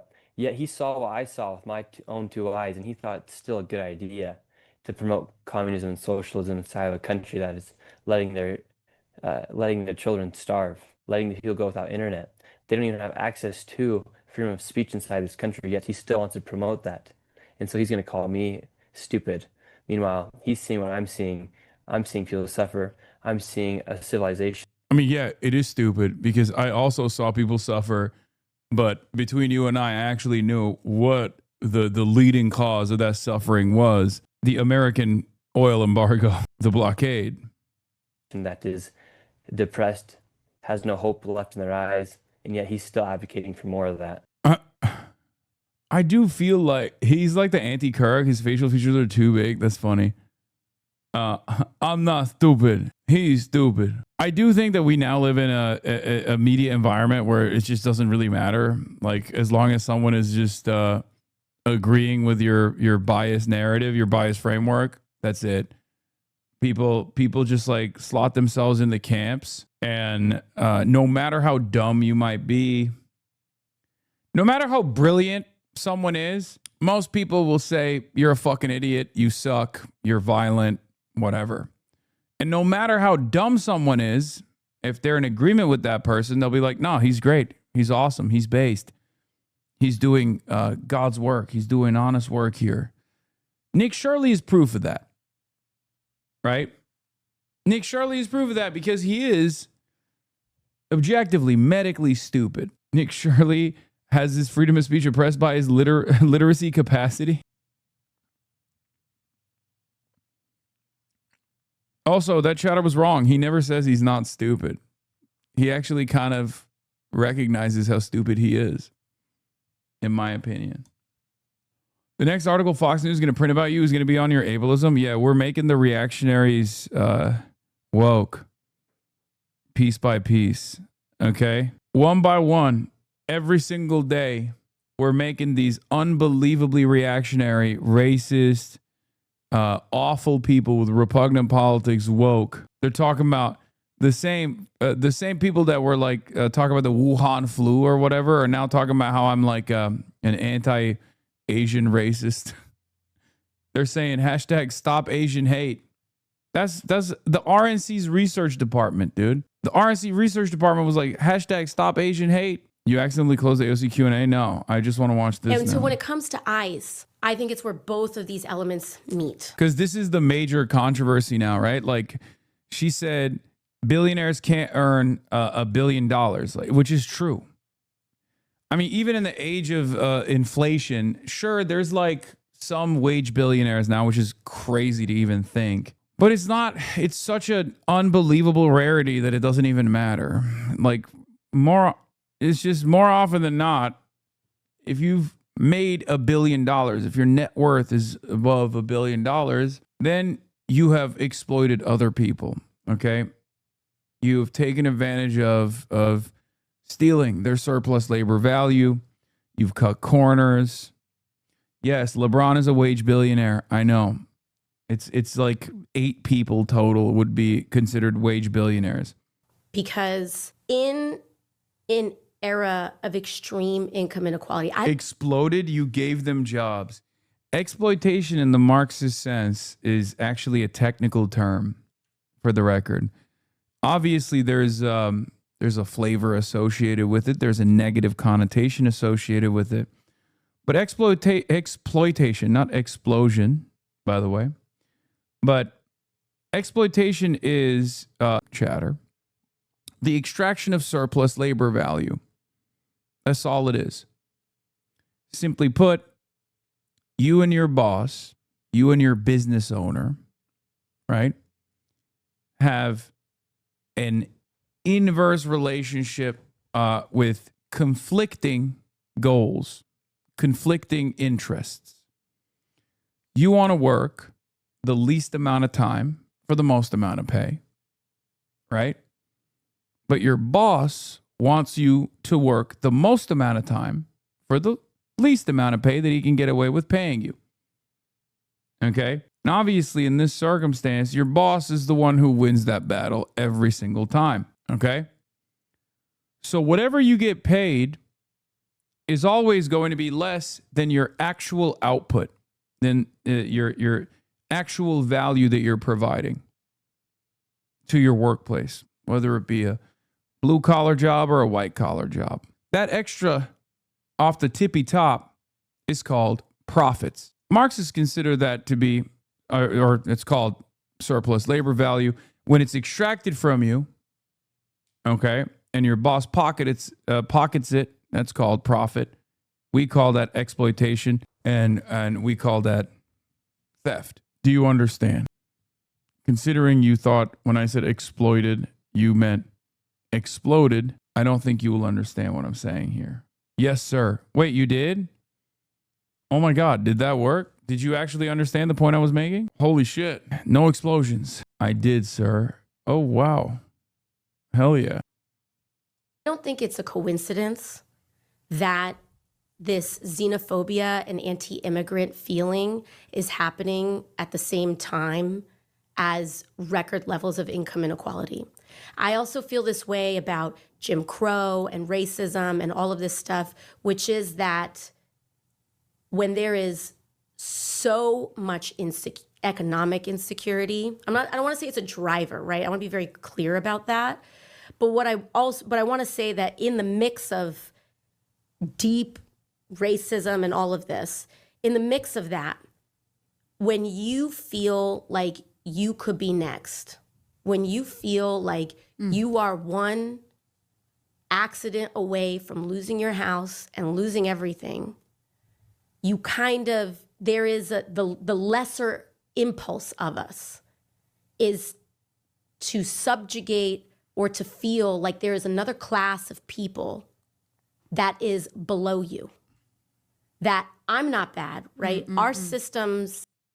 Was there ever any system ever in history that did not exploit the masses for the benefit of the few? I mean, pre-enclosures, primitive accumulation, which is technically a much longer period of time, a much more period of history where humans existed, where there was no such incentives. Now, I'm not saying we got to go back to that. I don't think anyone actually, well, anarcho-primitivists do agree.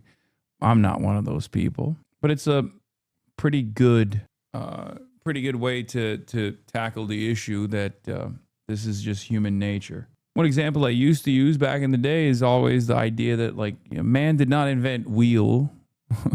Man did not invent the wheel so that they could sell it, right? Or when they figured out how to manipulate fire, they didn't do that for some kind of profit incentive in mind. The idea that the profit incentive is natural is a byproduct of capitalist dogma. Require us, capitalism and our what have you, our society requires us to internalize the failures of our systems, to your point, right? It's not the school that failed the kids, it's that you're the dropout. It's not that it's not that Walmart pays less than a living wage. It's that I'm poor and I didn't work hard enough, so I didn't earn a better station in my life. It's, clean out your yogurt containers to recycle them rather than tax fossil fuel companies. That's right. And so what happens is, like, when you have these systems, when you have corporations, when you have an economic elite, they have not there's a certain level of wealth and accumulation that is unearned, right? You can't earn $1 billion. That's right. You just can't earn that. That's exactly correct. You can get market power, you can break rules, you can do all sorts of things. You can abuse labor laws. Yep. You can pay people less than what they're worth. Yep. But you can't earn that, right? That's And right. so you have to create a myth. The neat little bow wrapped around this argument is always the myth of meritocracy. If the entire thing that held the glue, the social glue that held together theocratic monarchies was the idea that God or organized religion, some form of God, was what gave the king his divine right, the current lie, if that's a lie, and we understand that to be a lie, right? The current lie that allows people to have the same level of power accumulation, the same level of consolidation of power as kings once did in our modern day, billionaires, the super wealthy that run society, the myth that holds that entire system together is meritocracy. Okay? The idea that hard work and smart work is the reason why Elon Musk is as wealthy as he is. That you earned it, that you made it. That since you didn't earn that, you have to create a myth. And so if you're making minimum wage at a Walmart and you're making $7 an hour, and I mean, Dan, with these gas prices, it takes you $7 to get to work. That's right. And so as a result, we've kind of internalized this moralized system, right? The people at the top are smarter, better, more sophisticated. And therefore, the people at the bottom are uneducated, lazy, etc. And so if you are there, and if you have internalized that code, you need somebody under you because you feel like You hit that somebody like PBD. You'll need somebody under you. I'm a numbers guy.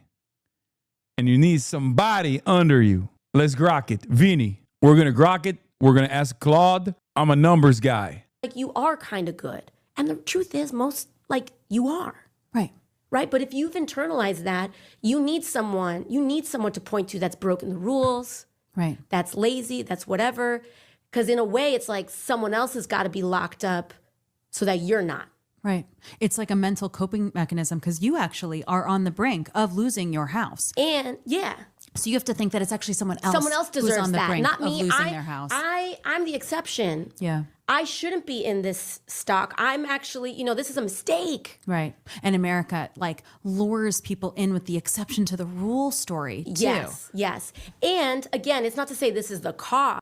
Am I getting brainwashed or have you actually gotten kind of good at that? Your PVD's getting better? No, everyone is saying my PVD's getting better. I do train a little bit.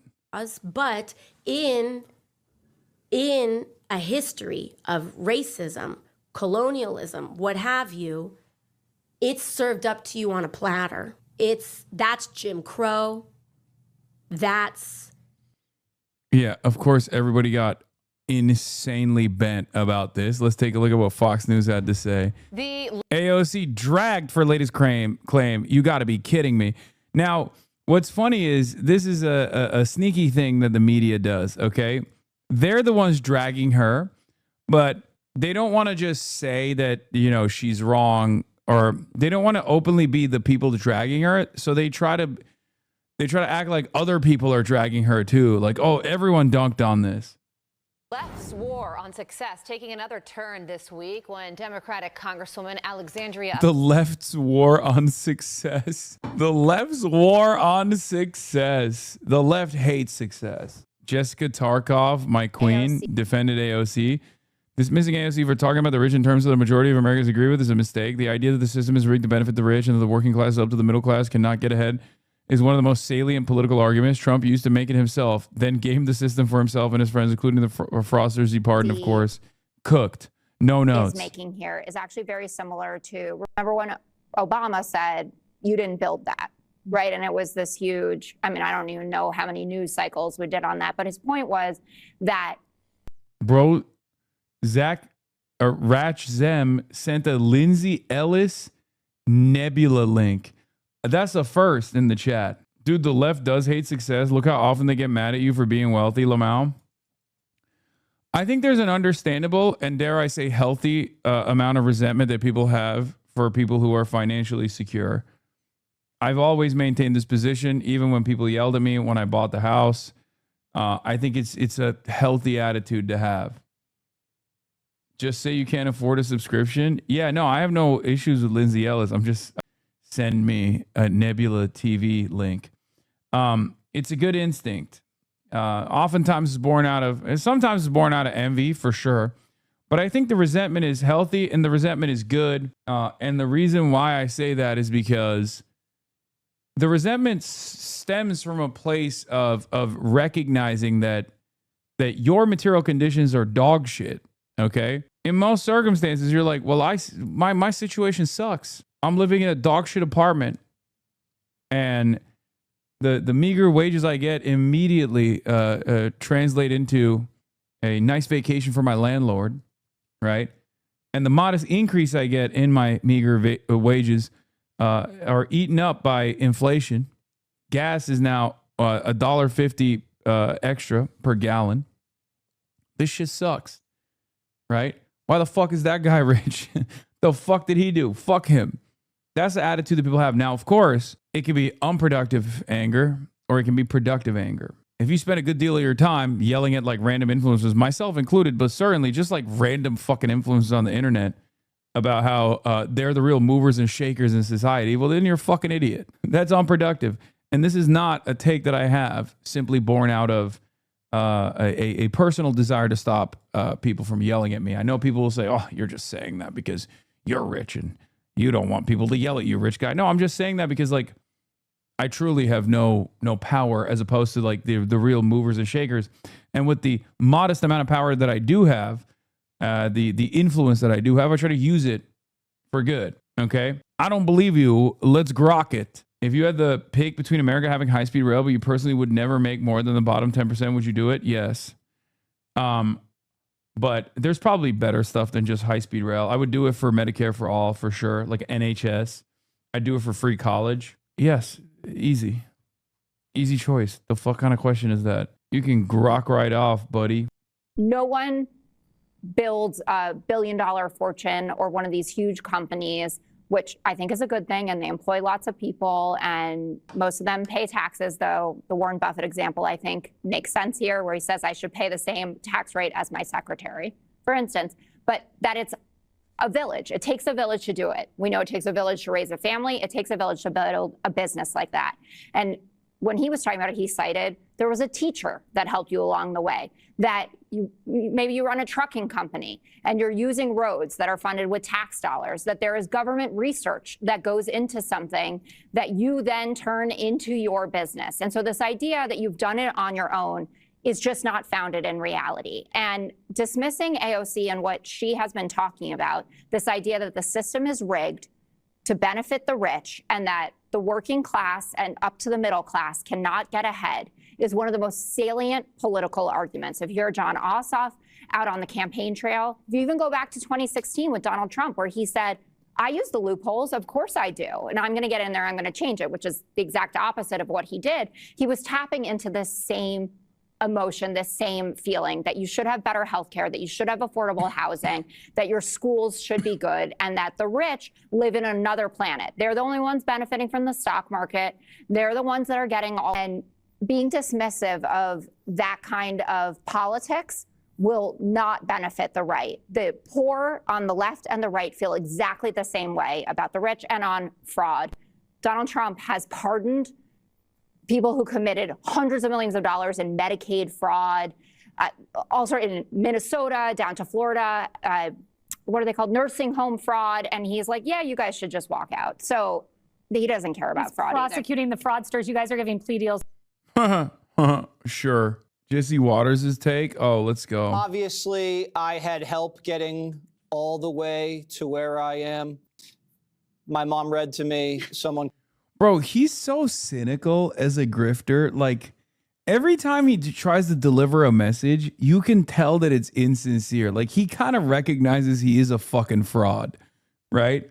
Am I crazy? Or do you also get that vibe from Jesse Waters? Well, he's like, oh, obviously I came to this profound position of privilege and power with a lot of help. And it's like, the first part of that argument kind of recognizes that he's a piece of shit.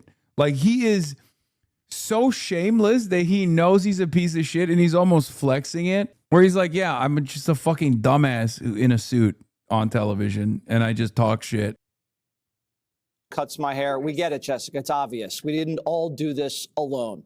And yes, there are rich people and there are poor people. Okay. You know what I just realized? This motherfucker looks like Ross from Friends. I can't believe I've been watching this dude for years and years, and this is the first time I made this connection. Why the fuck does he look like Ross from Friends? And why has no one ever brought this up? I've never heard anybody bring up the fact that this motherfucker looks like David Schwimmer.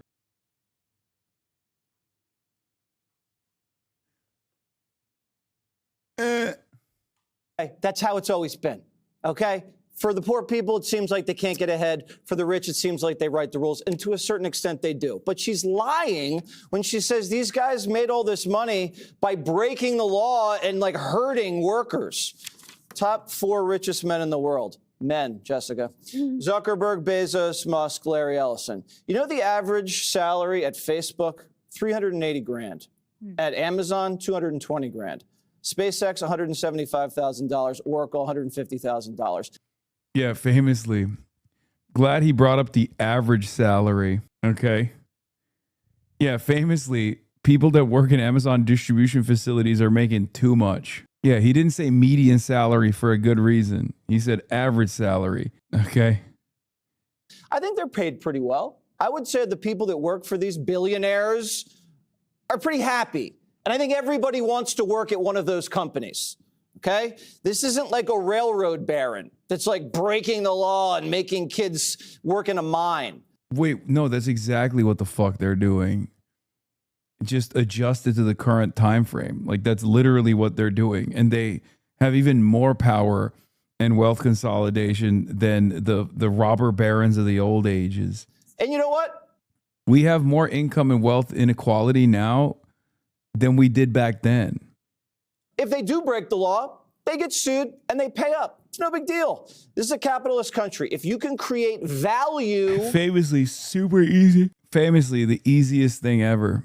Super easy to just punish billionaires, right? First of all, you said break the law. The law is a malleable concept, as we've learned. Donald Trump being the president and all. But also, these guys write the laws. So it's not fucking illegal to do illegal shit anymore. And then on top of that, even when they do violate the laws, nobody ever gets punished. You will be well compensated. But she doesn't understand that because she's a government employee and she is a taker, not a maker. This is a great quote. Emily kind of alluded to it.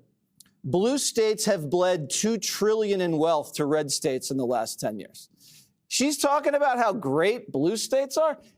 Everyone is moving them, their family, and their business to red states. New York lost $660 billion in a decade. Florida gained $1.3 billion. You don't even have to argue with it. It's just the facts. Everybody hates living in these states because they're high taxes, high crime, and overregulated, and you don't get good services. Snow removal, Jessica. I remember you telling a story about how your husband had to join a citizen snow brigade because you guys couldn't get plowed. First snowstorm, second snowstorm, he didn't need. You know who plows in the red states, Florida, Texas, Arizona, and the Carolinas? No one, because it doesn't snow there. And the red states where it does snow, you know who plows? We do. You put a plow on your pickup truck and you do. Wait, what? You just made fun of her husband in New York getting paid to plow snow, and then you said in red states where it snows, we put a plow on our pickup trucks and do it for free? Also, why does Jesse Waters say we? Motherfucker, you're like a theater major that went to a tiny liberal arts university, I assume, because that's usually what these guys have done, who now lives in New York City or at most Connecticut. Half of these dudes went to Trinity College. More than half have an English lit degree. And all of them live in either New York City, the tri-state area, or Connecticut. Are you describing Jesse Waters or David Schwimmer? Well, clearly, it's both. He went to Trinity. There you go. Boom. Jesse literally went to Trinity and got a Bachelor of Arts. Fucking called it. Every single one of these motherfuckers. Do it yourself, or your neighbor does it, or the mom and pop business does it for you. People in glass houses shouldn't be stoned. Have strict. It's a third world country in Queens. It's grimy. It's stanky. I can smell it from Manhattan. 20% of her district lives below the poverty line. There's open air drug deals. There's open air prostitution. She should really not be pointing fingers at other red states when her very own district is a mess. Former U.S. Secretary Mike Pompeo admits there's no prime minister of Israel who has any chance of getting elected who would not do almost precisely what Netanyahu's done to date and will continue to do. This is not about Netanyahu. Glad that they just keep saying the quiet part out loud. Not that it fucking matters to anybody.